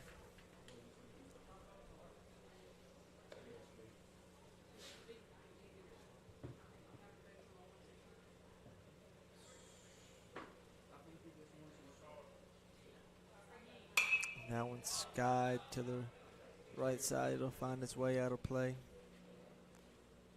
Even things up at 1-1.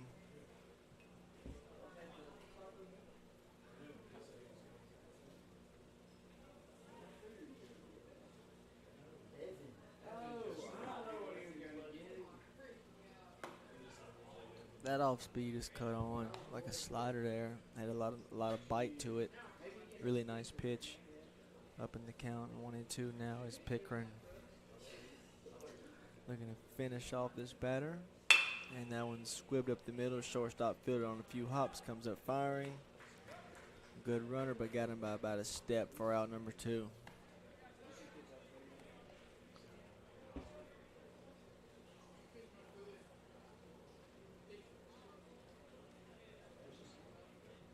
So now number 54, Braden Marquand, will step to the plate. Trying to get a 2-out rally here going.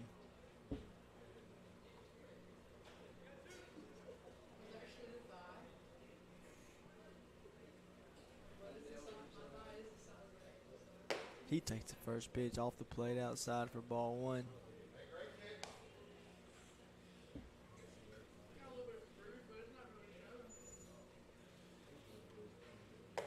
That one's in there for strike one.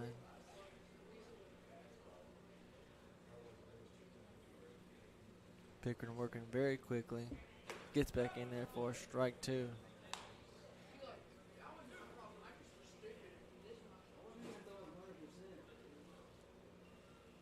Here comes the. Well, we're going to have a balk there. Should be 2-2, but I don't think coach is going to call that. So it's 1-2. That one misses high. Even things up at 2-2.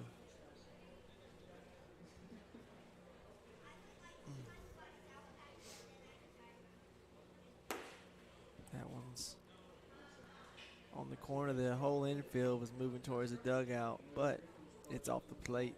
So it's going to be 3 balls, 2 strikes. Here comes the payoff. Swung on and missed for strike 3. So a nice job there in the bottom half of the first from Pickering, and we'll head to the top of the second. Your score is 0-0.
All right, we'll head to the top of the second as Chen looks to work off that first inning where he struck out the side.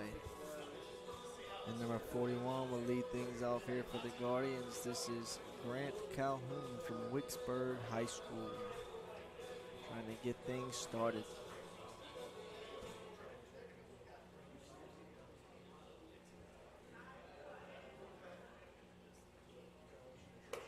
He fires high for ball 1.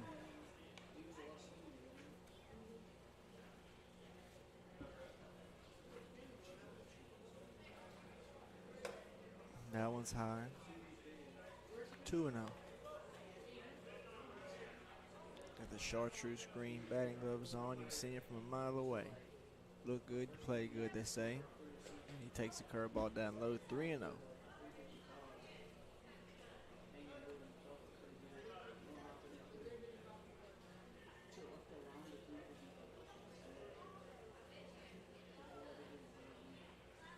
That one misses for ball 4, so a 4-pitch walk to lead the inning off after striking out the side in the first for Chin.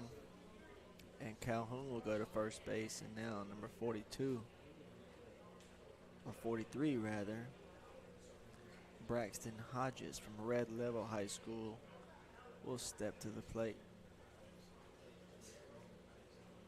Pickoff try, no good. Able to get back in there, standing up.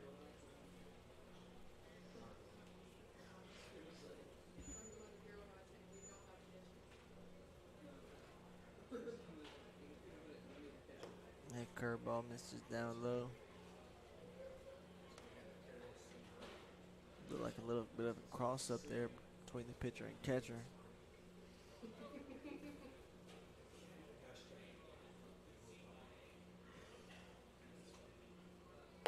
That one's down low. So 6 straight balls here to start this second inning for Chin. See if the batter recognizes that and takes till he gets one, or if he says, hey, I like it, I love it. See if he takes a hold of it. And he will. Check swing for strike 1. Your count is now 2 balls, 1 strike.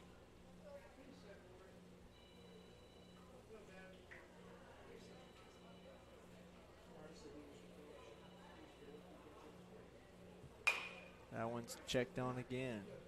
2-2. So after 6 straight balls, Chen has gifted 2 check swings in a row to get back in it 2-2.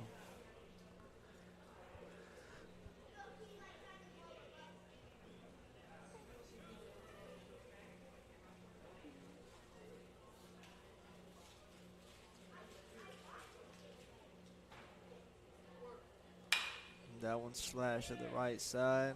It's going to be foul. Can the right fielder get to it, though? And the answer is no. It's going to be out of play.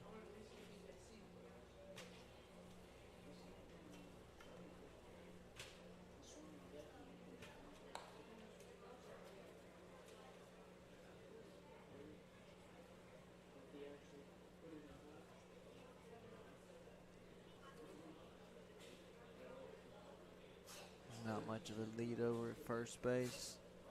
Chen comes set, fires in there. Curveball breaks in there for strike 3. So a nice job coming back there after falling behind 2-0 and getting the strikeout of Hodges.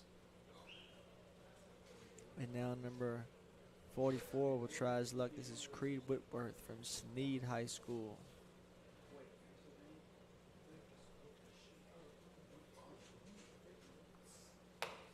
That one misses away for ball 1.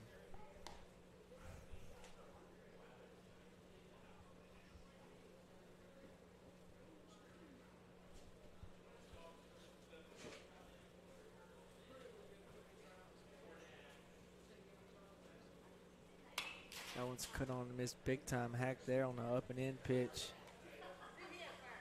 If he would have connected with that one, that ball would probably still be going.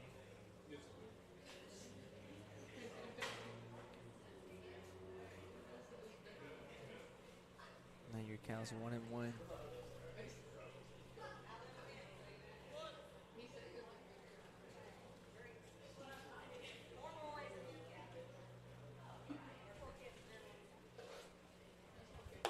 That one doesn't catch the outside corner. Nearly did, but be 2-1.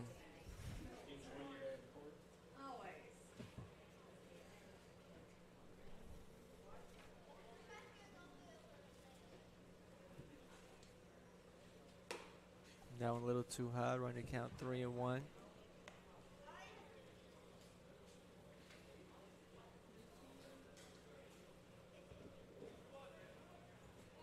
So after striking out the side in the first, little trouble here finding the zone for Chen. Able to get that last strikeout, but this time behind 3-1. Now he's back in the count. 3-2.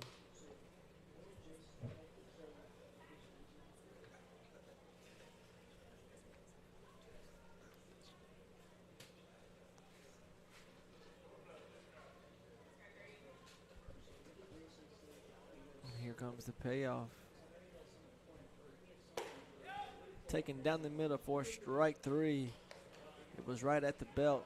Whitworth thought it might have been high. Was about to make his way to first base, but the umpire said, no, sir, we're here to swing the bat. And that'll be out number 2. Now number 37, Cole Anderson. I'm sorry, it's Seth Williams. Now, up to bat. He hits the first one he sees into right center field. That's going to fall for a hit. The runner will stay put. And that'll put runners at first and second base here with 2 outs.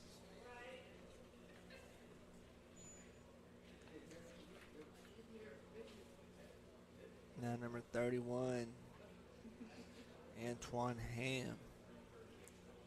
Steps to the plate looking to get some 2-out RBIs here.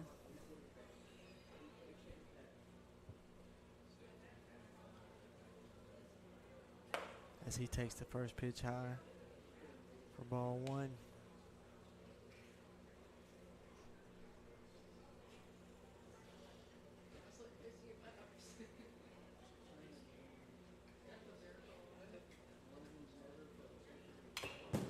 Fouls that one off.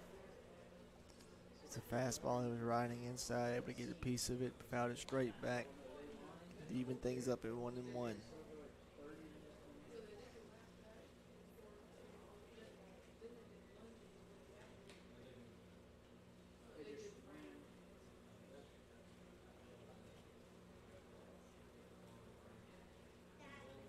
That curveball is a sword swing right there to fall behind 1-2.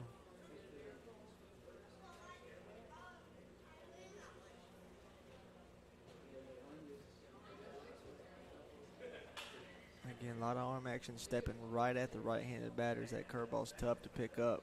And that fastball blown by him for strike 3. So a nice job coming back there for Chen. And no damage done after straining a couple on base. We head to the bottom of the second inning. Your score still 0-0.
All right, we'll head to the bottom of the second, and Griffin Pickering will go back to work. This time against number 56, Ty Morris, out of Houston Academy.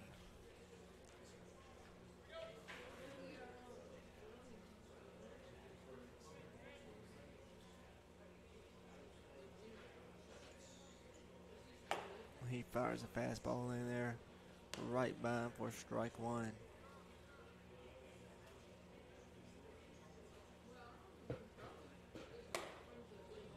Two pitches, 2 fastballs, 2 swinging strikes. Morris steps out for a second, got to collect himself. So he gets a little bit closer to the plate here. And that curveball is down and away for ball 1. It's more of a slider though. Let's call it a slider. Your count is 1-2.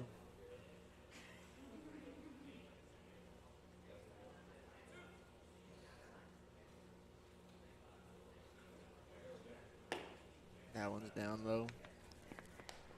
2-2.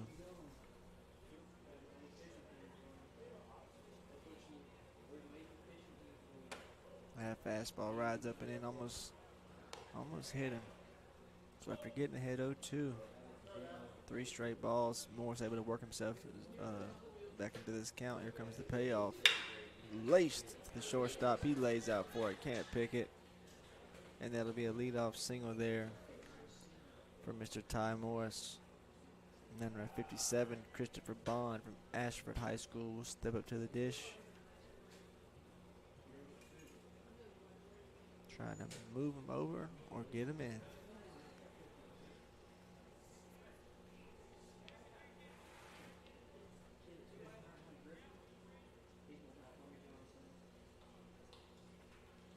He takes that first pitch fastball outside for ball 1. So after a little wider zone for that 15-year game, umpires really cutting those rivers off as he should, if you ask me, as an umpire who has a tight zone, and making these pitchers earn these strikes.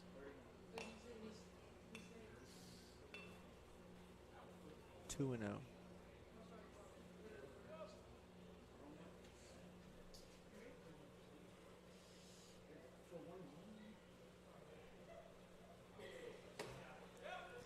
That one's in there for a called strike.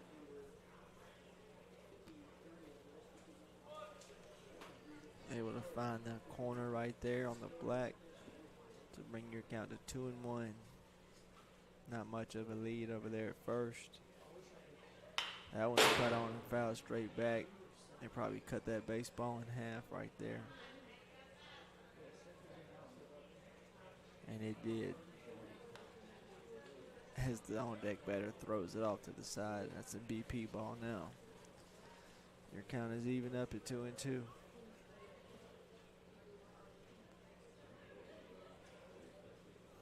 Long look over to first. Fires a fastball high and swung on and missed for strike 3. So a little help there from the batter.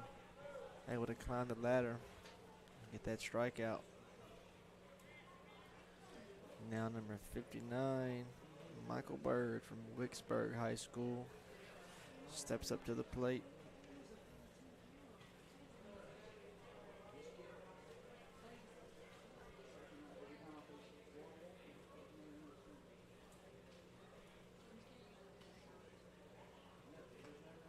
As he laces that first pitch he sees into left field for a base hit. Smooth single there. We'll put runners on first and second base for the big number 60, Evan Preston from Rehoboth High School, who a couple weeks ago when I had him hit a laser beam off the left field fence, which probably would have been gone here with the lower fence they got out there. It's not real low, but it's lower than the fence they played on.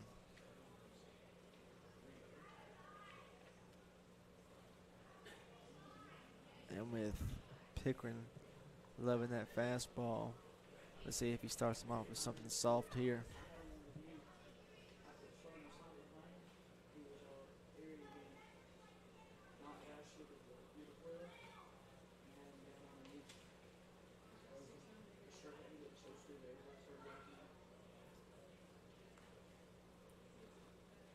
And he does start him off with something off speed. It was upstairs, but he got a little help there from Preston. Swing and a miss down 0-1.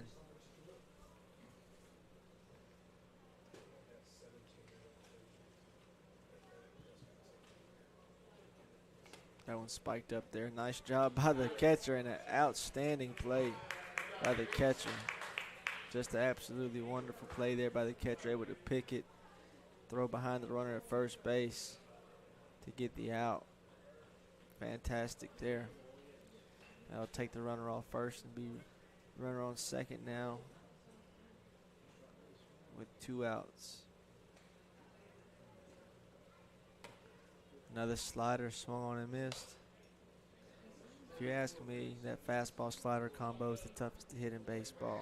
You can argue the fastball changeup depending on the depth of the changeup, but man, when you got that fastball slider combo working out of that same arm slot, it's incredibly tough to pick up. And there's another one swung and missed for strike 3. Preston doesn't decide to run. Now he does, but not before the catcher can throw him out at first base. 4 out number 3. We'll head to the top of the third now. Your score still 0-0.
So Chandler go back to work here in this third inning.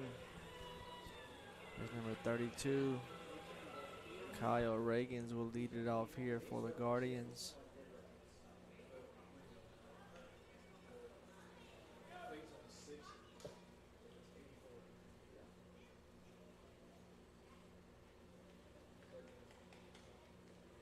He takes the first pitch fastball inside for ball one.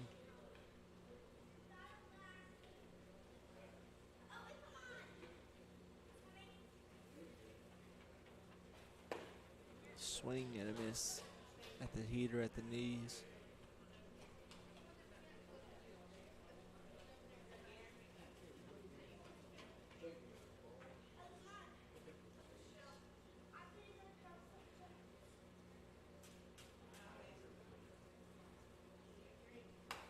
That fastball misses high.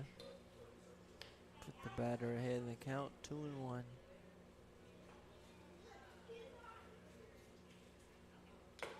That one's foul tipped into the catcher's mitt. Even things up at 2-2.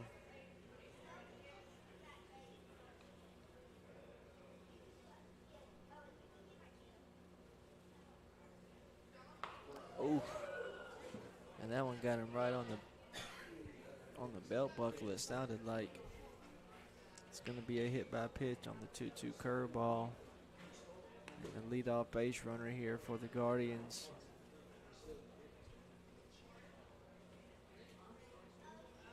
And we'll bring up number 33, Harkrider, Malone High School. Big time lead over at first base.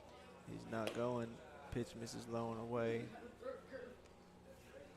Catcher thought about a snap throw, but no good. See if he gets some action right here on this next pitch. They're going to try to pick off a temp back in there safely.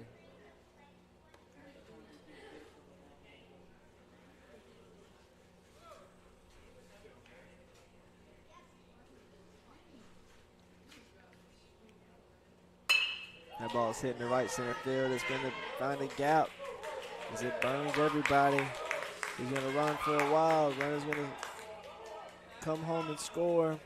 And it'll be a stand-up triple there for Harkrider as he sent that fastball into right center field on a rope. And that is an RBI triple there for Mr. Harkrider. And that'll put the Guardians up 1-0. And now Cody Bird will step up to the plate.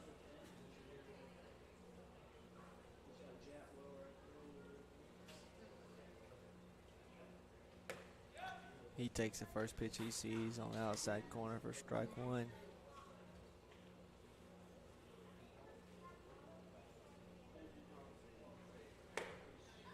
Fastball right over the top of his head, even things up.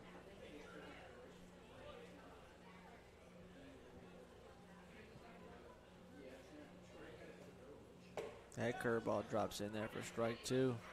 And they're going to run home, and he is safe. And a steal home from Harkrider. Really, really heads up base running there, able to catch the catcher and pitcher sleeping there, and able to steal a run. You don't see that every day, folks.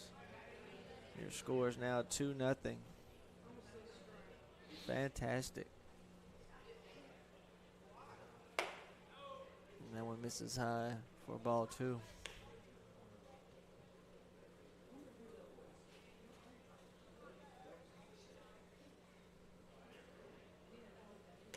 Swung on and missed.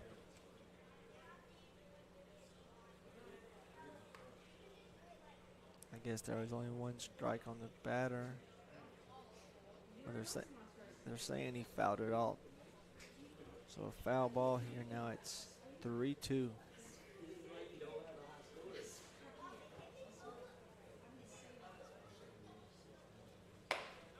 That ball misses away.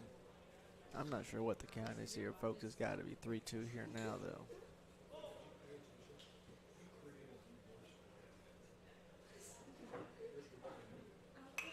That one's fouled straight back. Good cut.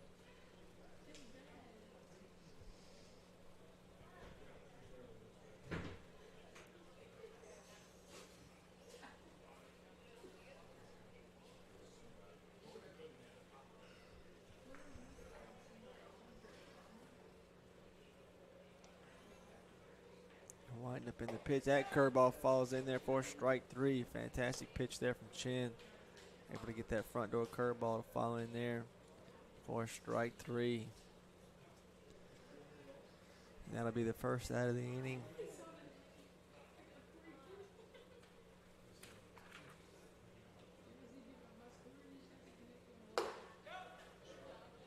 And that pitch is in there for strike 1 to number 35, Cash Wheeler.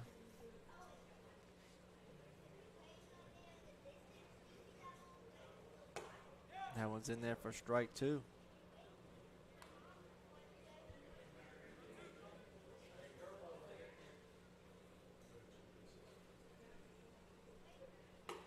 And good morning, good afternoon, and good night. 3 straight fastballs gets Wheeler looking. And that'll be out number 2. As the leadoff man, Perkins, will come back to the plate. He was able to earn the leadoff walk to start the game. And let's see what he can do here with 2 outs and nobody on.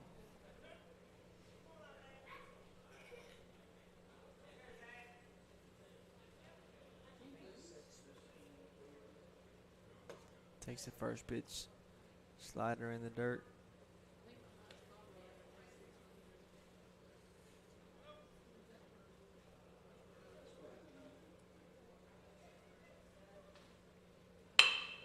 Grounds the ball to second base. Gonna be a tough hop. Stays with it.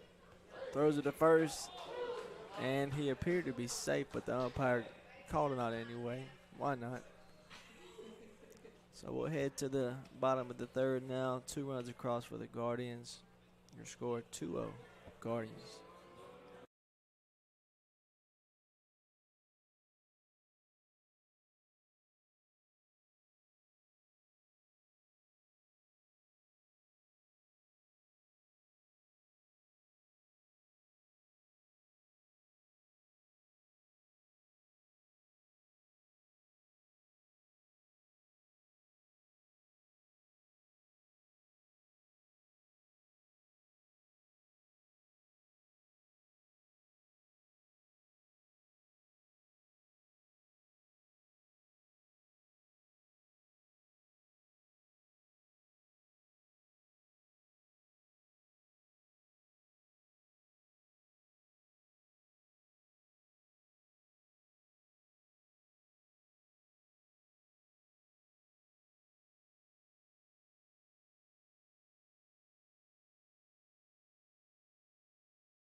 All right, we head to the bottom of the 3rd inning.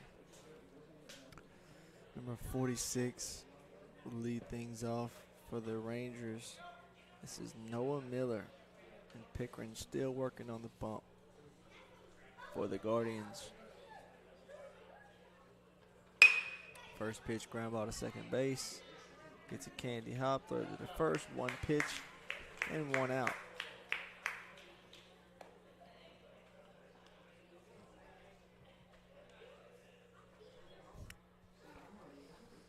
Now number 47, Isaac Sullivan, Northside Methodist, will step up to the plate.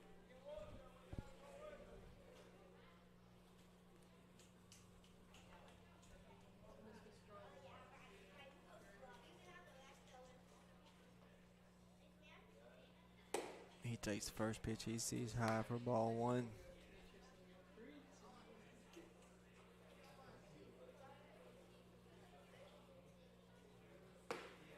That one's low.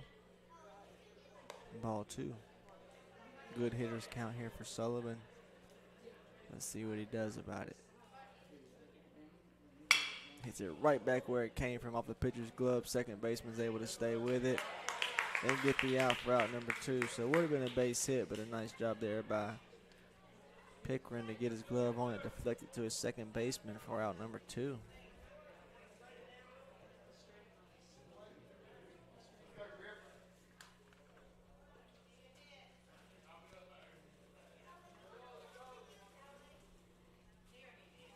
trying to get that batter number. So he takes strike one. This is Cameron Richards batting for Dothan High School right here at home. So he takes down and away for ball one.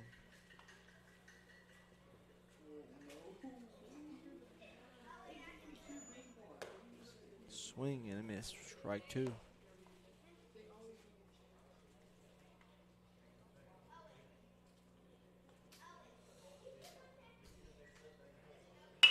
And that one's hit pretty well to center field. Center fielder goes forward, back, and forward again and makes the catch for out number 3. And we'll head to the top of the 4th. Game moving quick here. Score 2-0 Guardians.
So your new pitcher on the mound for the Rangers will be number 00, Cody Bird. Can't see that number, but I've got a note here saying the kid with the hoodie is Cody Bird.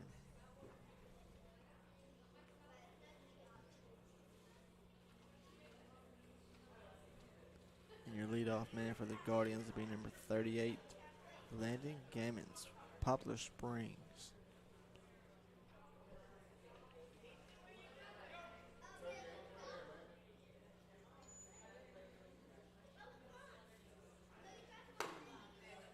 Takes first pitch high for ball one.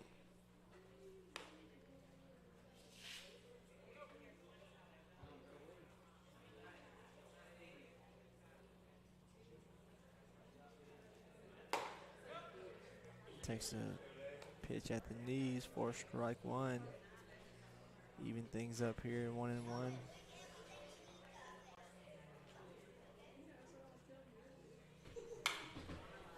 He fouls that one straight back. So your count is 1 ball, 2 strikes here on Gammons.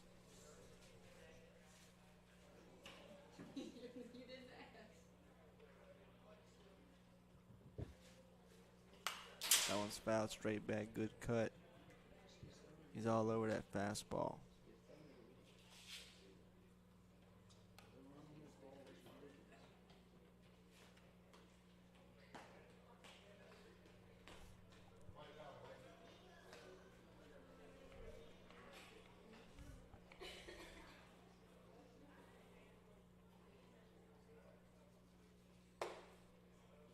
And that one just missed up. Looked like a changeup. Even things up here at 2-2.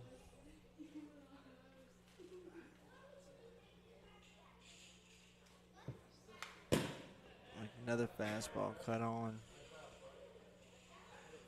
and fouled straight back. So a good battle here from Mr. Gammons. Let's see who can win it.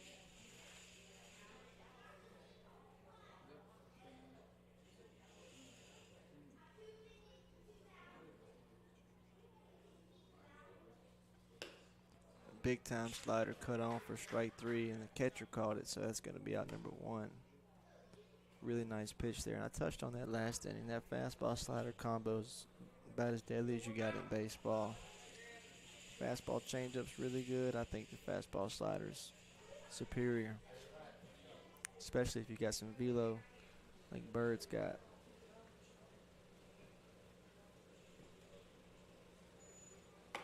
First pitch slider in there for strike 1.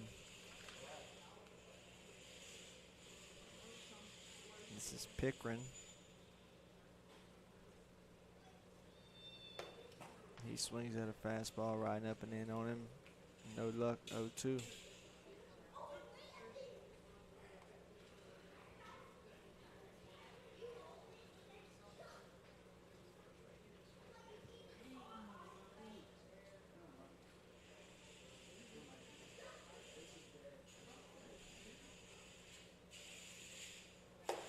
And the high chatter got him. 3 pitches, 3 strikes. We're out number 2.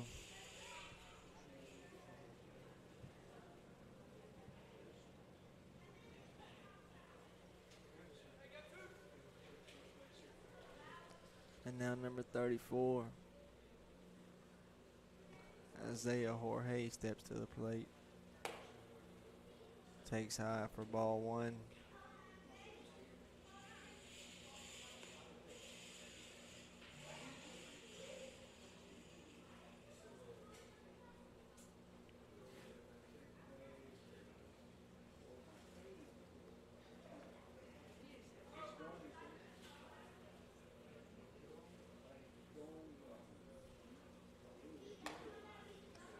Tardy on that fastball. Even things up at 1-1.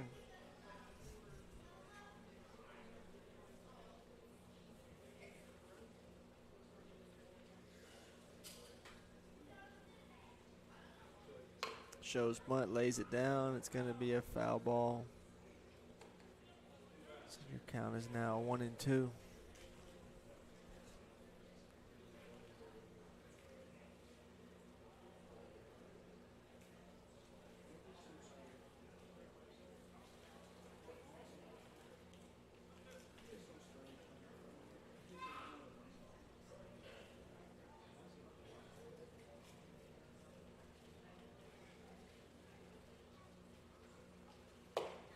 Big time fastball cut on for strike 3. So a nice inning there from Bird as we head to the bottom of the 4th.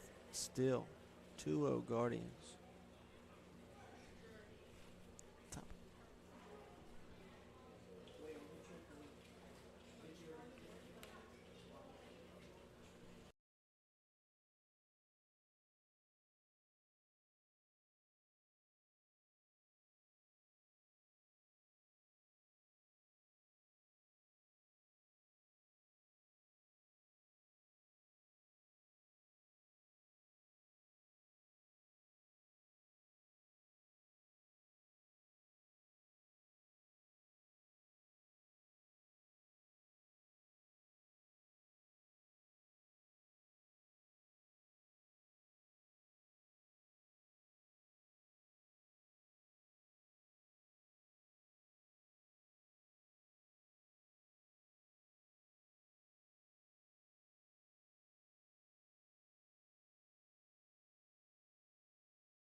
Right, we're here in the bottom of the fourth, number 53 leading things off here for the Rangers. This is Camden Chen, who started the day on the mound for the Rangers.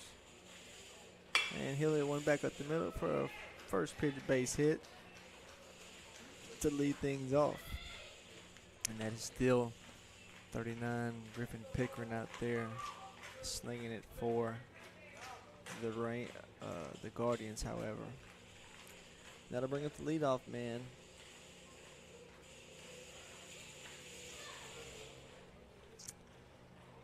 Can't remember that number though.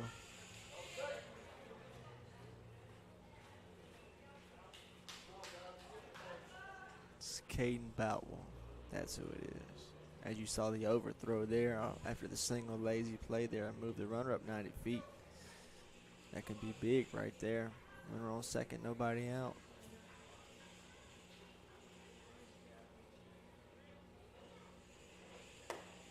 And that first pitch is taken high for ball one.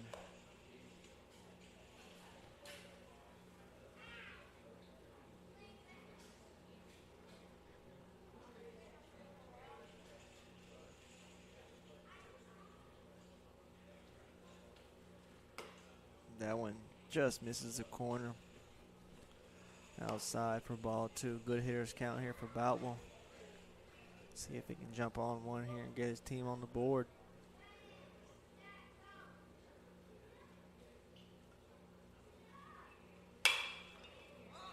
That one's capped and caught.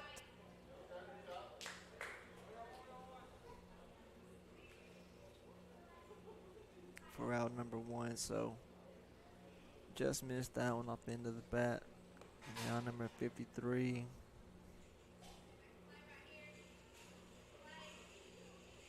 Camden Chen.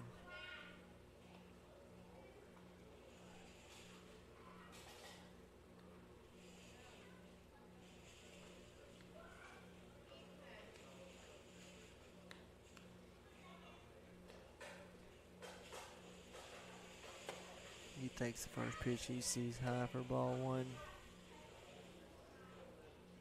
Must have been mistaken a minute ago on that first batter of the inning. My apologies. He takes high for ball two.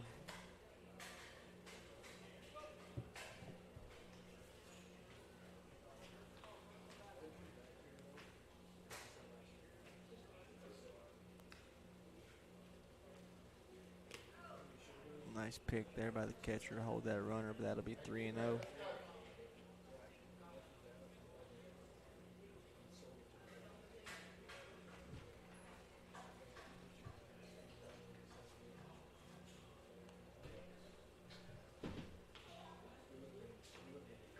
And he had the red light all the way, so he'll take one. 3-1, still a great hitter's count.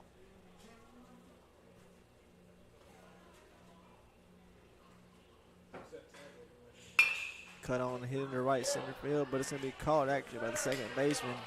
Fooled me and fooled the runner at second as it was squeezed. And on to second base for the double play. So we'll head to the top of the fifth now. Your score still Guardians 2, Rangers 0.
And we're back here, top of the 5th, leading all things here. For the Guardians is number 41, Grant Calhoun, and Cody Bird still on the mound there for the Rangers. Came in last inning through a fabulous top of the 4th.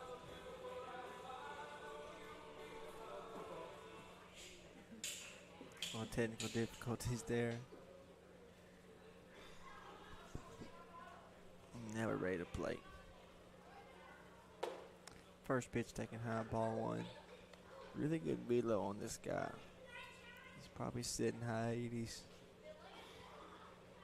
Good size, good upper body strength, lower body strength.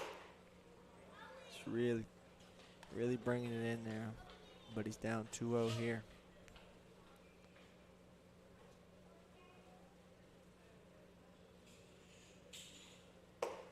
That off-speed pitch is in there.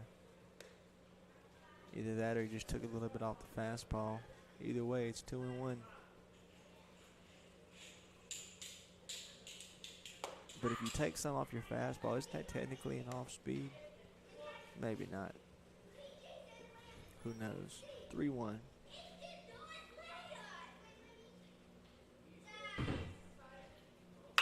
That was laced down the left field line, but it's going to be a foul ball.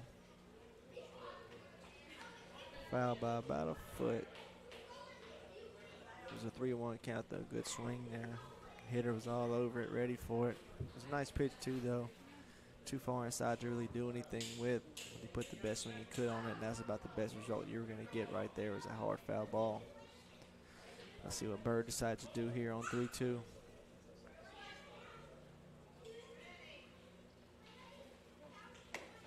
Takes a 3-2 slider off the plate. That is a great take there. After seeing 5 straight fastballs and being all over the last one, able to take that pitch. Good eyes there for number 41, Grant Calhoun. Now number 43, Braxton Hodges will step up to the plate.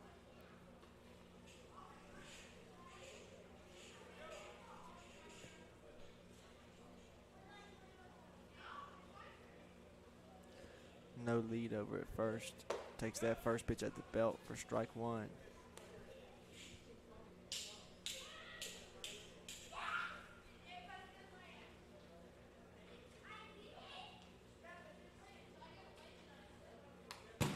That one's fouled off the knuckles for 0-2.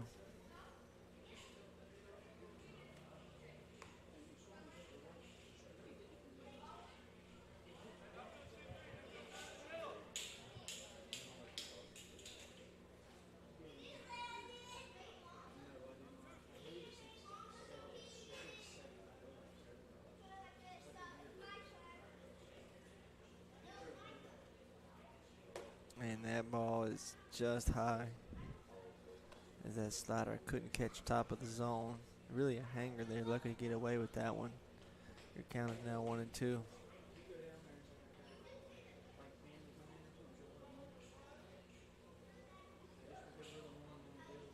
Oof.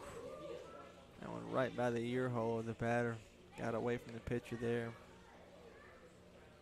Count is now 2-2.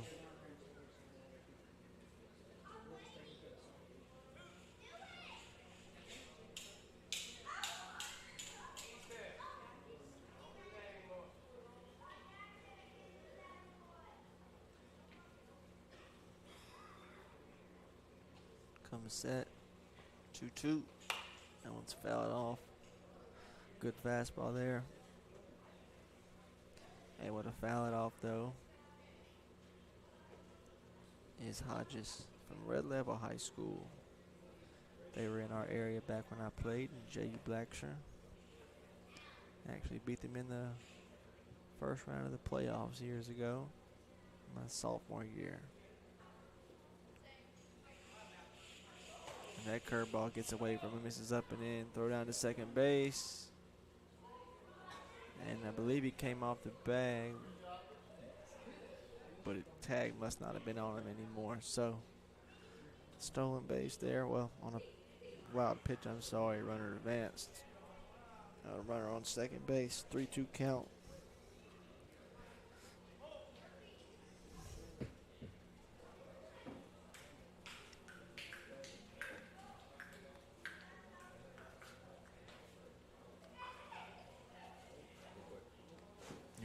payoff.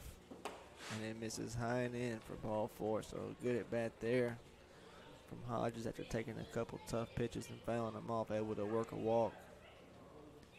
Put runners on first and second base now for number 44, Creed Whitworth.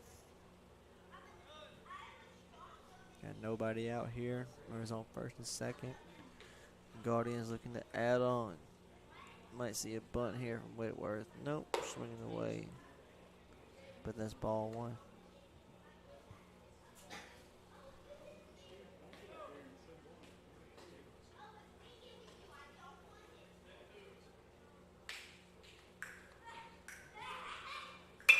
Now it's hit into right field. Right fielder went back. Now he comes in, makes the grab. He'll fire to third base, but the runner will advance from second to third. Now we'll have runners on the corners with 1 out. Now number 37 will step up to the plate. This is Seth Williams.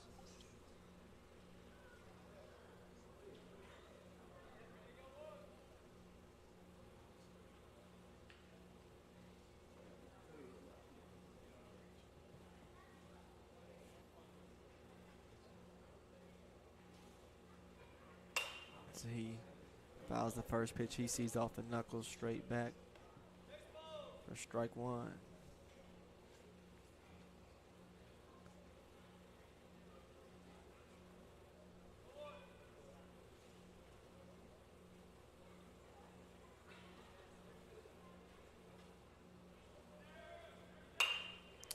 Same pitch, same result.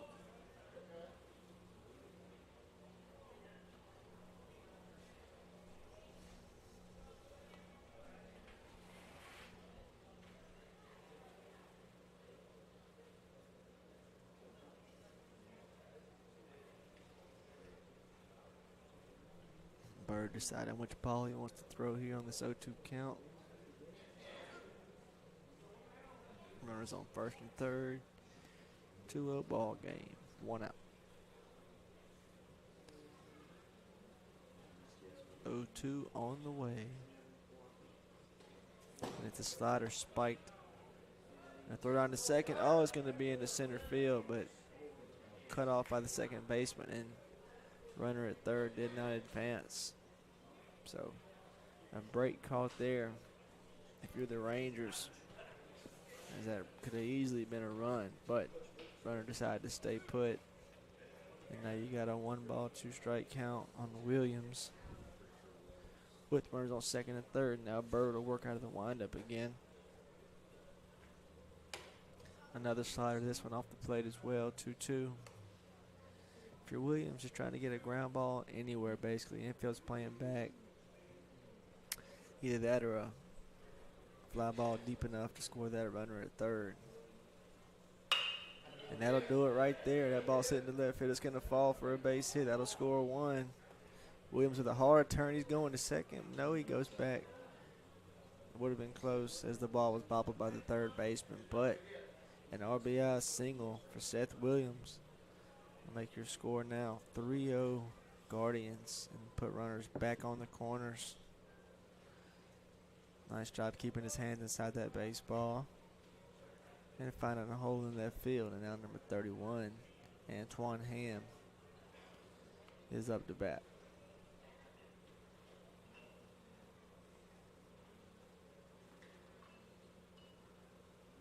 Runner bluffs at first base. The batter takes for strike 1.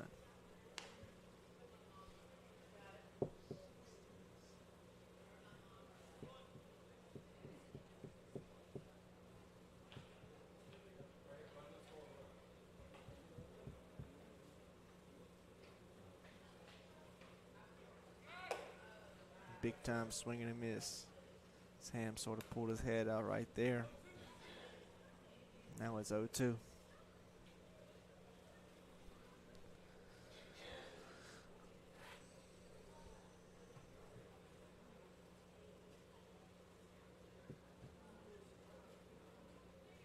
Runner's going this time as that one is strike 3 and the throw is cut off by the second baseman. Umpire's in the way. the throw home. So there's no such thing as umpire interference or obstruction. So that's going to be a run. But there is a strikeout. So that's out number 2. And a run does score on that. So your score is 4-0.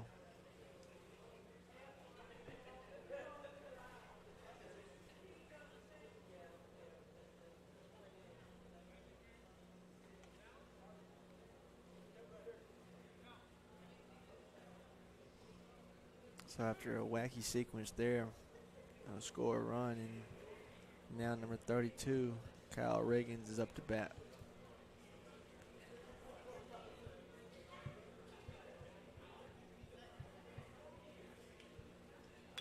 That one's cut on a hit straight back. Good cut off the catcher's glove. Down 0-1.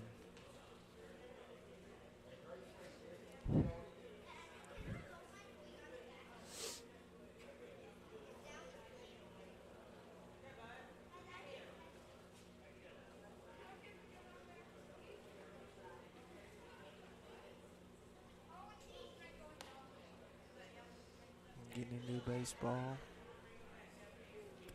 Trying to get out of this after already giving up 2 runs.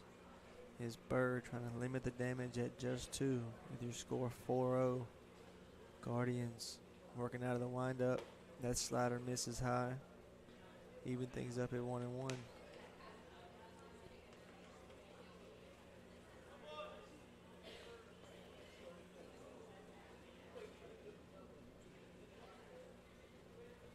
That one misses inside, kicks away from the catcher, but no advance as it came back to him. So another off-speed pitch. That one a little undercooked there by the pitcher, and your count is now 2-1.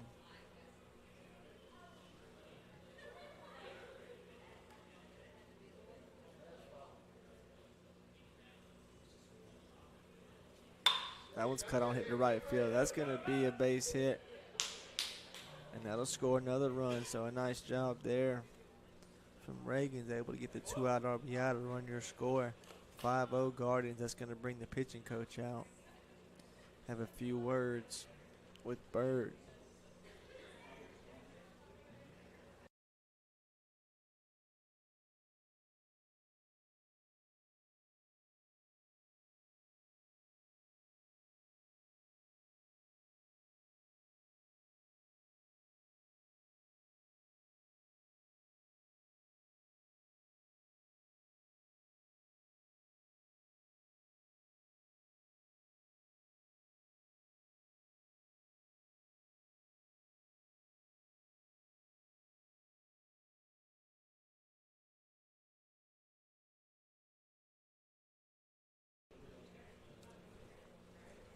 So now number 33,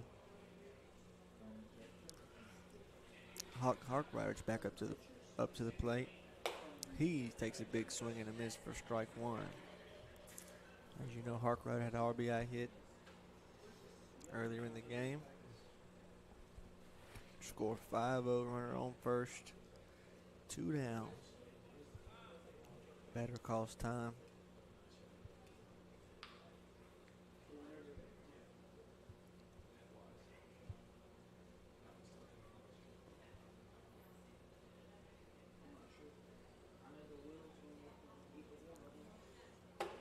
Ball misses outside, even things up at 1-1.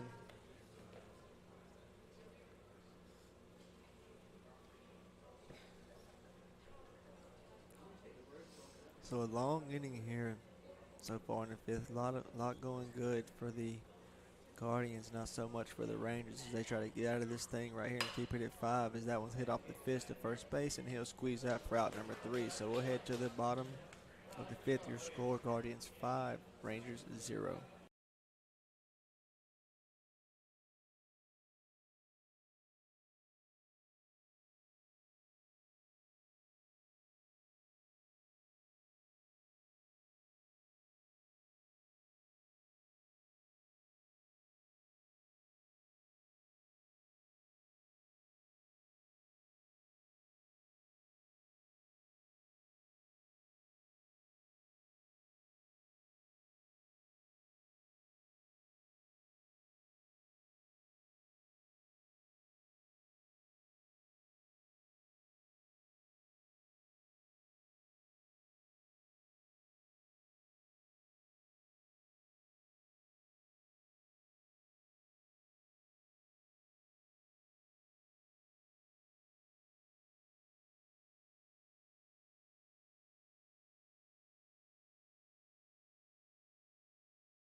Now batting for the Rangers. Number 54, Braden Marquand. And it looks like Pickering's still on the mound. Yeah, that's still Pickering out there dealing. He gets a swing and a miss for strike one. Pickering 4 scoreless so far, only giving up 3 hits.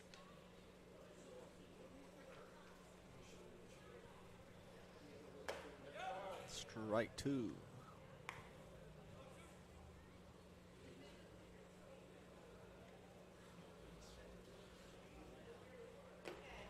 And that one bounces up there. 1 ball, 2 strikes. Pickering working extremely fast as he's been doing all game. And that one's fouled straight back.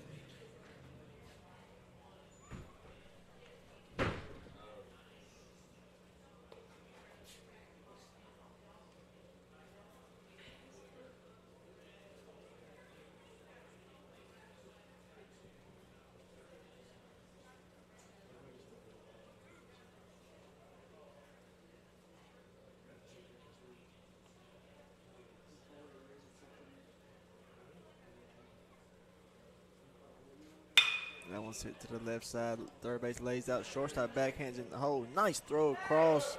But first baseman pulls up.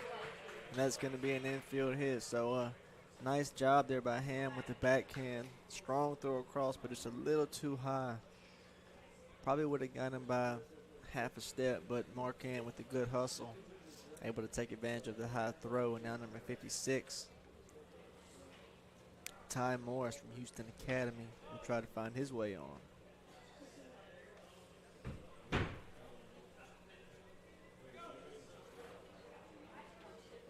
As they've turned the lights on here, as it's been pretty cloudy all day.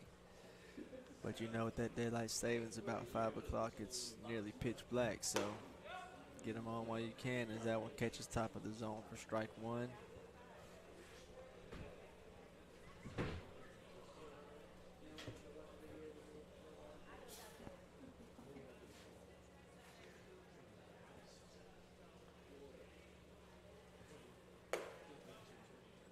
A little outside, even things up at 1-1.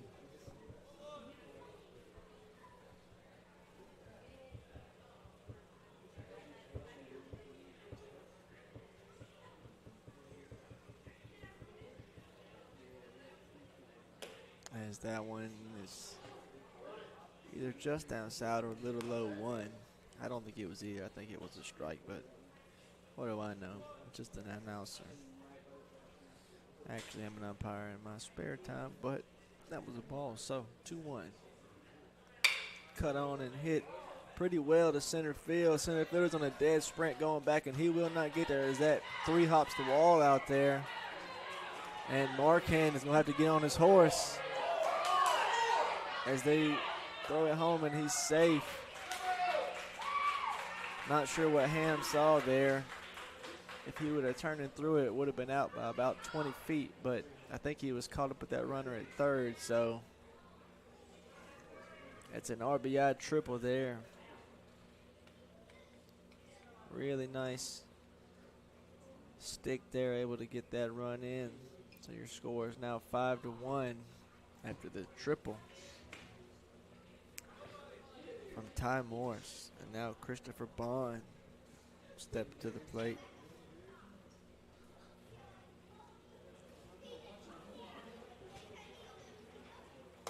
He takes one high and outside for ball 1.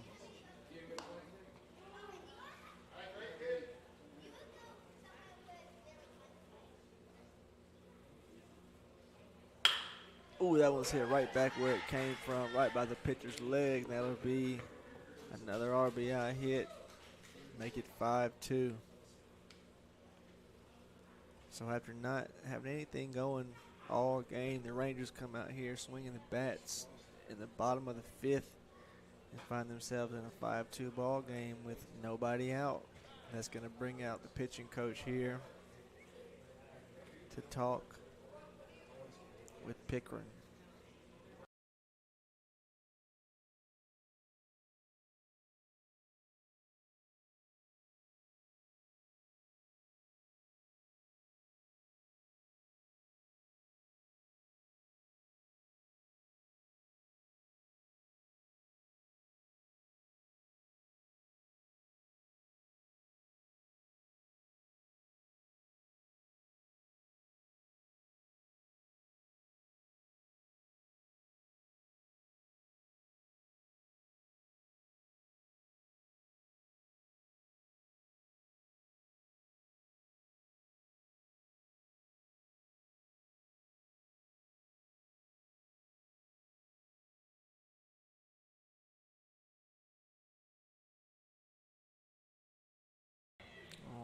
We're back here, runner on first base now.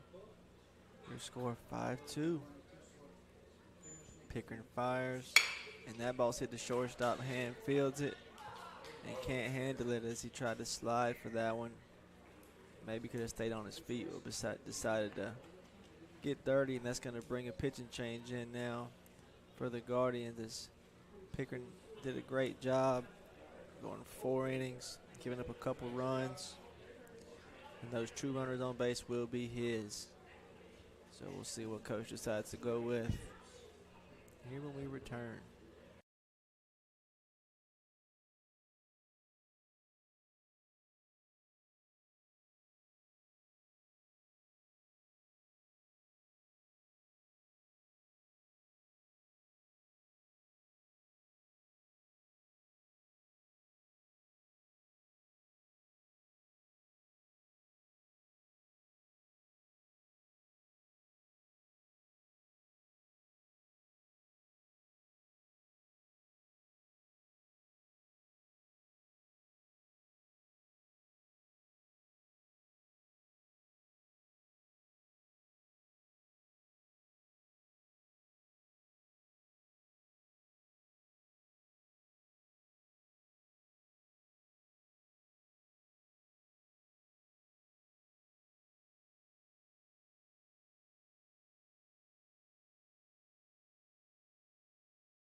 All right, we're back here. Coaches brought in number 37, Seth Williams. Actually on the mound here. Runners on first and second. Nobody out. And Evan Preston now at the dish. Big time power here. And he takes first pitch he sees right down the middle for strike 1.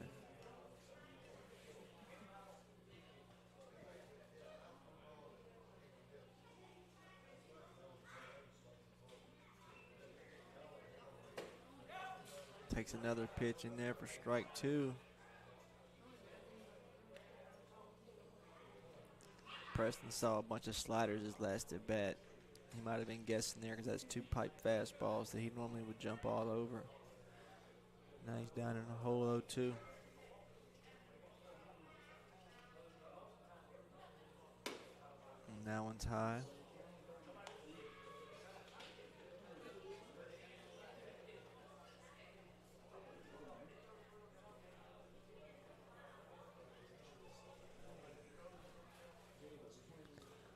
Here comes the 1-2 pitch. And it's in there for strike 3. Off speed pitch dropped in there at the top of the zone to catch Preston looking for out number 1. Big out right there. And now number 46, Noah Miller, steps up to the plate.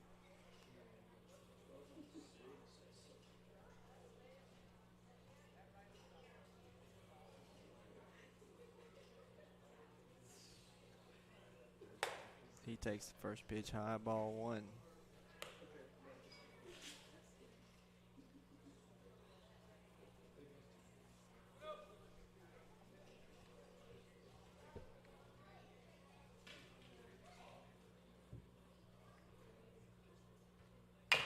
That one's chopped to the plate. Be a tough play from the pitcher. He throws to first base and gets the out for out number 2. But runners will move up 90 feet, so now we'll have runners at second and third for number 47, Isaac Sullivan.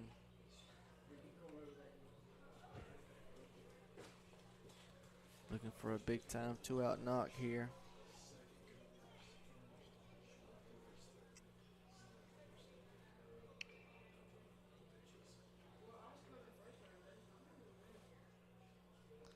Pitcher working from the windup now. And that one's hit to first base. It's going to be a foul ball. Down 0-1 is Sullivan.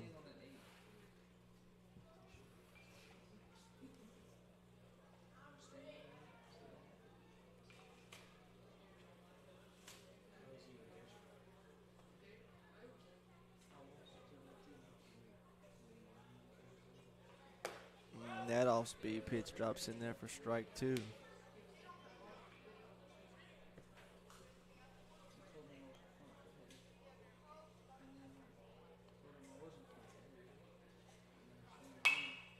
That one slashed to the right side of play. And we'll do it again.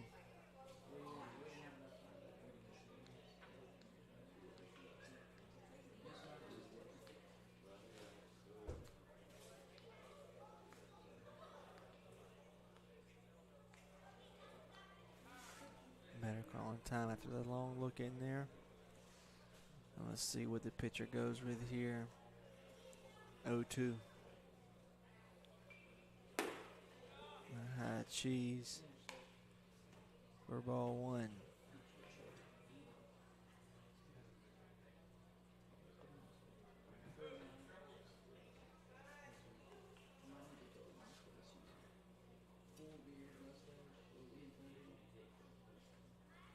And that one's in there for strike 3. So a big time job there from Seth Williams coming in there and cleaning it up. No more harm done, but they do score 2, so you're scored now. Heading to the top of the 6, Rangers 5. I'm sorry, Guardians 5, Rangers 2.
All right, we are back here, and your pitcher for the Rangers is number 53.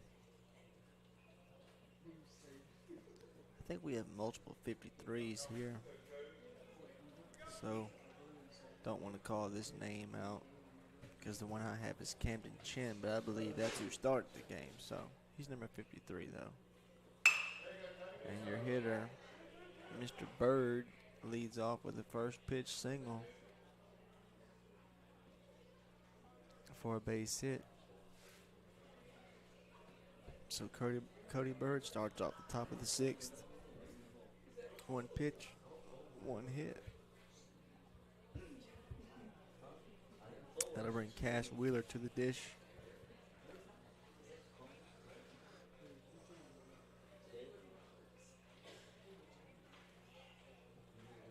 And he takes a fastball right there for strike one. As he struck out his last at bat on 3 fastballs, didn't swing the bat, and takes another one right there as a pickoff try to first.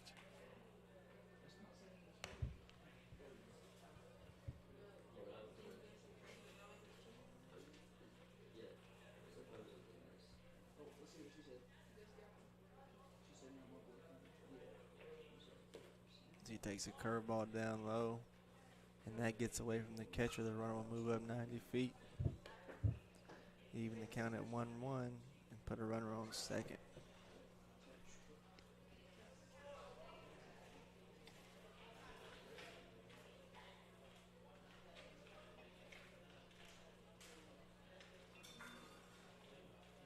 And Wheeler foul tips that one to the catcher's mitt. And now he's down 1 ball, 2 strikes.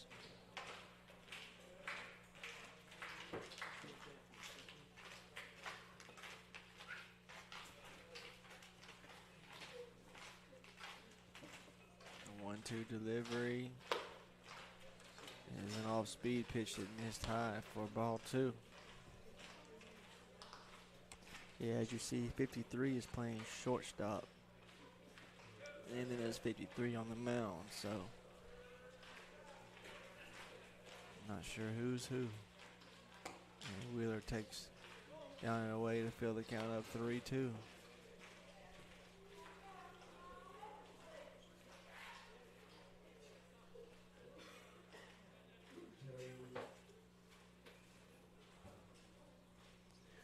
comes the payoff. Fouled straight back.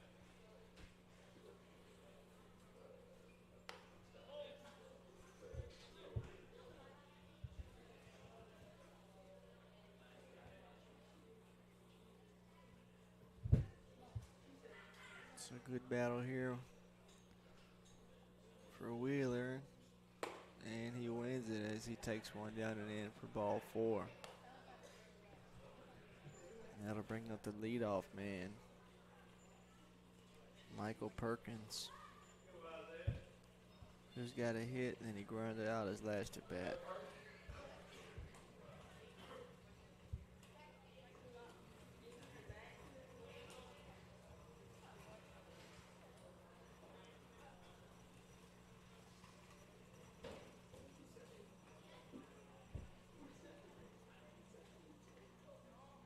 Runners go. Throw down to third is going to be late. And they execute a double steal beautifully.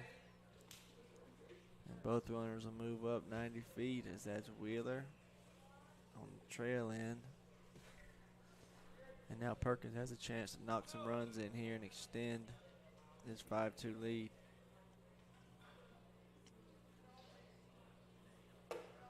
Shows bunt again, takes outside for 2 balls, no strike.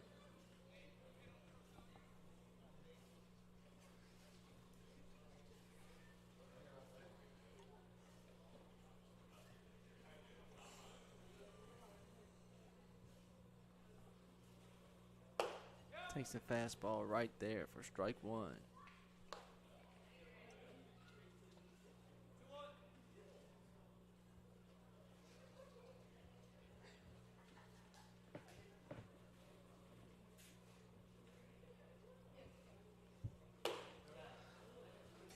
one's outside, 3-1.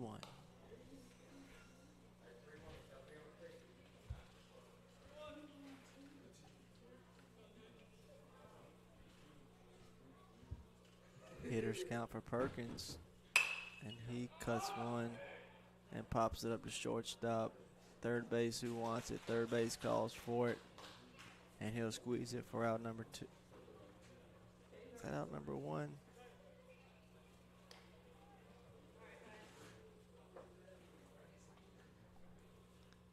Yep, out number 1. Big out there. Big out there with Bird on third and Wheeler on second. Now number 38, Landon Gammons, will look to do some damage here, or at least get one of those runs in. He takes the first pitch he sees right there for strike 1.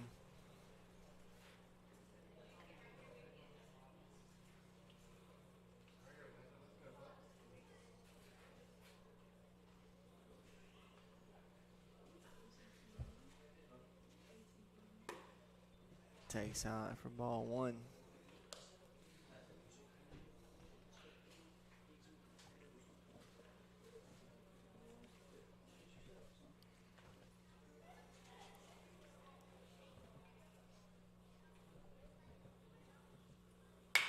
And that one's popped up to second base. He'll call for it. So big time. 2 outs there after runners get on second and third. Back-to-back pop outs. And the Rangers look to get out of it with no harm done. As number 39, Griffin Pickering, the last hope here in the top half of the 6th for the Guardians.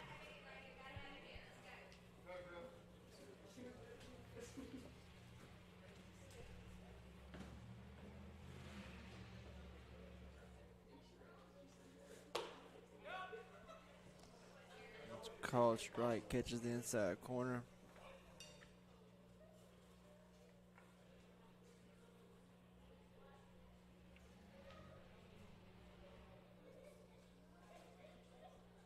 It's foul straight back.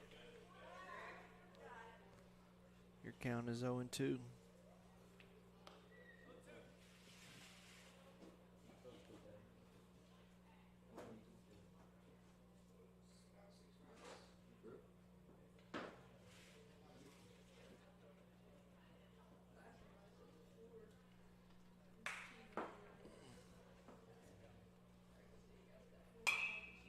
That one's fouled away.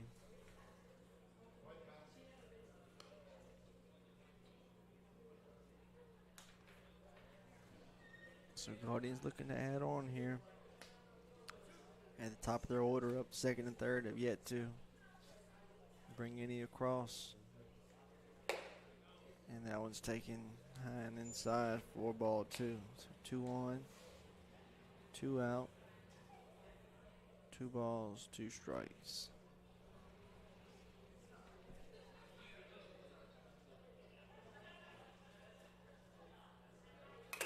That one's fouled off the catcher's mask.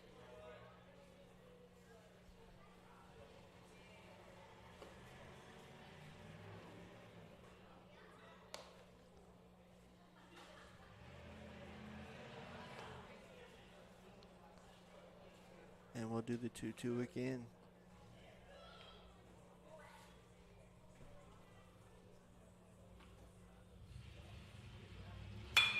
That one's hit to center field. Camped right underneath it is Markin, and he squeezes it for out number 3. So, after getting 2-1, no luck going on for the Guardians, and we'll head to the bottom of the 6th now. Your score is still 5-2 Guardians.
And we're back here for the bottom half of this 6th inning. Number 37 still on the bump. Seth Williams working for the Guardians. He fires one outside for ball 1.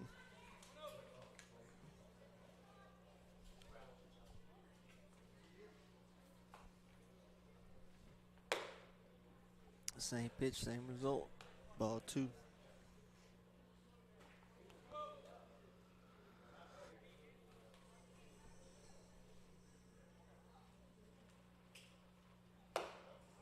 And that was cut on and missed. This is number 50 at the dish for the Rangers, Cameron Richards.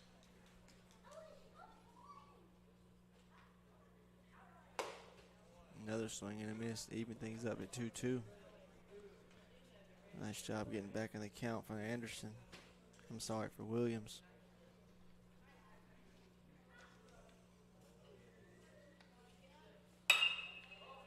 That one's skied to the right side. Second baseman's calling for it, and he's got it for out number 1.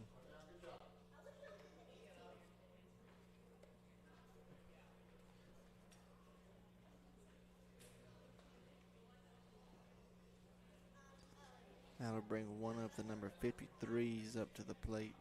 Not sure which one.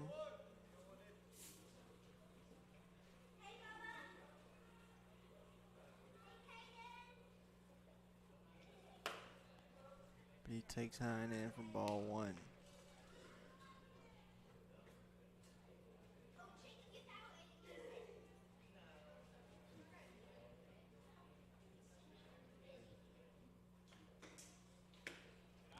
That one's down for ball 2.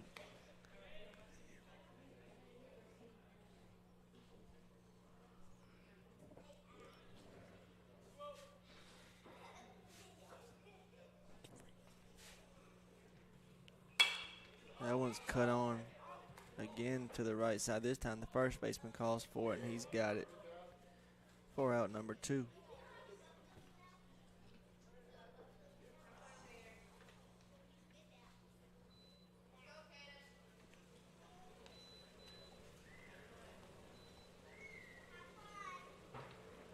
So 2 quick outs here now. Number 52 will try his luck at the plate. This is Caden Boutwell.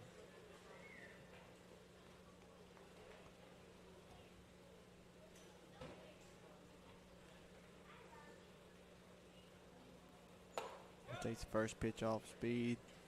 Catches the inside corner for strike 1.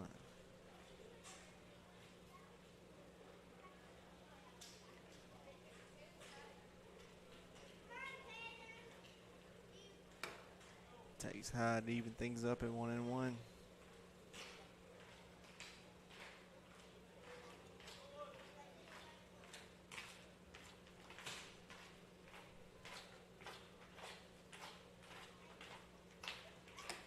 Another off-speed pitch in there for strike 2.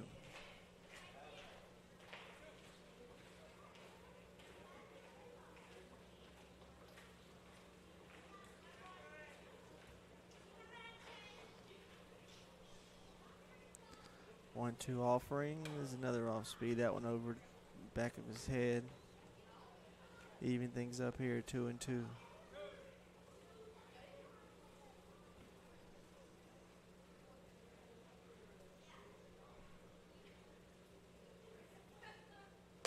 That one, big swing and a miss for strike 3. So we'll head to the top of the 7th now. Still 5-2 Guardians.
go, top of the 7th, number 34. Here to lead things off for the Guardians, which is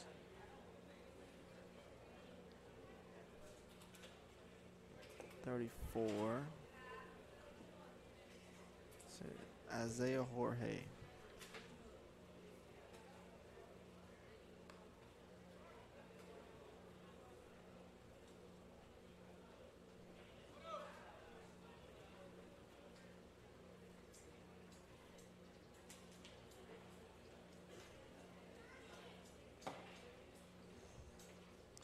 Big cut and a miss. And that'll be strike 1.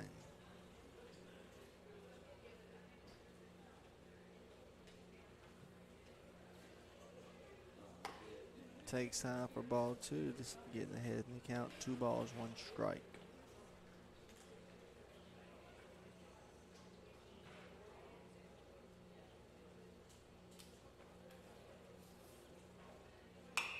That one's cut on, foul straight back to even the count at 2-2.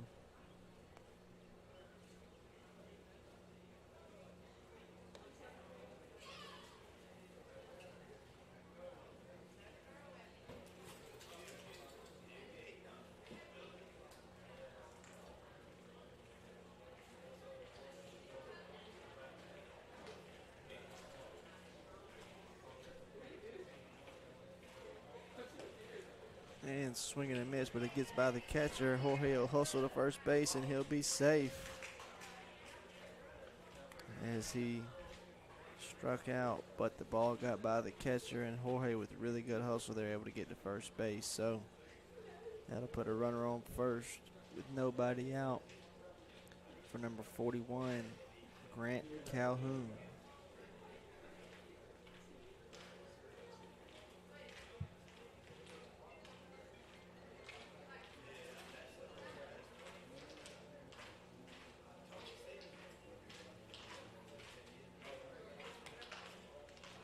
Misses down and away for ball 1.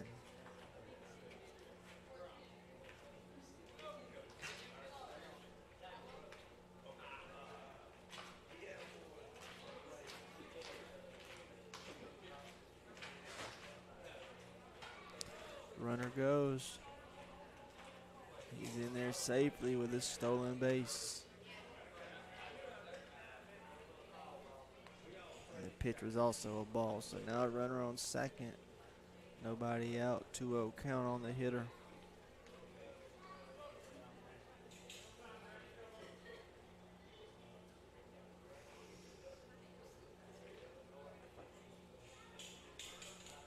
Good hitter's count here.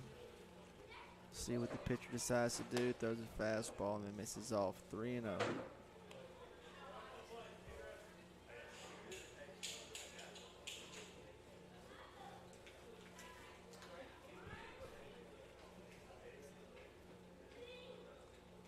Does he have the green light? If he did, it was still high for ball 4. So that'll put runners on first and second here. With nobody out.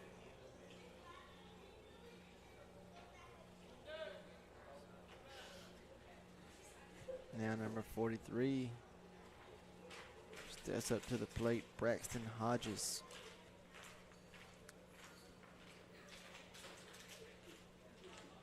He takes the first one he sees down low, skips away from the catcher, and the runners will move up 90 feet. So now, with nobody on, you've got runners on second and third. And that one caught the catcher in the bicep. You see him kind of grab at it and grimace a little bit.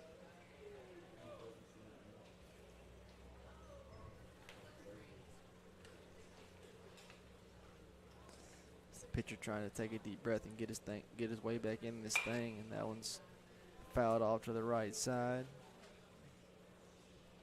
to even things up here at 1-1. Starting to get nighttime here again. This is kind of a really tough time for outfielders to field fly balls. You always want to hit the ball hard, either on a line or on the ground, but right now, unless it's a gap shot, of course. But right now, speaking of a line shot, there it is. And that'll score 1 for sure.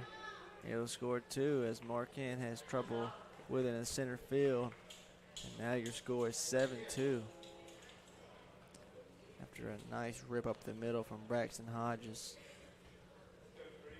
But right now with this twilight, you know, it's just tough to pick up fly balls until it gets dark. So especially with these baseballs, we're using these kind of practice balls, if you will. They're kind of dirty. It's hard to pick them up. But a nice job there from Hodges getting that hit. That one misses inside for ball 1 to Creed Whitworth.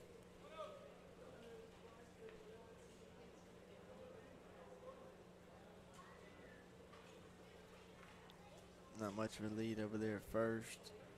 That one's cut on and missed. Big swing there.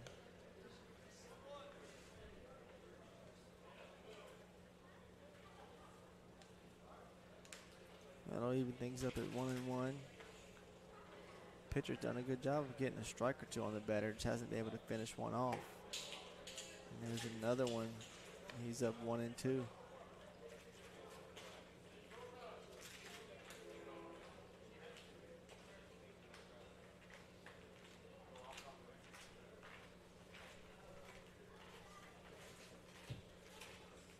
And that one's hit to right field. He's going to be on the run for it. He can't see it.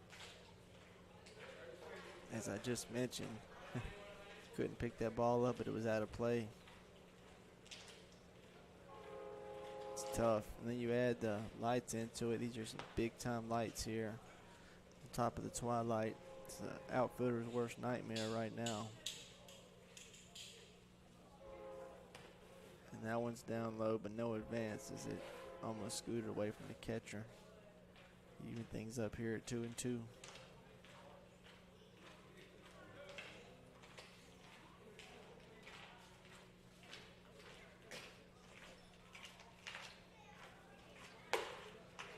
Big swing and a miss for strike 3. So much needed out there for the Rangers as they get the first one via the strikeout. And now number 37, Seth Williams, will step up to the plate.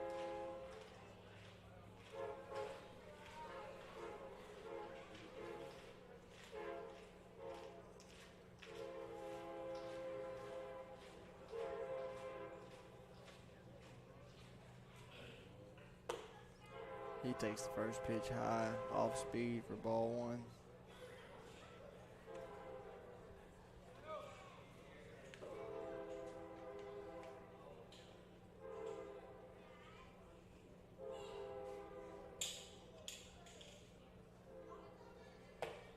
Swing and a miss. Inside fastball. Tied him up right there. Even the count at 1-1.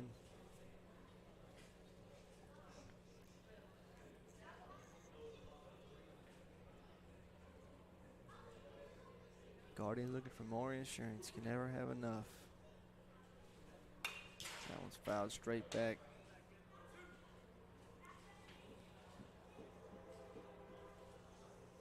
So Williams will be behind here.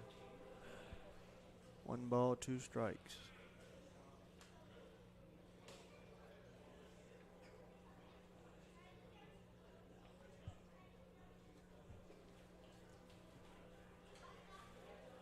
Pickoff try. Caught him standing up flat-footed over there, but was able to just get back in time. It's Braxton Hodges.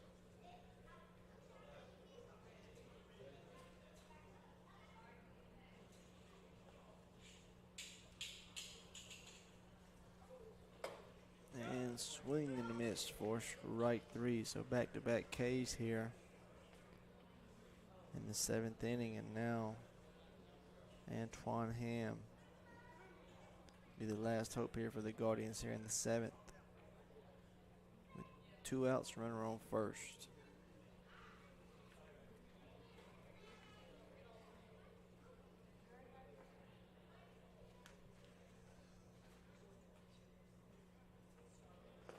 And Ham whips at that one in the dirt.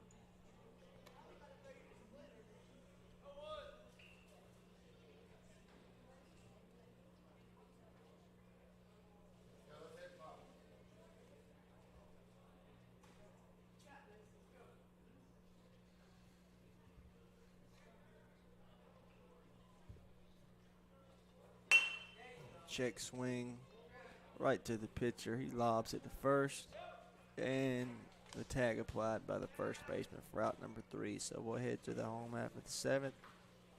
Score Guardians 7, Rangers 2.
All right, we're here in the home half of the 7th.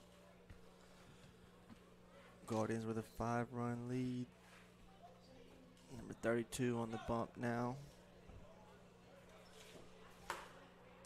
Fires inside for ball 1.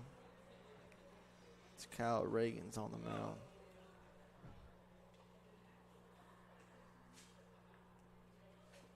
That one's up and in. Ball 2.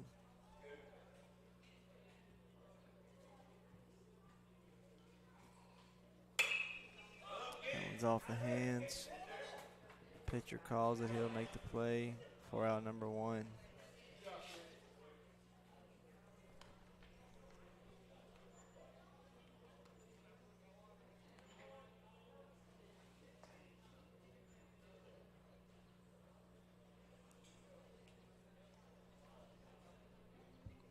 So here comes Marquand.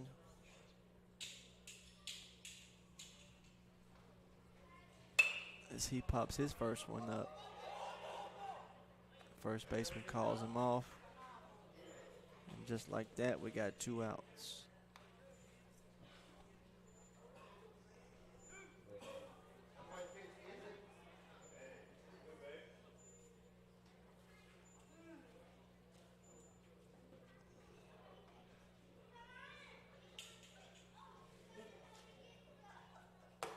Now catches the inside corner.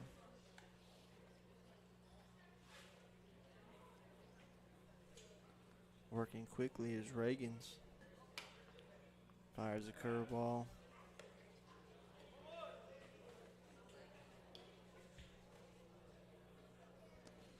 Even up at 1-1.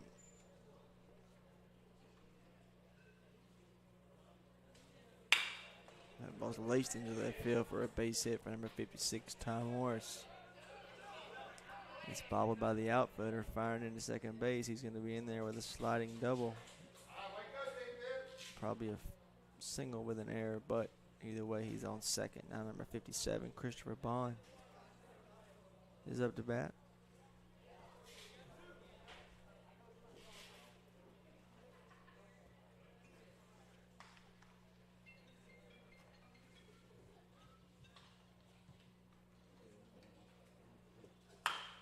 And he is the first one he sees down the left field line for a foul ball.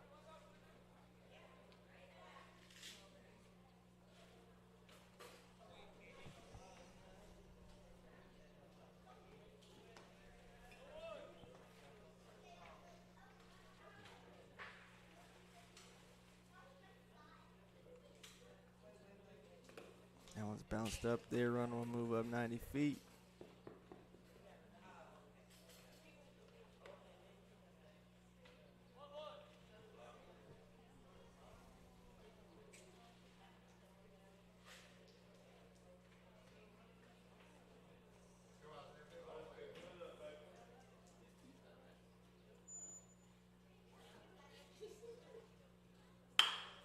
Ground ball to second base. Fields it cleanly, fires to first. And it's out number 3. And that'll be ball game, folks. Your final score, Guardians 7, Rangers 2.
That one's fouled away. This is number 8, Logan Coffey up to bat.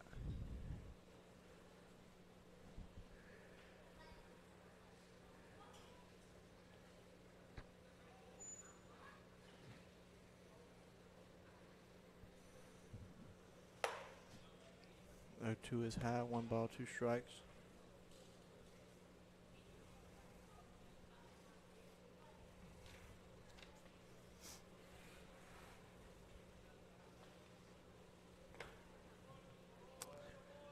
And swing and a miss for strike 3. First base is occupied, so that is an out.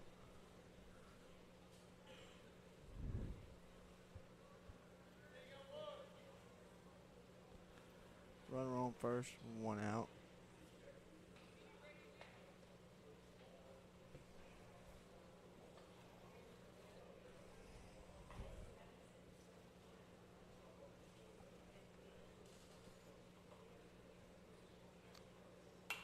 And that one's fouled straight back.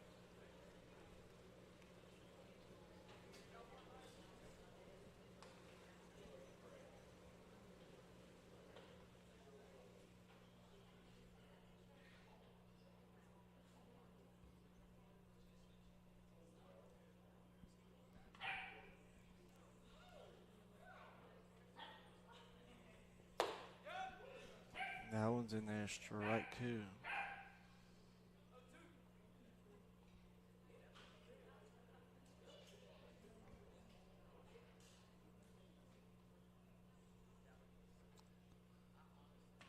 Come set. Right there for strike 3.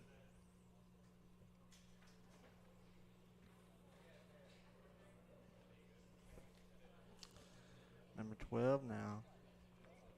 Seth Graham up to bat.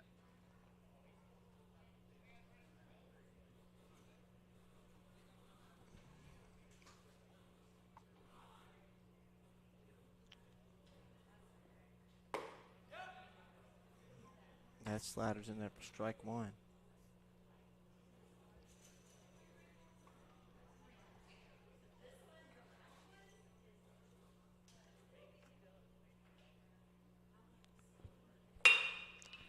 Ground ball second. Out number 3. We head to the bottom of the first.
First inning, first pitch down low for ball 1. This is number 20 leading off for the Braves, Braden Hodges. And number 3 on the bunk, Jackson Atwell. He fires high for ball 2.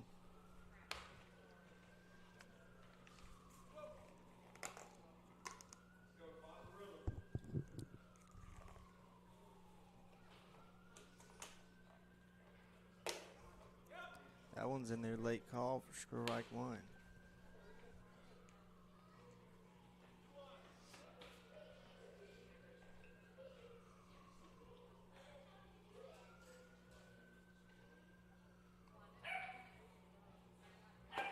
That one catches the corner for strike 2.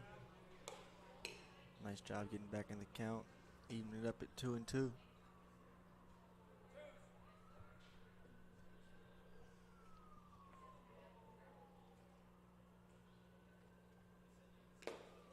And nice job there by the catcher blocking that up. And run your count full, 3-2.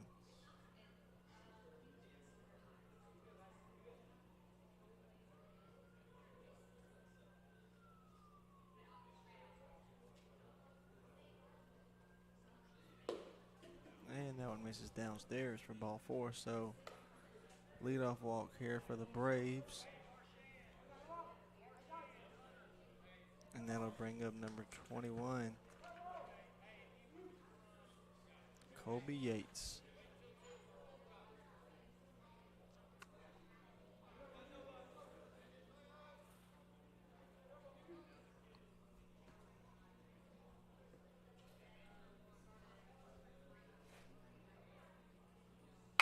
That first pitch is ground to second base, could be 2. On the second for 1, it was a tough exchange. Second base had trouble getting it out, so they'll just get the 1 out.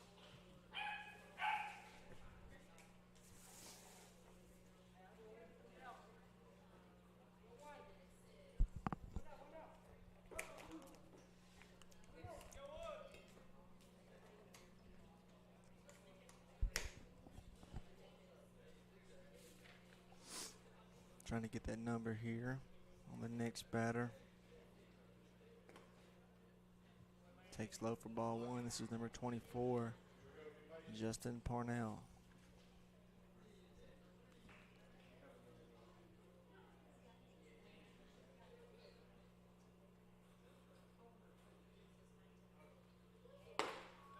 That one's off the plate outside for ball 2.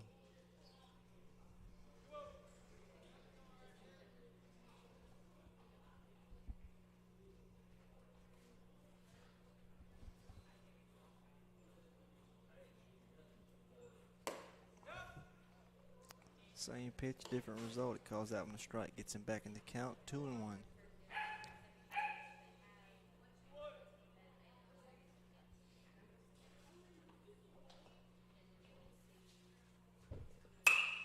That one's fouled off to the right side. No room. 2-2.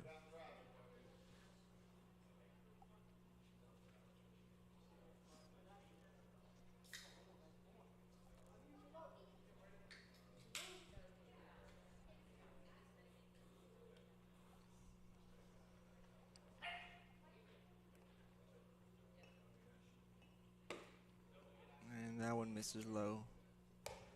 So that'll run your count full, 3 balls, 2 strikes.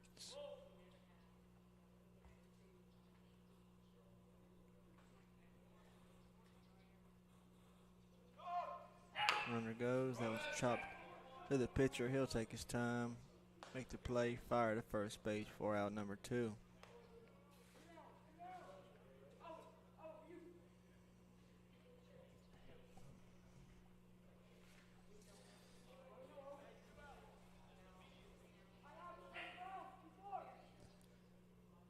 Now this jersey says 24 as well.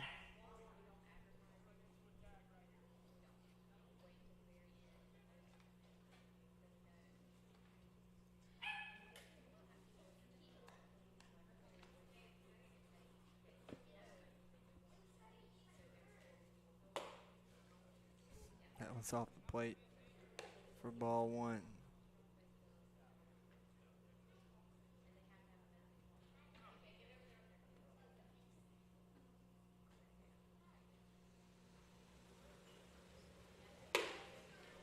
That one misses high for ball two.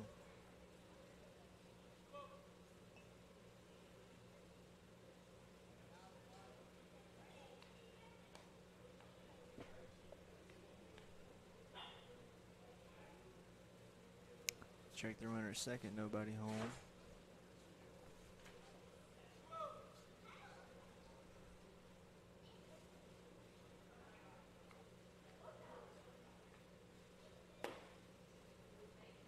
That one misses down and away.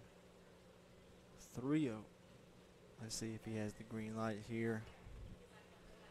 With the runner on second base and 2 outs. Doesn't look like he will. And he'll take one in there for strike one.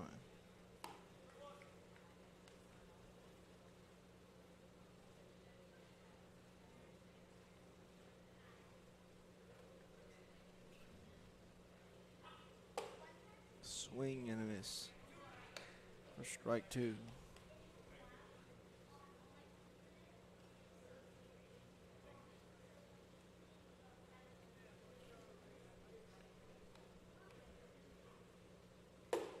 That one's right there at the belt for strike three. So strike out there to end the inning, and we'll head to the top of the second. 0-0 score.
So your pitcher number 22, Braden McGowan, goes back to work here in the top of the second.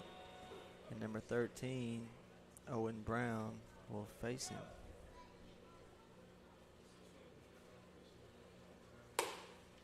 High cheddar, cut on and miss for strike one.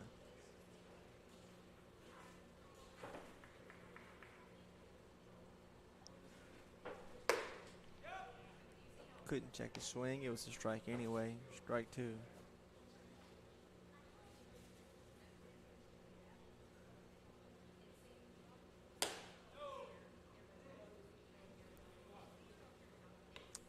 Can't really see the plate here. It's covered up with dirt. That one like it definitely shaved the corner, but called a ball. And that's going to be a tough play for the third baseman. He comes and gets it, fires across. Wide throw, and the runner will move to second, probably go to third. And he will be at third base. So a tough play there. Third base had to come get it. Had an errant throw to first. And instead of a strikeout on the previous pitch, you now have a runner on third and no outs.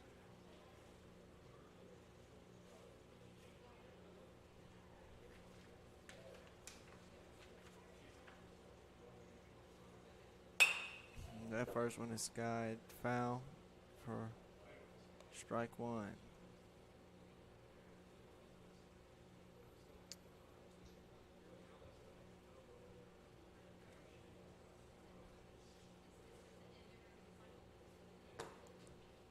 Takes low for ball one. I believe this is number 14, Caden Scott.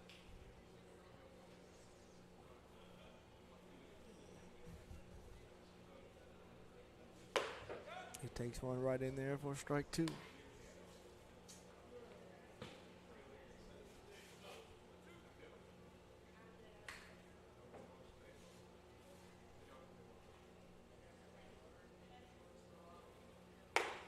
Swing and a miss for strike three.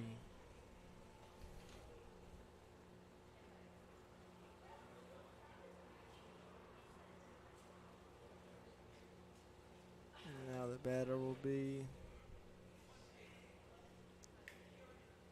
I believe, number 15, Joseph Everett.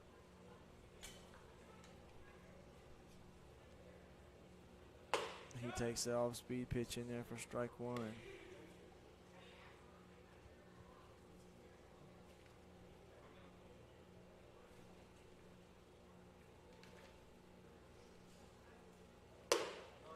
Big cut.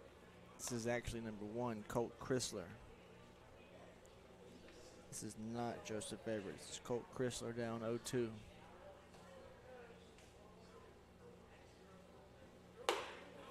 He takes one high for ball one.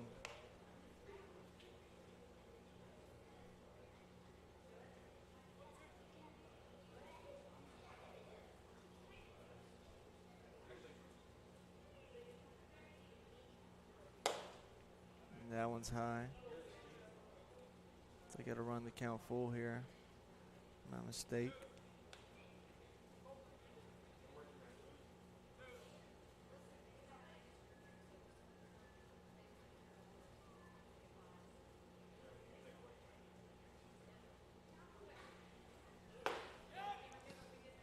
Right there at the knees for strike three. So after the error by the third baseman or leadoff hit, whatever you want to call it, back-to-back strikeouts.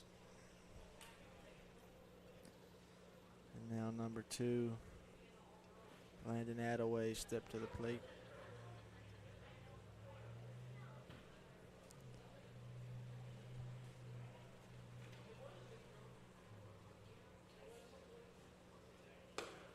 Takes one high and in. It gets by the catcher. Throw coming home, and he's going to be out. Oh, he's safe. He dropped the baseball. So would have been out at home. The runner slid into the pitcher's glove, knocked it out of his glove, and that scored a run.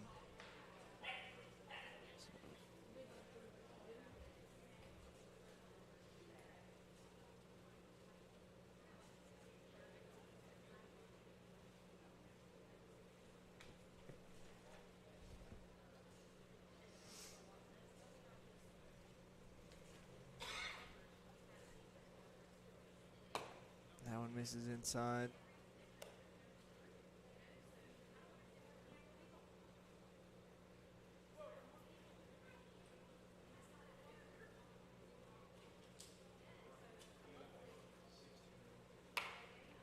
That one's off the thumbs. Fouled back for 2-1.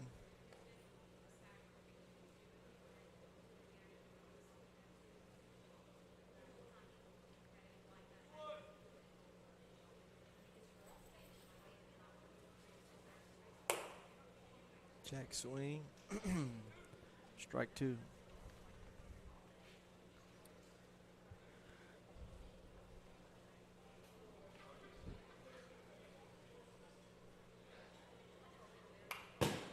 Foul straight back.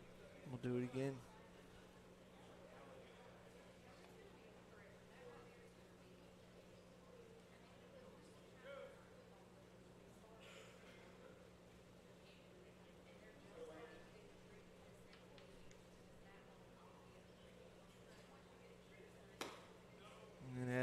Takes the pitch outside. It'll load. I'm sorry, it'll fill the count up. 3 balls, 2 strikes.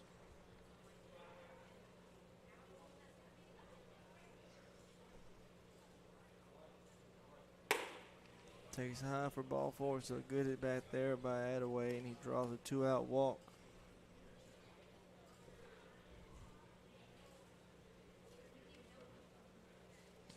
They'll bring a pinch runner on for him as he's the catcher.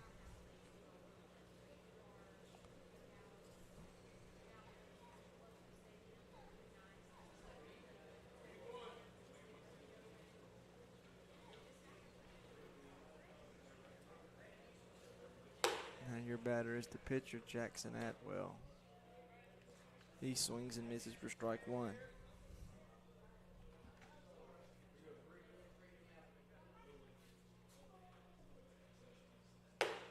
Takes one right there for strike 2.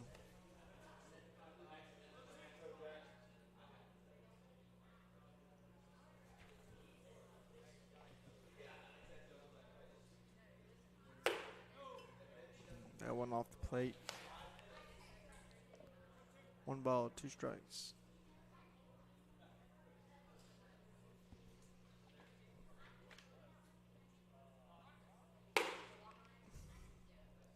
That'll even the count up 2-2.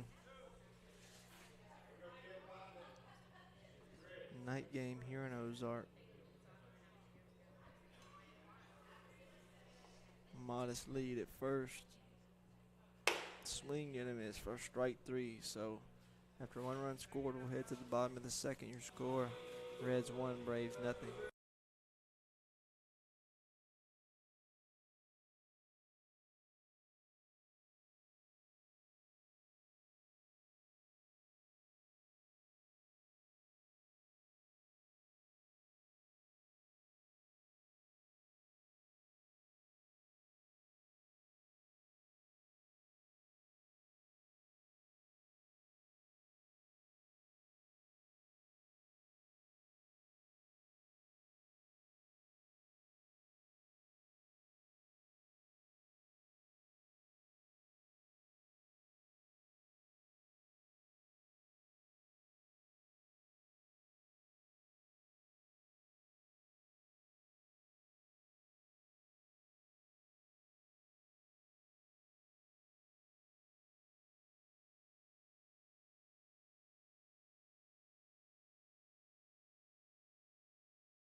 All right, we're back here for the bottom half of this second inning. Your first batter will be Zuri Scott as he check swings 1 foul down on the third base line for strike 1. As Jackson Atwell goes back to work on the bump.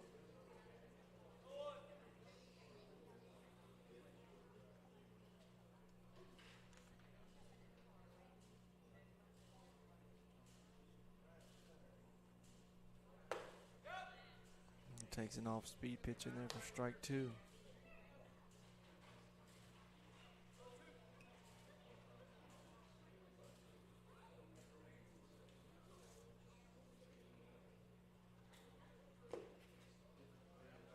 Good take on the off speed down stairs. 1 ball, 2 strikes.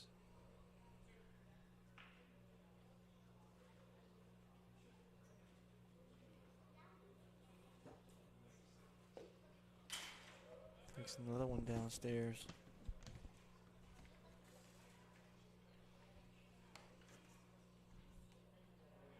Even the count here at 2-2.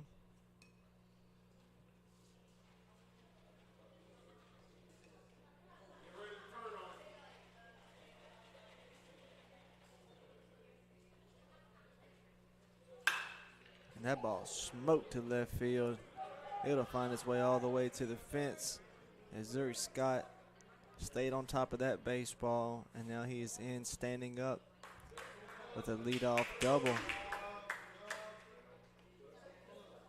So a really nice piece of hitting, able to get it on top of that baseball and send it to that wall down there in left field for a leadoff double.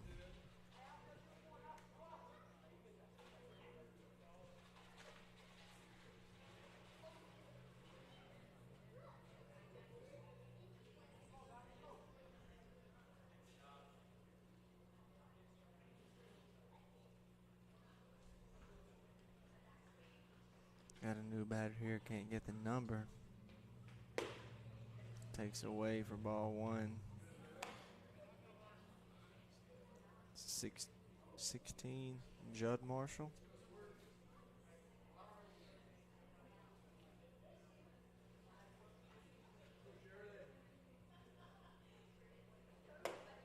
Takes right there for strike 1. This is actually Hunter Hughes.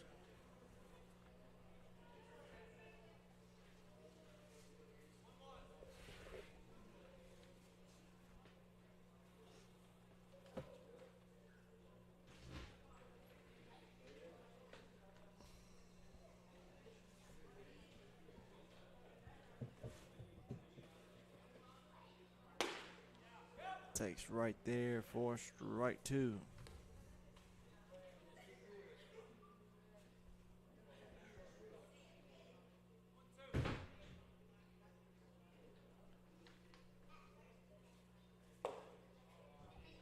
Takes that curveball the one away, even things up at 2-2.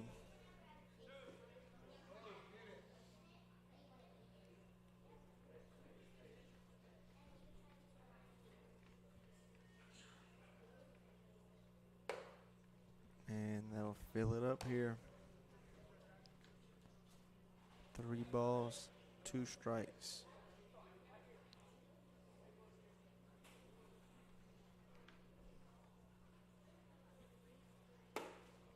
Misses up and in. Ball 4. That'll put runners on first and second with nobody out.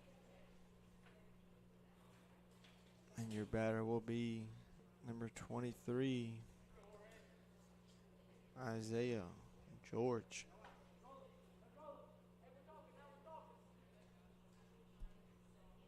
It's spelled Jorge, but I was told prior to the game it's pronounced George. So we're going with George. As he takes high for ball 1.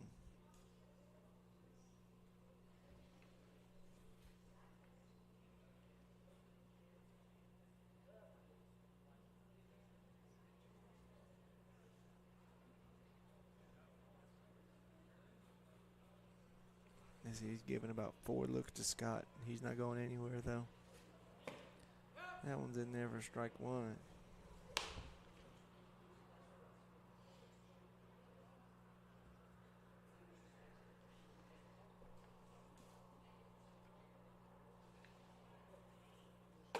And that one's cut on and missed. And down 0-2.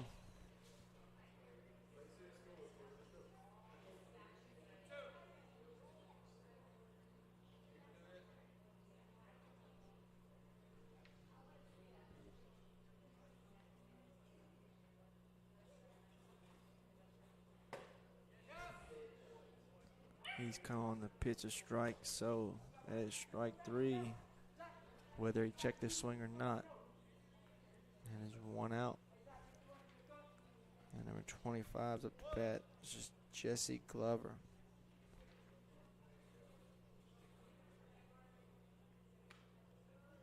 Another look to Zuri, but no luck.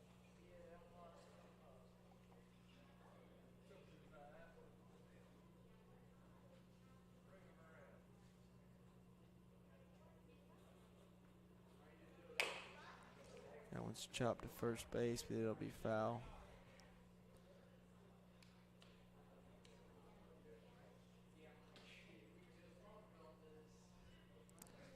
Last game here of the night. Had a few good ones today. I've also had a clunker.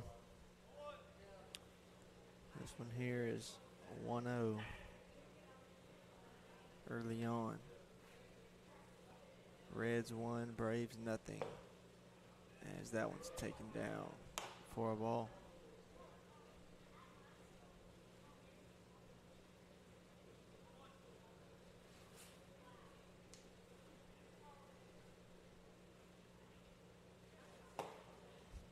A little tardy on that one for strike 2. So Glover's in the hole here. 1 ball, 2 strikes.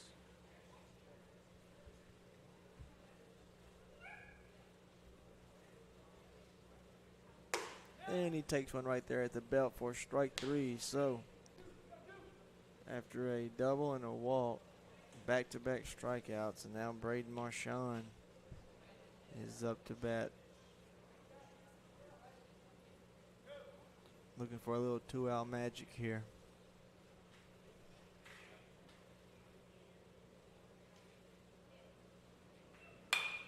And he swings at the first pitch he sees, pops it up to third base. Who wants it? Third base or shortstop? It'll be the third baseman. A nice job getting out of that jam with no harm done. We'll head to the top of the third now. Your score, Reds 1, Braves nothing.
All right, here we are, top of the third.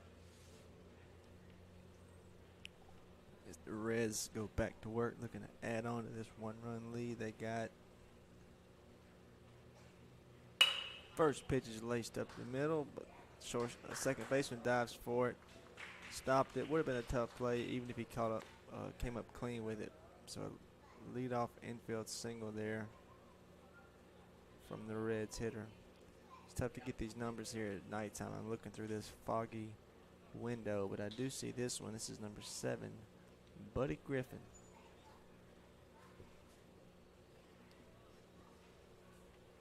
Your pitcher is still number 22 out there for the Bravos, Braden McGowan.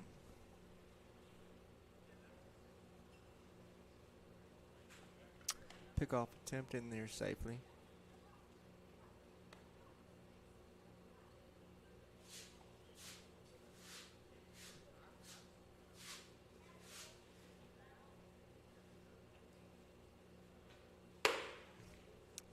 That one misses high and away.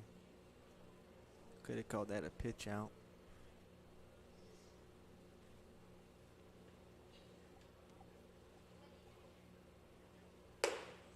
And that one's high and swung on and missed.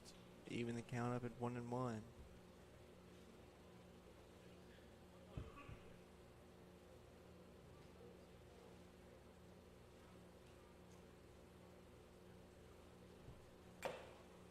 That one's fouled off, caught by the catcher for strike number 2. 1 ball, 2 strikes.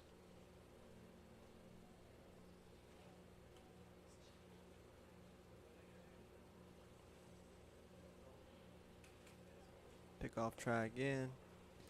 Back in there safely.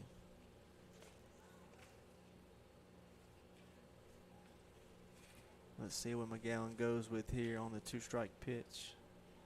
Will he come with that high fastball again, or will he try to bury that off speed? He will go with the high fastball, and it's hit off the fist, and the shortstop reaches out, can't make the play. So he's in for a base hit. So 2 hits here in the inning. The Reds got something cooking.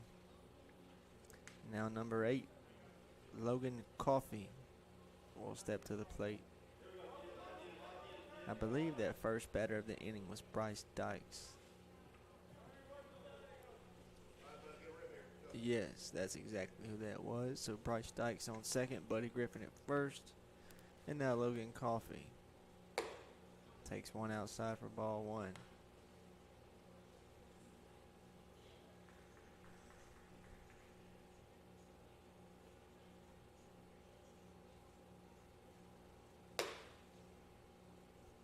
Big cut, none going right there. Even the count up at 1-1.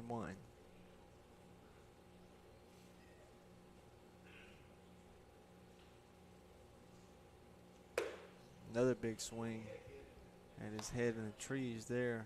Going for the big fly, down 1 ball, 2 strikes now. With nobody out. McGowan looking for a big out here. And he'll get it as Coffey is down swinging for the first out of the inning. Big time strikeout there.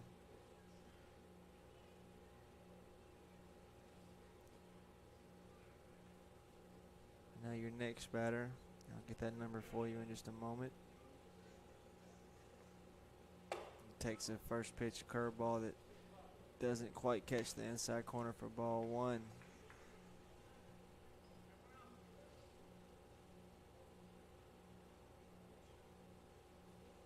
The ball swung on, hit to right field, and it's going to be out of play. This is number 11, Zach Chrysler from Northside Methodist. Looking to tack on here to this slim lead they have.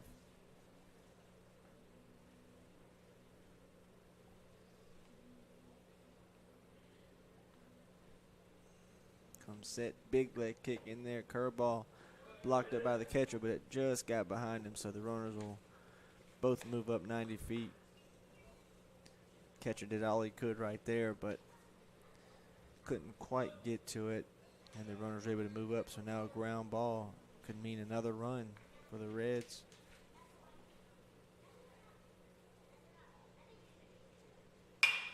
And a fly ball, that'll do it too. That ball's actually hit pretty well. Right footer going back, gets turned around. It's over his head. It'll roll all the way to the wall. And 1 run is scored. 2 runs are in. And a stand-up triple there for Zach Chrysler. And your score now, Reds 3, Braves nothing after the 2 RBI triple.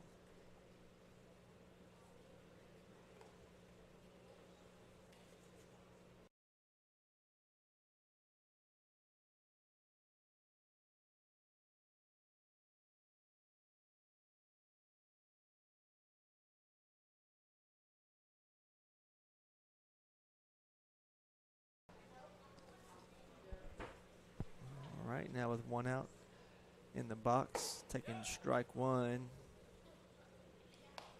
is number 12, Seth Graham.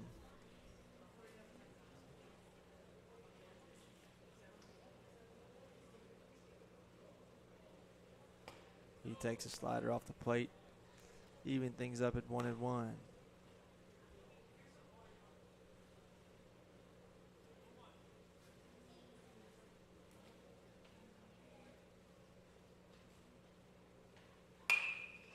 Kind of diving out of the way there was Graham, kind of a, excuse me, safety swing there.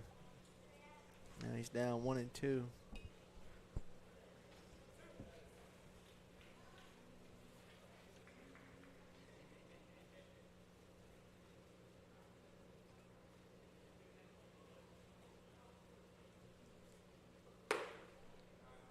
And that one misses high, even the count up at 2-2. McGowan trying to put the fire out here in this 3rd inning. And that'll help right there as he gets a swing and a miss for strike 3. Ball in the dirt, throw to first to get the out. So now we have 2 down here with the runner still on 3rd base. And now number 13 will try his luck at the dish. This is Owen Brown.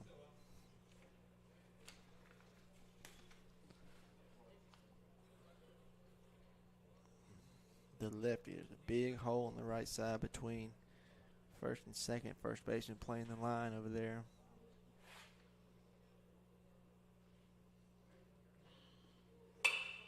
And that ball's fouled straight back. Strike 1.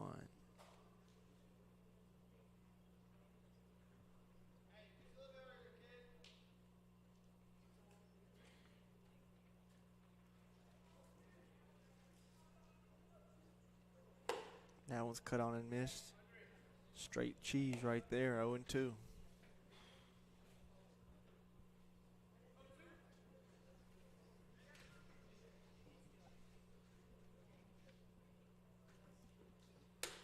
That one nearly clipped him.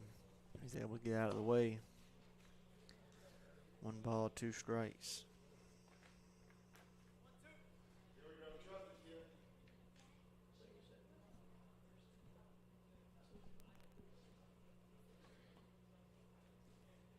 And that one catches a corner for strike 3. So after just 2 runs, your score is now Reds 3, Braves 9, and we'll head to the bottom of the 3rd.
back here in the bottom of the third. Braves going back to work here as number 20 leads it off. Braden Hodges.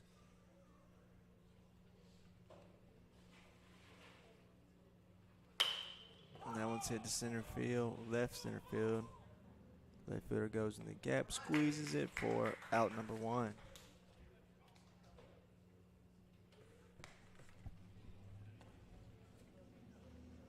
So a quick out there now, this is actually Braden Hodges. My mistake, not sure who that last batter was, my apology.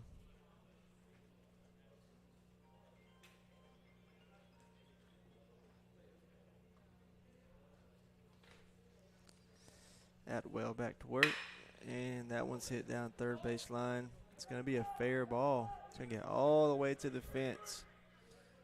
And that'll be a stand-up double there for Braden Hodges.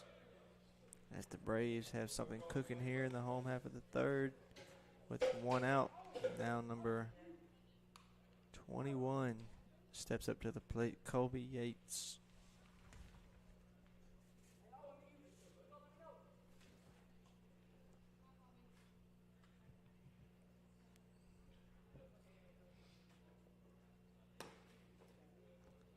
And that's ball 1.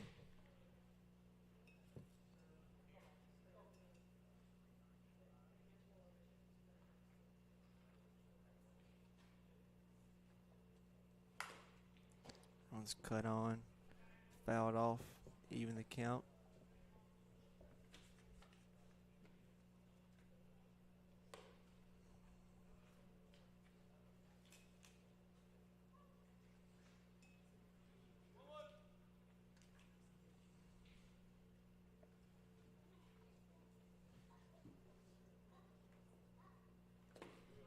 That one's in the dirt.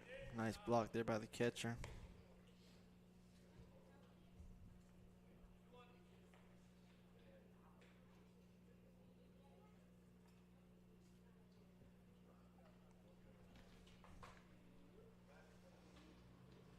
Gives it a look. Nothing going there.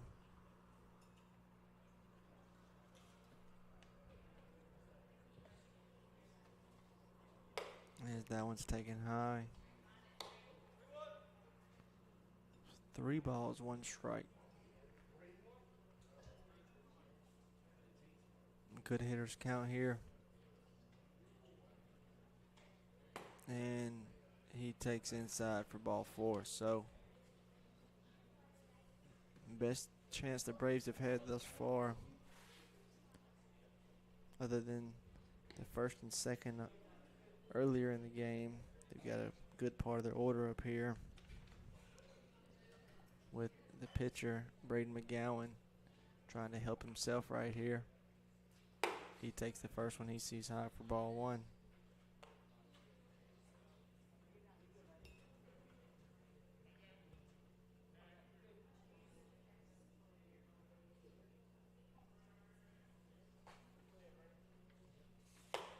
Takes outside, ball 2. First and second, 1 out, big time hitters count here from McGowan. He knows those 3 runs are on him, trying to help himself right here.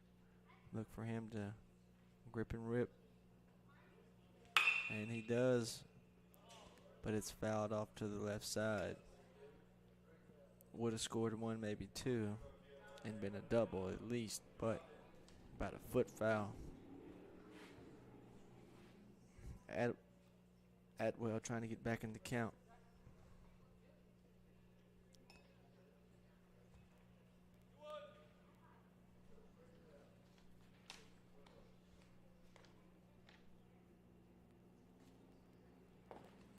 Off-speed pitches in the dirt. Nice job by the catcher there. I wish they would clean that plate off. Can't even tell where it's at. I've yet to see one person dust that plate off this entire day unless it was in between games. And as an umpire, that just kind of drives me nuts, especially trying to call this game up here. And that one's hitting to left field. That's going to be a base hit. Nice job there by McGowan. They're going to send him home. and bring him back.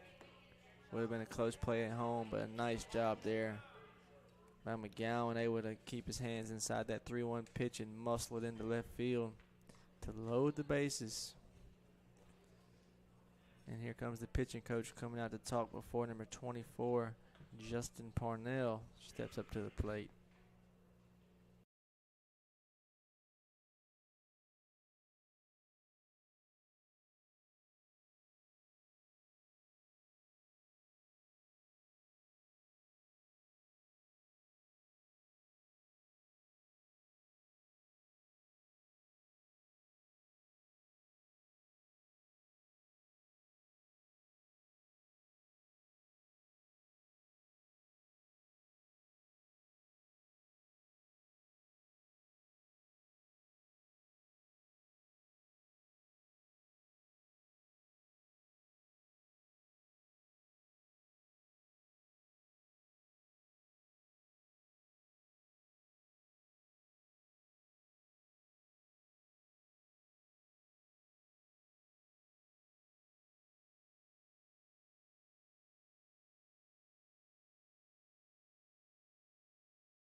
So your new pitcher for the Reds here will be number 7, Buddy Griffin, who delivered a hit last inning. Now he's on the mound trying to keep these Braves off the board with his team up 3-0. He's brought in a tight jam here. 1 out, nowhere to put the batter.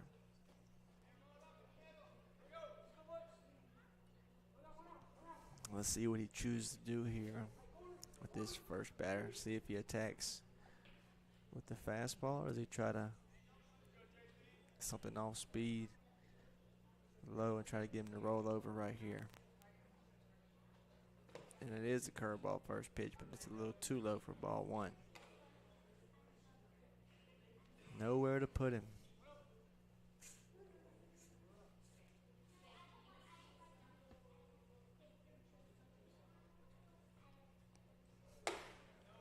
And that fastball is outside for ball 2. Didn't quite come back enough. Great hitters count right here. Got to be locked in if you're Parnell here. Pitcher working from the stretch. Here it comes. And that one is off the plate outside. Ball 3. So do you green light him, or do you say, hey, we need this run.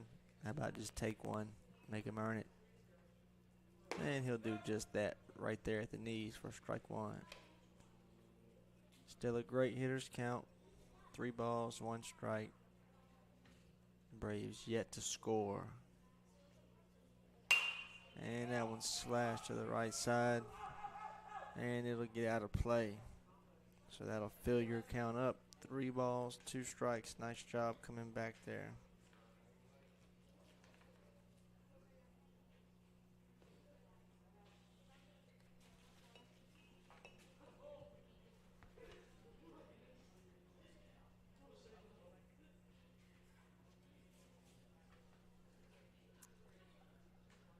Biggest pitch of the game so far.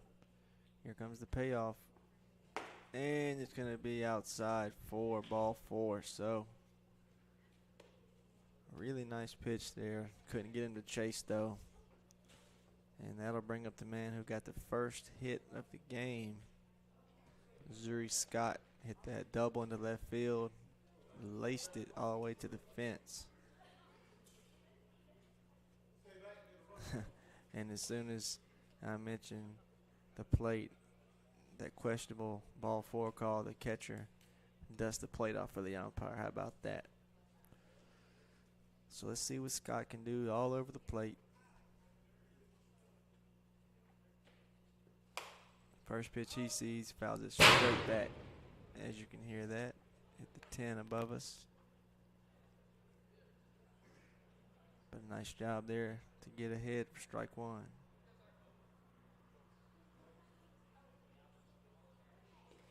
And that one hit the batter, and he wants to stay in the box and hit, but coach is like, hey, this is a game. We're gonna play it like a game, so that'll be 3-2. That might actually not be the worst thing if you're the pitcher there. I mean, the way Scott swings the bat, yeah, you probably, you might could have got him out, but at the same time, the way he swings it, it could have been a 5-3 ball game, or at least tied it up if you let him swing it. So now number 17 will have to do his thing here. This is Hunter Hughes. Still bases loaded, 3-2, still 1 out.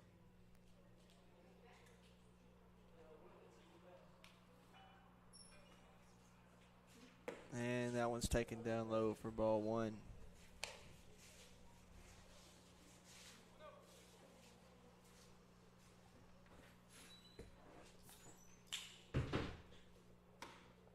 Swing and a miss.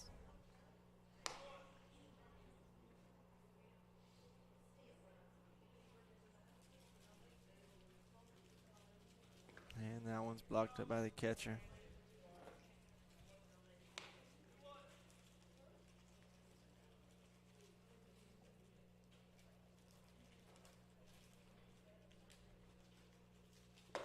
Swing and a miss for strike 2. Big time pitch here, 2 strikes. Need this out if you're the Reds. And it's going to be skipped up there for ball 3.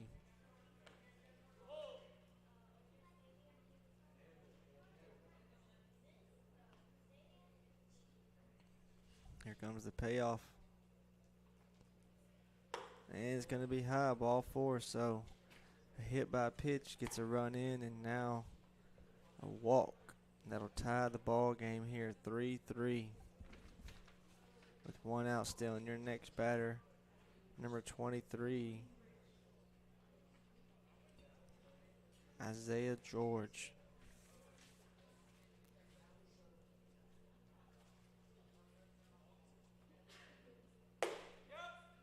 In there for strike 1.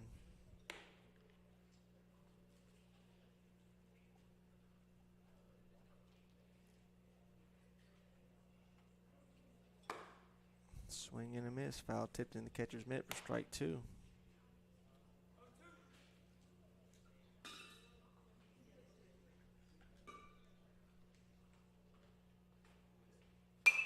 That one's fouled off. Stay alive.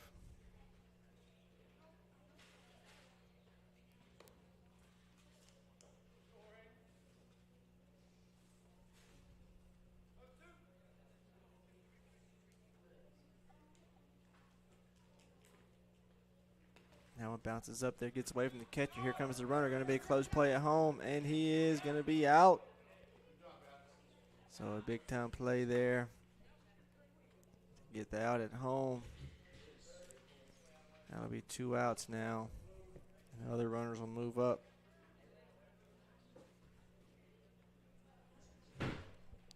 Called him safe.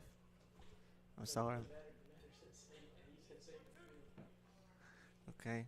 I'm talking to myself here, but he was called safe actually. So now your score, 4-3. That umpire's had a long day out there, and that's going to be strike 3. Well, now it's 3 outs, so I'm not sure what the score is, folks, but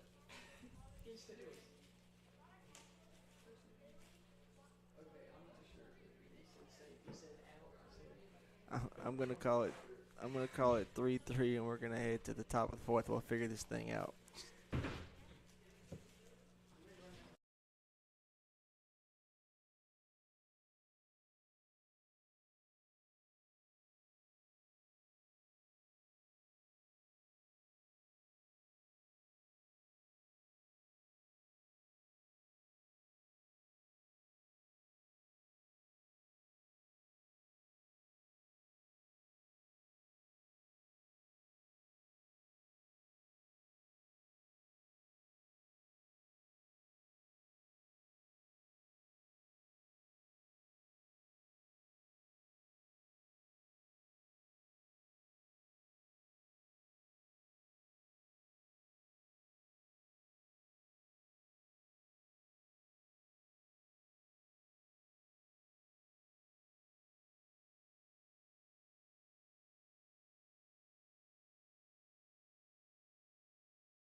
Your new pitcher for the Braves will be number 24. This is Justin Parnell. And your batter is number 14, Caden Scott. Swing and a miss, strike one, as the Braves were able to tie the game up and to change pitchers, and they were able to capitalize on some walks and hit by pitches. That's a swing and a miss for strike two. And just like that, we got a ball game, folks. I mentioned we had a good one earlier, then we had a clunker after that. This has turned out to be a good one so far. And this nightcap of the doubleheader 18U, that one's down low. Ball one.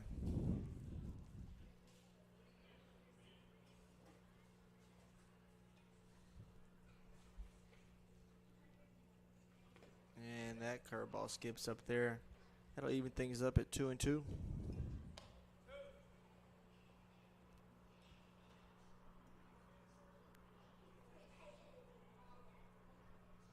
Pitcher working from the windup. And that one's slashed out of play. And we'll do the 2-2 again.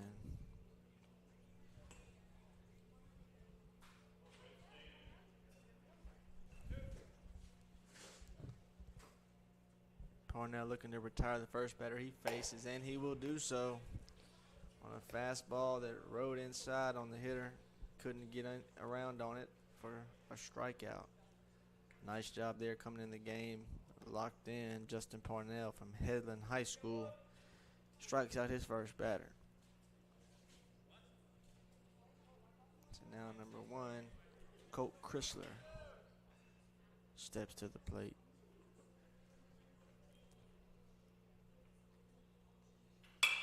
He hits his first one out of play, foul.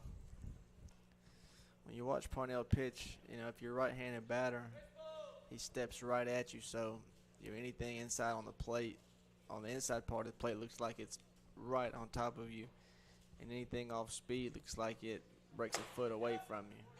And that one's right in there for strike 2.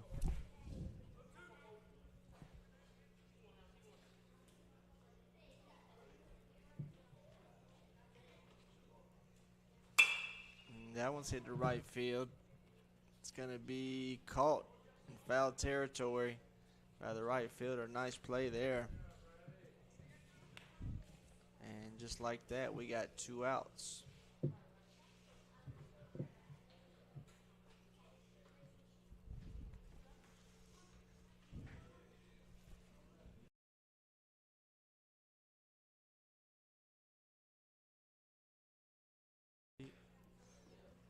First pitch in there for a ball. This is number 2, Landon Attaway.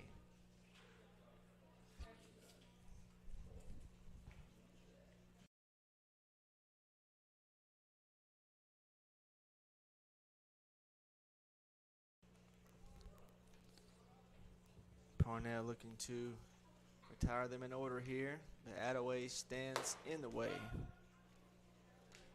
That one's in there for a strike.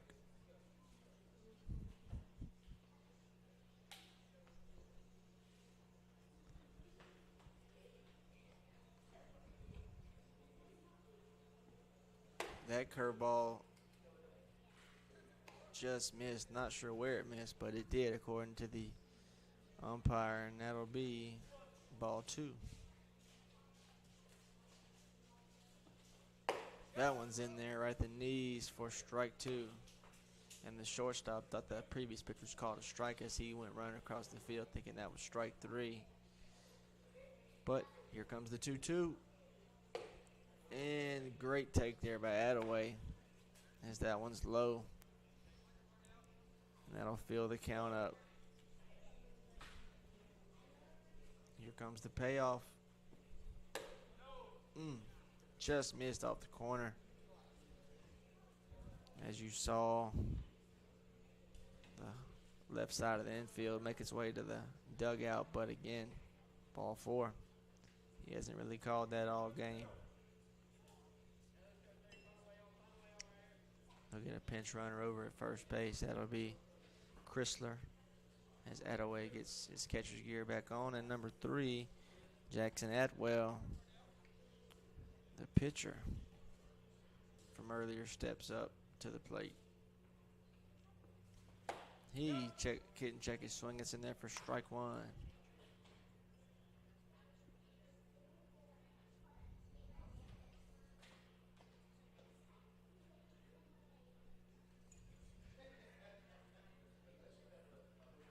That one swung on and missed for strike 2.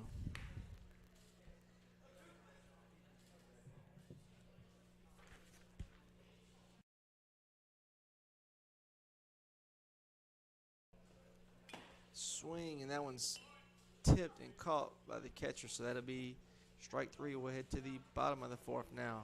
All tied up, 3-3.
All right, working back here in the bottom of the fourth inning as we have a tied ball game here, 3-3. Best game of the day thus far. Pitcher on the far side of the rubber, left side of the rubber, and that one's tipped and fouled straight back. This is number 7 still on the bump. It's Buddy Griffin.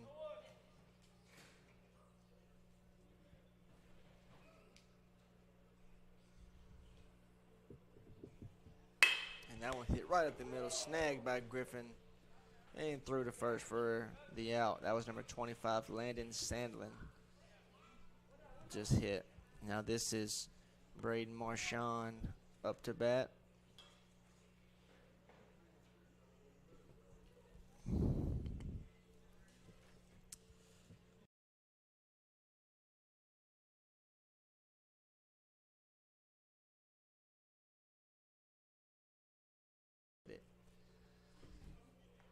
And Marchand takes a little high for ball 1.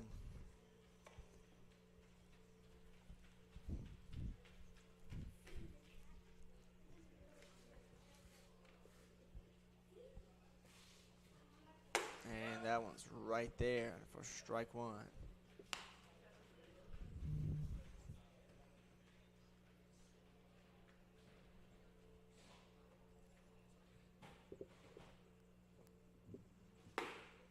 And that off speed is cut on and missed for strike 2.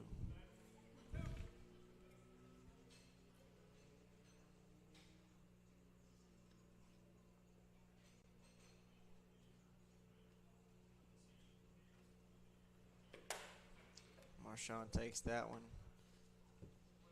And the dirt catcher blocks it up off his mask. It's a scrappy catcher back there. He really gets after it. Does a nice job putting all his effort into blocking up each and every ball, no matter if there's a runner on base or not. He does a really nice job.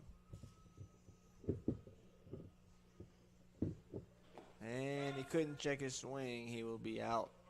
So another strikeout there for number 7, Buddy Griffin. And that'll be 2 outs. That'll bring up number 30. We must have multiple 30s. Yeah, this one is Evan Preston.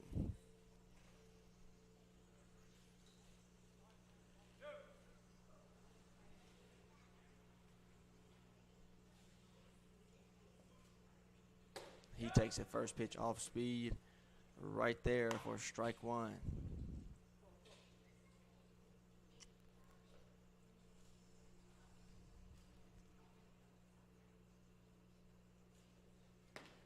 Big swing and a miss on the sweeper for strike 2.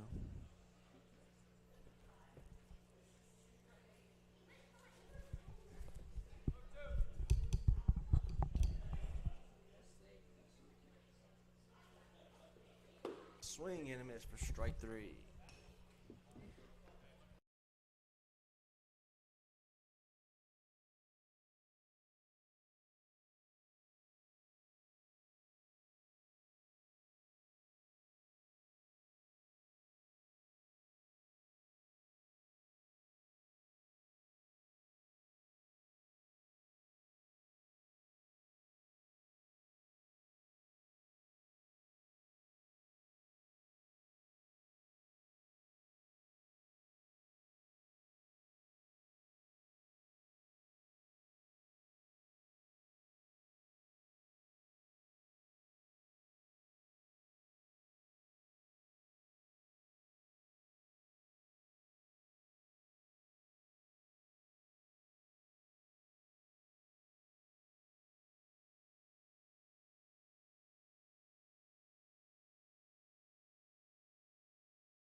All right, we're back here.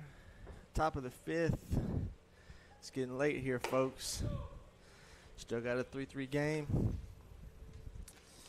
Number 24, Justin Parnell on the bump still. And he's facing number 6, Bryce Dykes.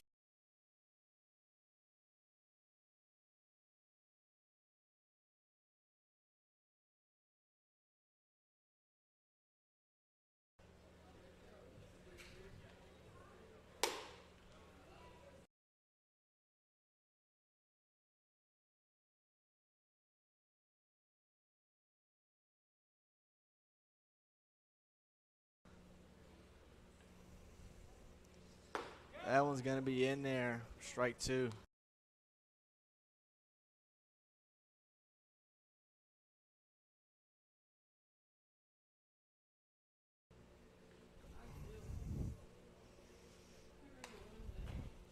Fouled off.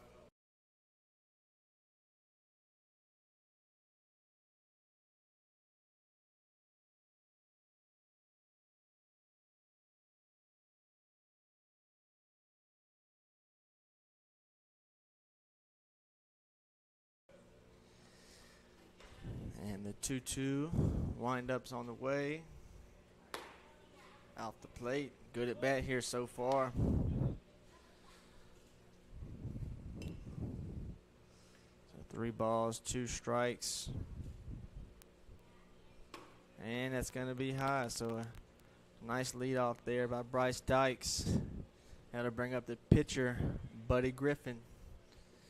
Trying to help himself here in the top half of this 5th inning.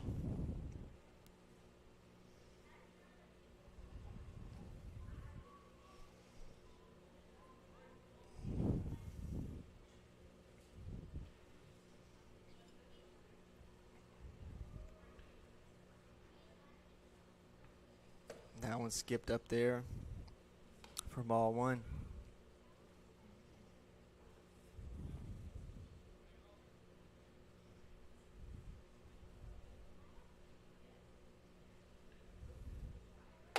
That one's inside. Ball 2.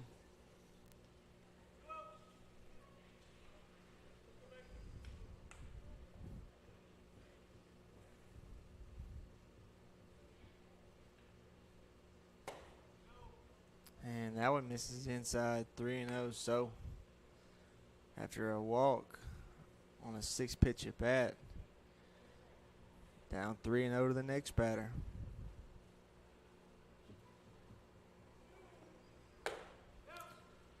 And he calls that one a strike, 3-1.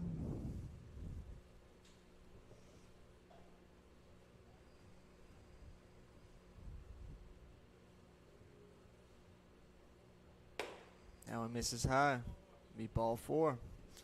Runners on first and second. Nobody out. Reds have something cooking here in the top of the 5th.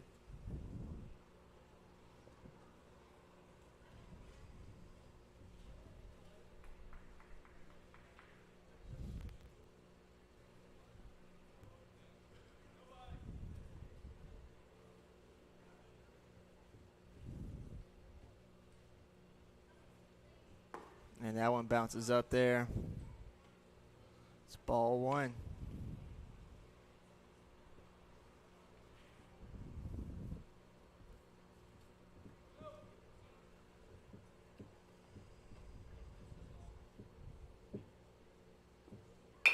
That one's chopped down at third base. Going to be a tough play. He comes, he fields it.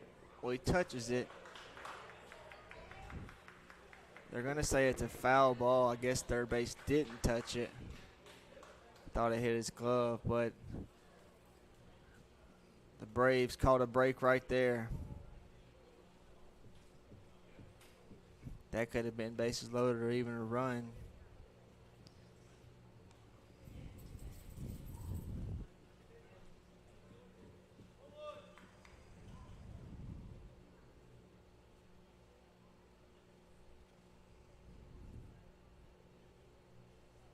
This is number 8, Logan Coffey, who struck out his last at bat. And that curveball's in there for a strike.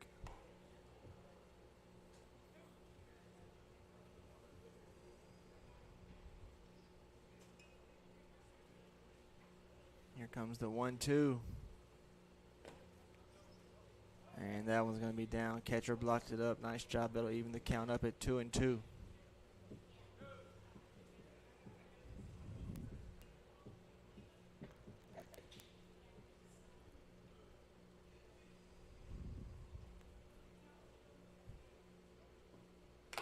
And that one's cut on, tipped, but caught. So that'll be strike 3.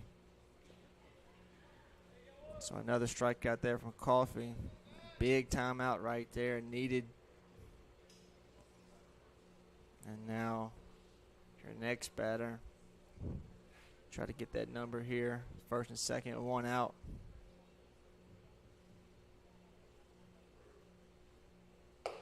That slider's in there for strike 1.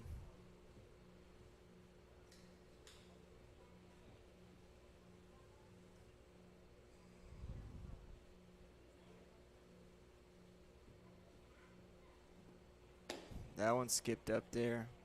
Snagged by the catcher. This is number 11. This is Zach Chrysler. He hit that triple his last time up.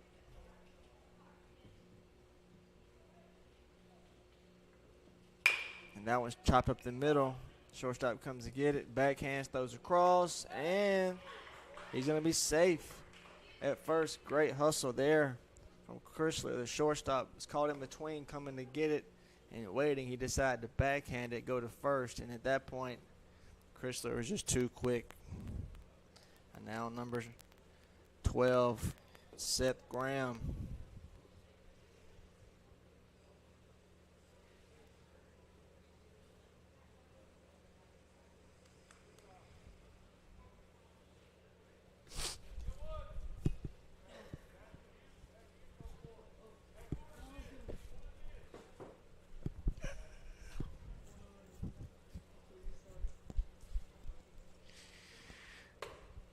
That ball misses inside, ball 1.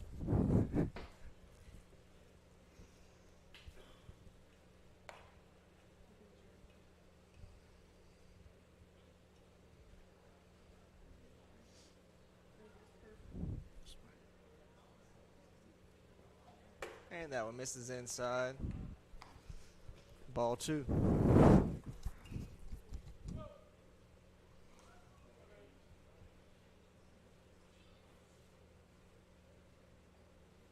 That one's cut on. Big cut.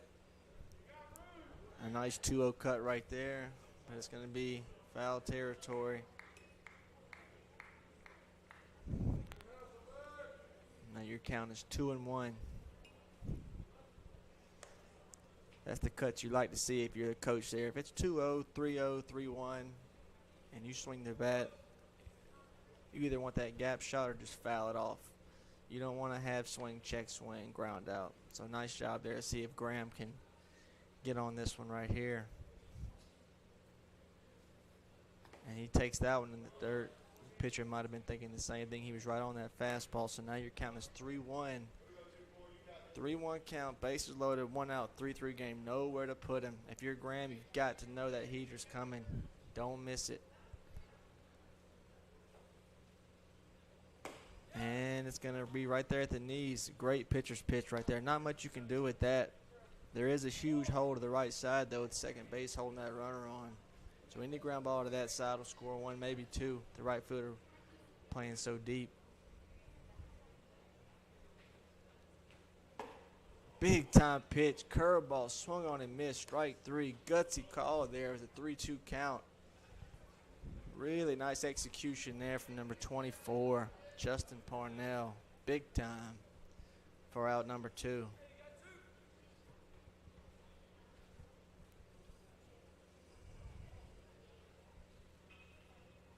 And now your new hitter, number 13, Owen Brown. He'll take ball 1.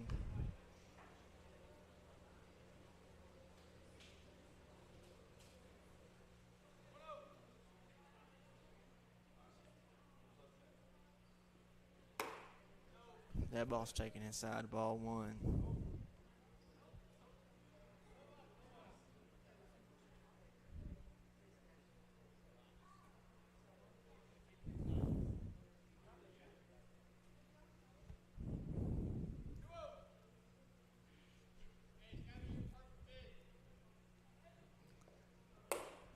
one's taking at the belt for a strike.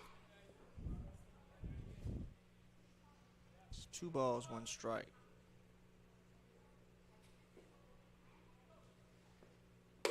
That one's high, 31. So same situation as the last hitter. He had 3-1. He came with a painted fastball to get strike 2 before delivering the all-speed for strike 3. Let's see what he decides to do here. That one's cut on and missed to fill the count up. So Parnell trying to work out of a huge jam right here.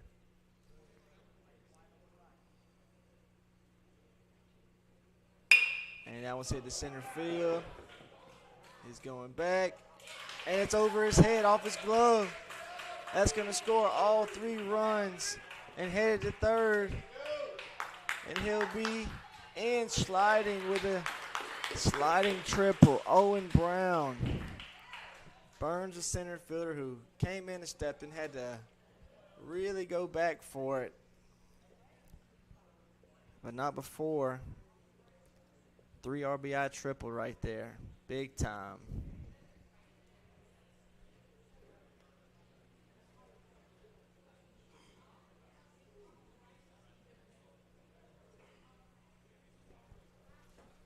So huge clutch hit right there for Mr. Brown.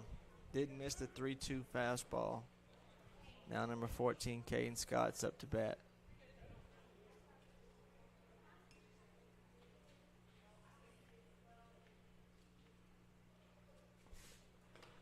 That one's bounced up there.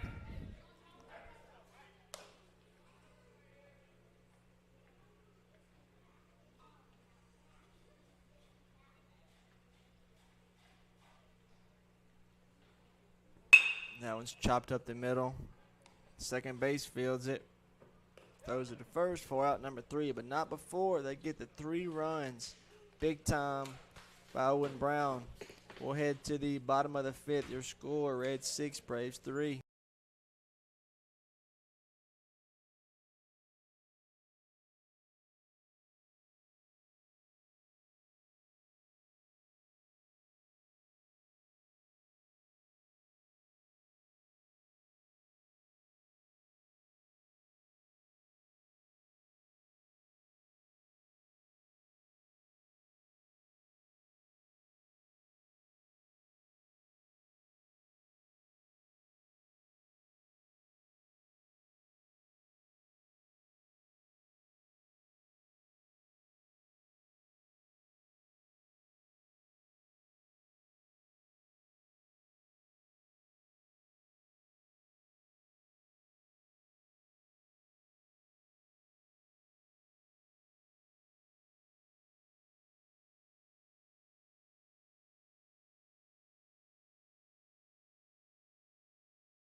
All right, we're back as Buddy Griffin goes back to work on the bump.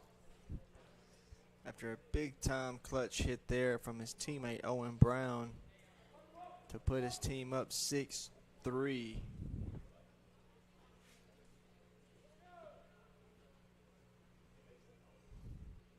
Now number 20 will lead things off for the Braves, Braden Hodges. He takes one off the plate outside for ball 1.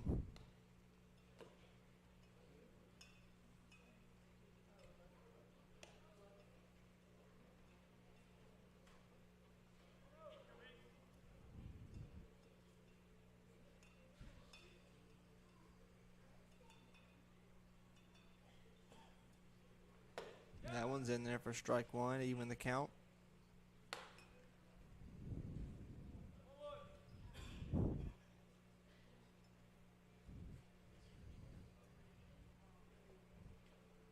And that one's curveball swung on and missed for strike two. Nice curveball right there to get ahead in the count.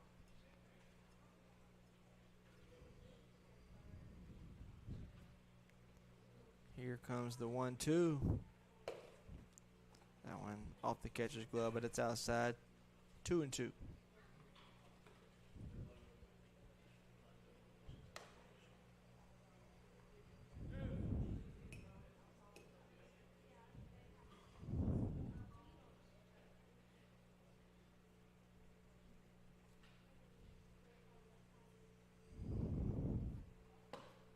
And that one's going to be off the plate. Nice take there.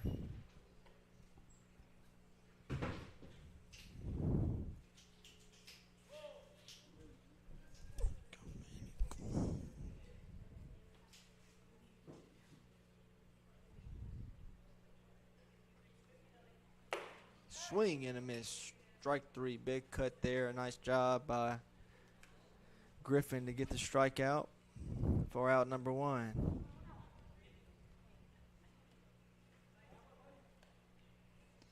Now number 21,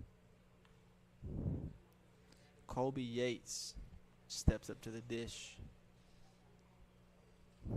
Can't even see the dish from up here. Not sure how the umpire sees it either. I'm sure he's going by the batter's boxes. That one misses high for ball one.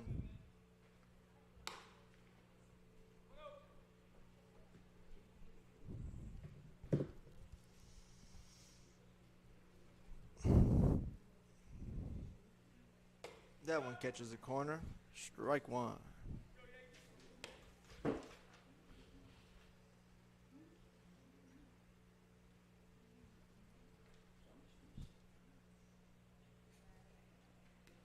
Skips up there for ball two. Yates ahead in the count right here. Looking to get some of those runs back. Down 6-3.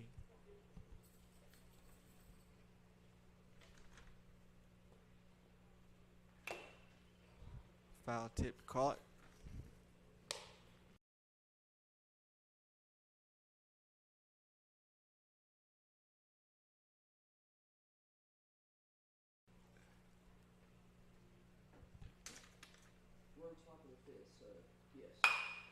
And that one's hit into left field. It's going to fall in for a base hit. Hard turn around first. But he's going to stay there. Oh, it's going to be a high throw. First base backs it up. The throw. And they got him on the tag. Nice play by the second baseman, laying out right there. Able to get the tag. So big second out right there.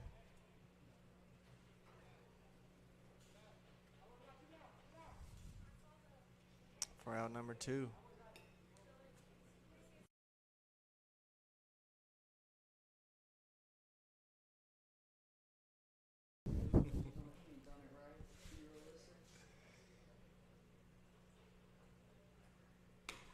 First pitch off the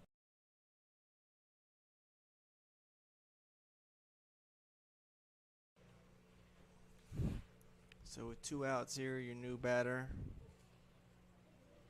Try to get that number here for you. Ball outside. This is number 22. This is Braden McGowan, who started the game on the bump for the Braves.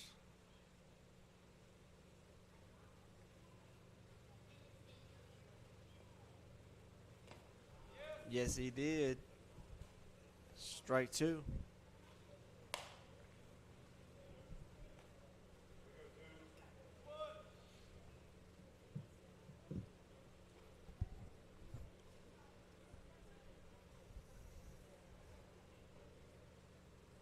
That one's going to be off the plate. Nice frame job by the catcher, but couldn't get the umpire. That'll even it up at 2-2.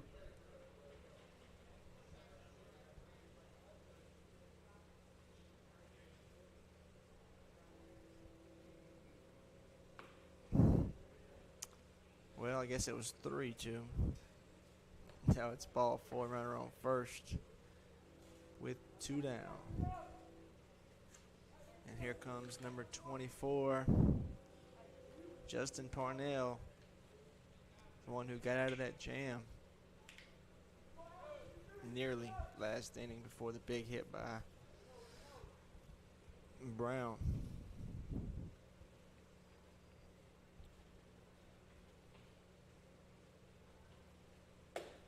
That one's in there for strike 1.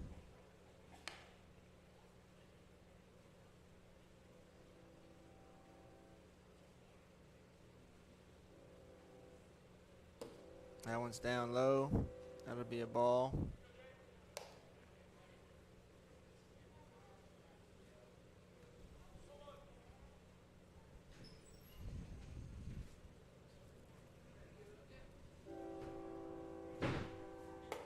That one's high for ball 2.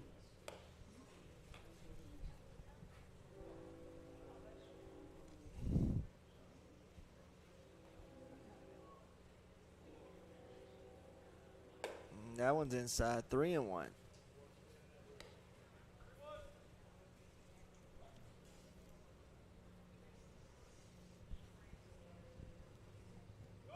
Runner goes. That's going to be outside for ball 4. So, runners on first and second now here with 2 outs.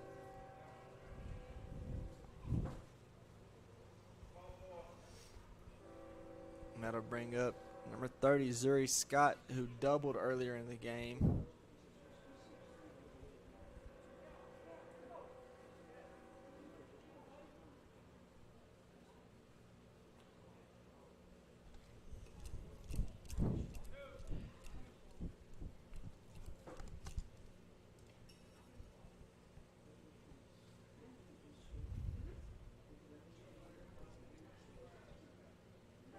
Long looking by the pitcher. He finally fires the off speed in there for strike 1.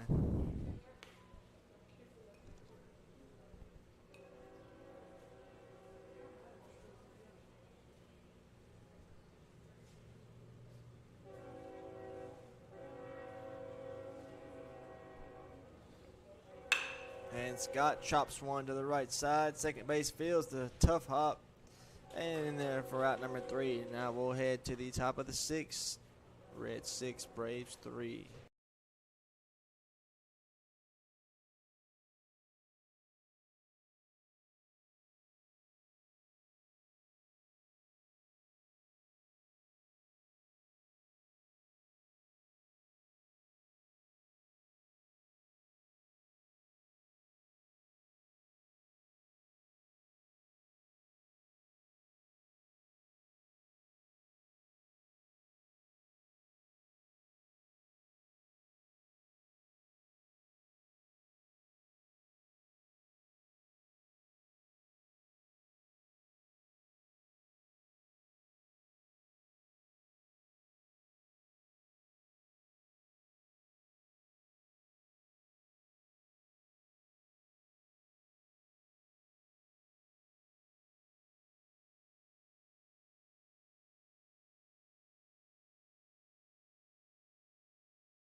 We're back here, top of the sixth. Justin Parnell still on the bump.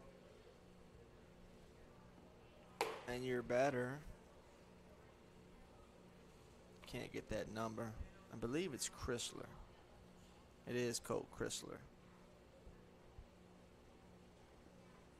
He takes one on the corner, even things up at 1-1.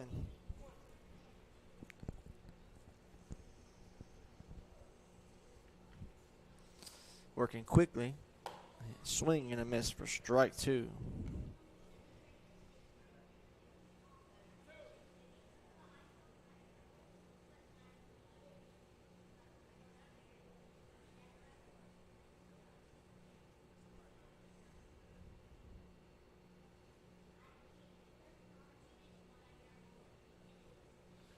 And that one's off the plate. Good take there.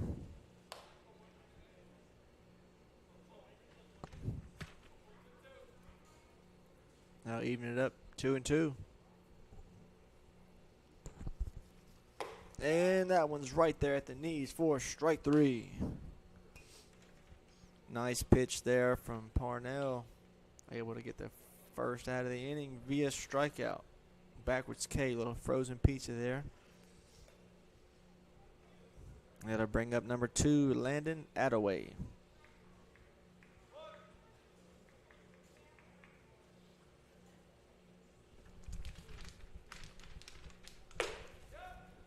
Takes that one in there for strike 1.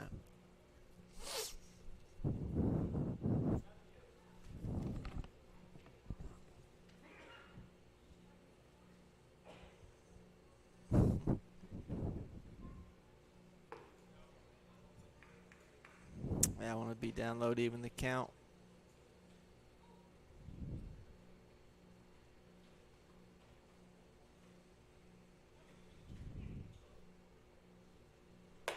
That one's just above the belt.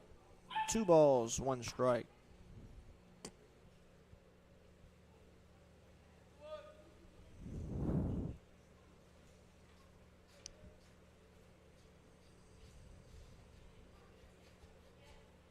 That one's off the plate. That'll be 3 balls, 1 strike. Good hitters count here for Attaway.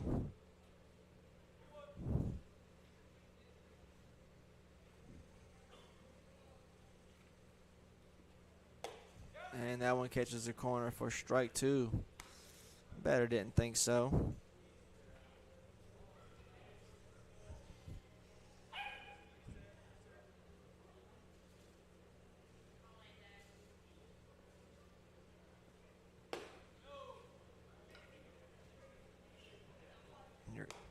And that'll be ball 4.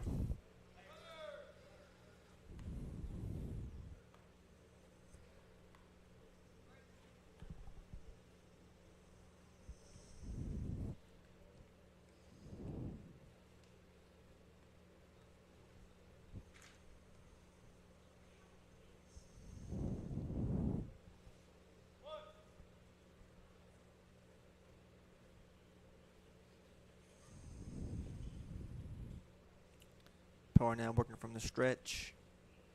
First one's in there for strike 1.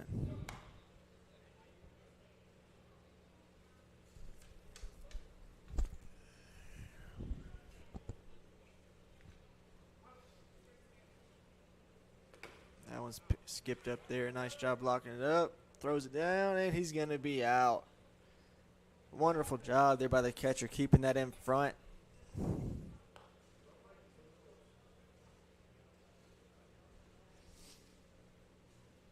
4 out, number 2.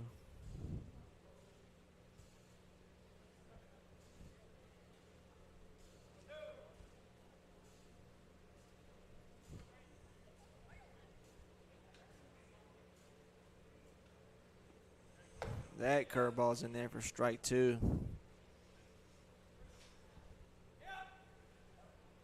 Well, strike 3. Apologies. Head to the bottom of the 6th now. Well,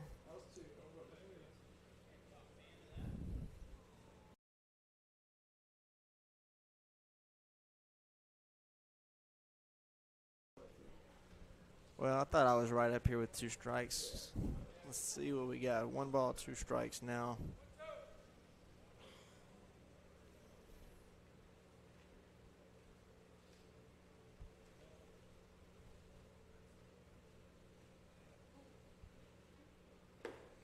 That one's in the dirt.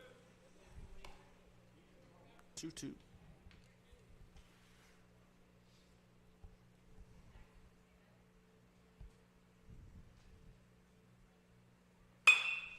That one's hitting the right center field. Great piece of hitting.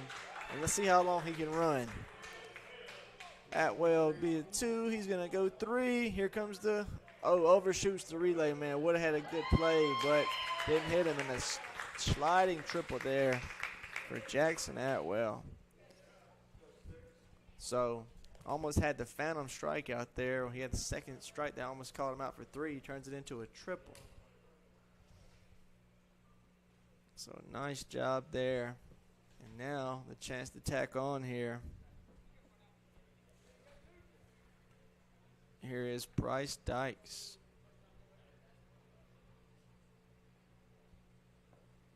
He takes his first one, skips up there, but no score.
Here comes the pitch. That one skips up there. That one gets away from the catcher. This time the runner is coming home. It's going to be no throw.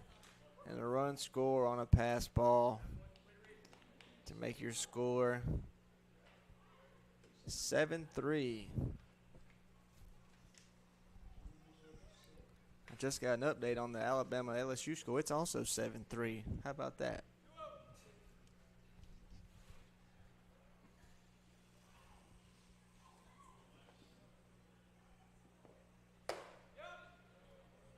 And that one's in there for a strike.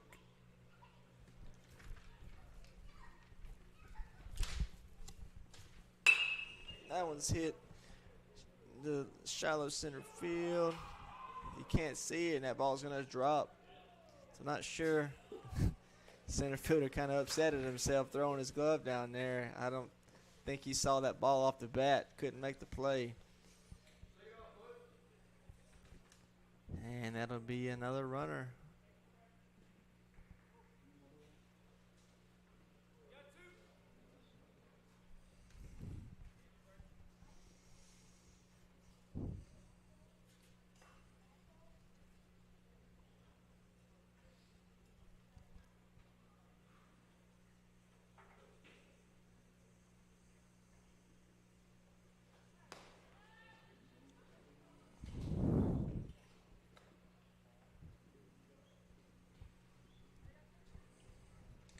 And here's Buddy Griffin.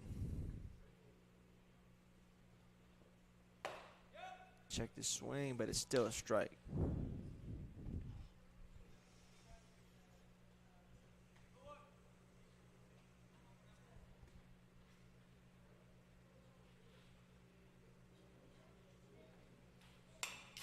foul straight back.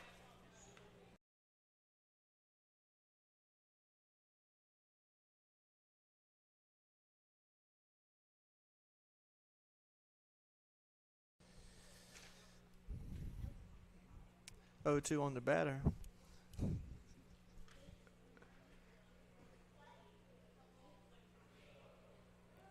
And that's fouled off his foot. And we'll do it again.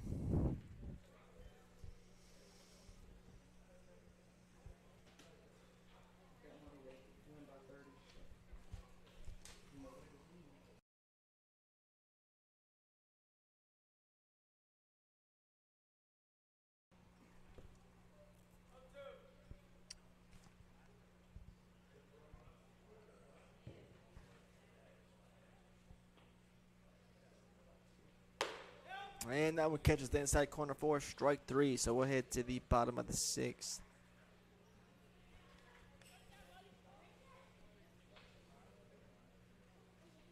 Seven three.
Swing and a miss. Strike 1 on the batter, number 17, Hunter Hughes.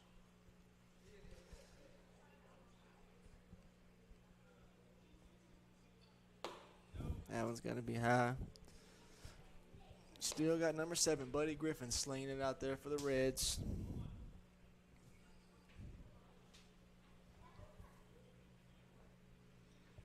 That one's down low, ball 2.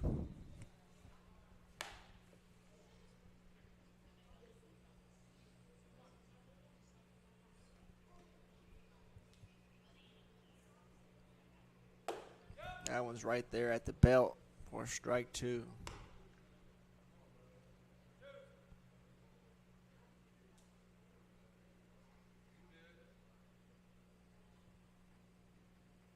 And swing and a miss for strike 3.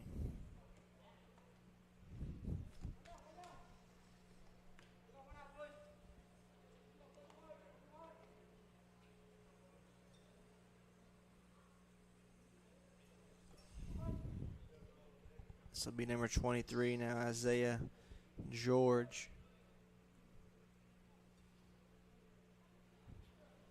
Spelled Jorge, pronounced George. Oh, he lays down a bunt. It's a pretty bunt, but it made its way foul. And if you're a coach, that's what you want, either on the line or foul. And he'll be down 0-1.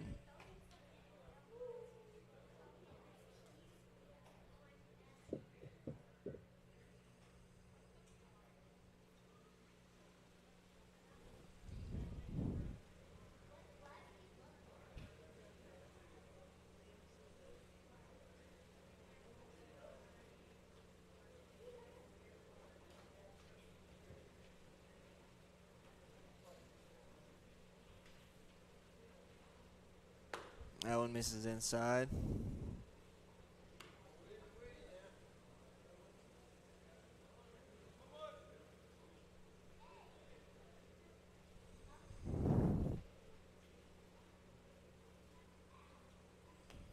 That one's off the plate. 2 balls, 1 strike.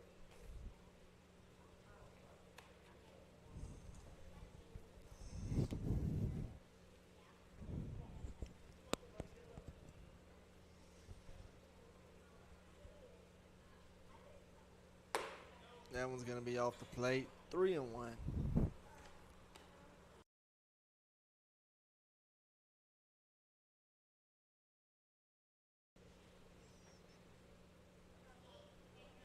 And that one's hit to the right side. It's going to be shallow right field. He's coming on to get it, but the second baseman goes out, and it's off his glove. Going to fall in for a base hit there. So a nice start there for the Braves. Looking to get something going here to cut into this 7-3 lead. As number 25 now steps to the plate. This is Jesse Glover.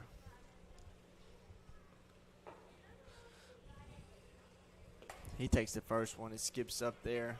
No advancement.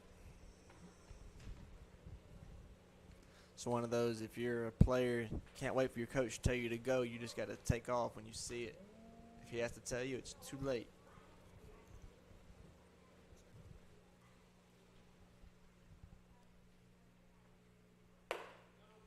That one's a little high. Ball 2.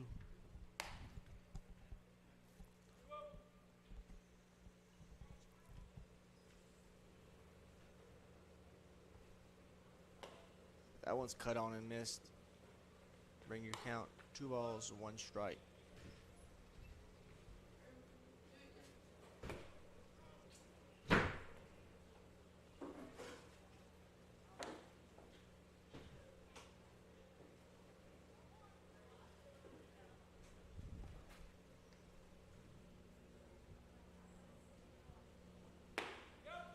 Right there for strike 2.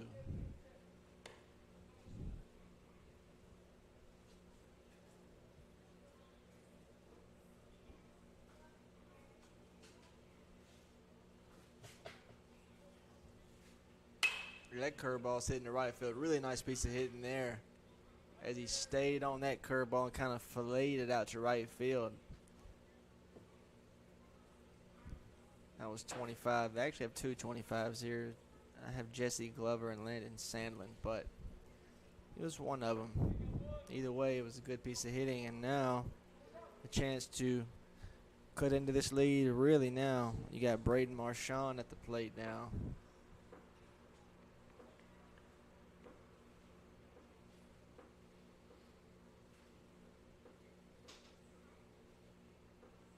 And Marchand foul tips it into the mitt for strike 1.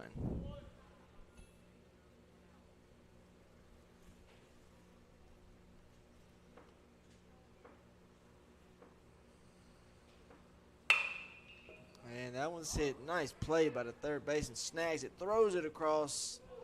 A pick attempt by the first baseman. It's not going to be there. So now we got bases juiced with nobody out.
All right, bases loaded here. And here's Evan Preston. A lot of power in the box. 7-3, a chance to do some damage as he takes strike one.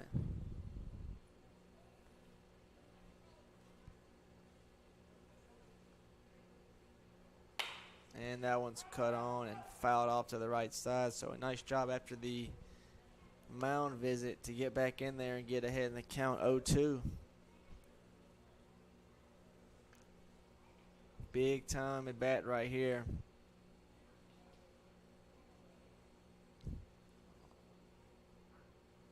That one skips up there. Really nice job by the catcher.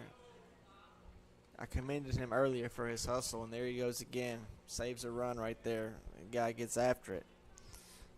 Don't want to wait to the 7th inning if you're the Braves. Again, down 7-3. This might be their last best chance of scoring. The top of the order looming. If I can find a way on right here. Oh, big swing and a miss for strike three. The curveball, top of the zone, looked too good. Couldn't make contact for a big second out.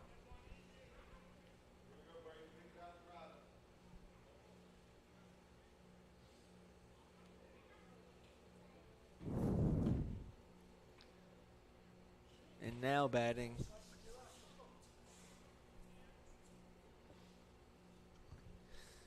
This is number 20.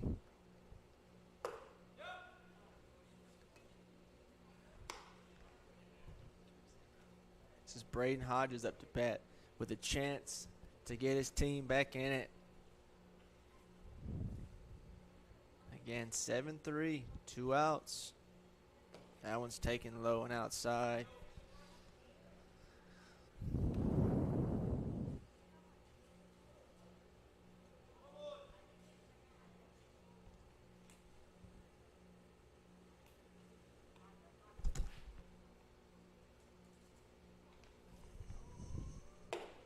And that one just misses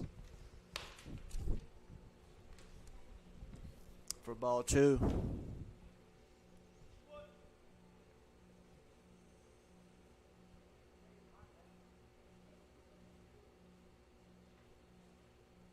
And that one catches the corner.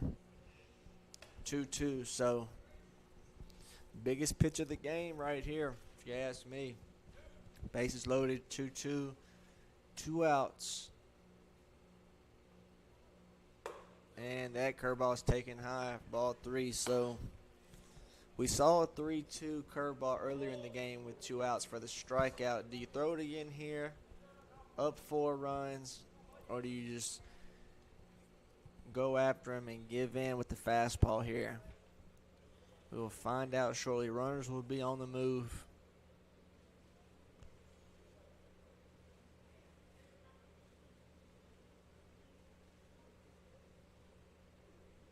Here it is, and fouled off.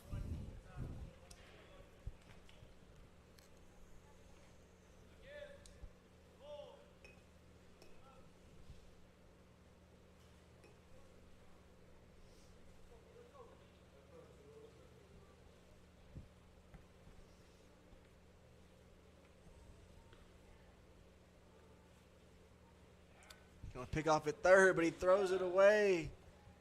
And the ball goes into the dugout. So knowing the runners would be gone on 3-2, tried to catch him sleeping. Actually had a nice idea there because the runner was pretty far off third. But, you know, you got to figure up 7-3 with 2 outs, 2 strikes on the batter. Just go after him right there. Coach isn't going to be too happy about that. Because now a base hit will put him within 1. Still got the 3-2 count. Now a base is open. Now you can throw whatever you want.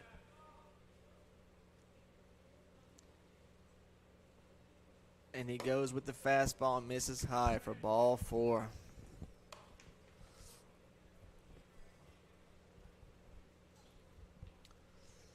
So now batting is number 21, Colby Yates. You're right where you want to be in the batting order if you're the Braves. And he hits the first pitch, smoked deep to left field. And that ball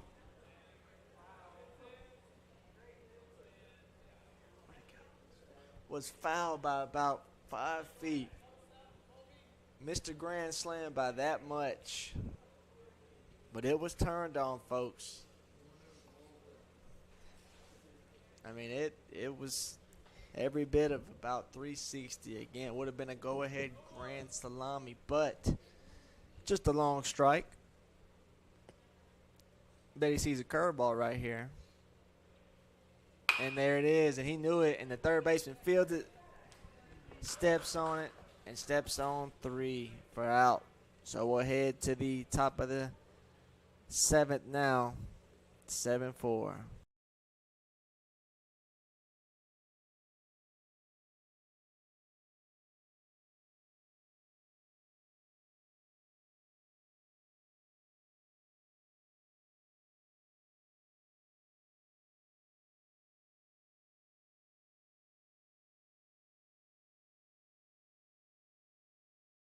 So your final, Reds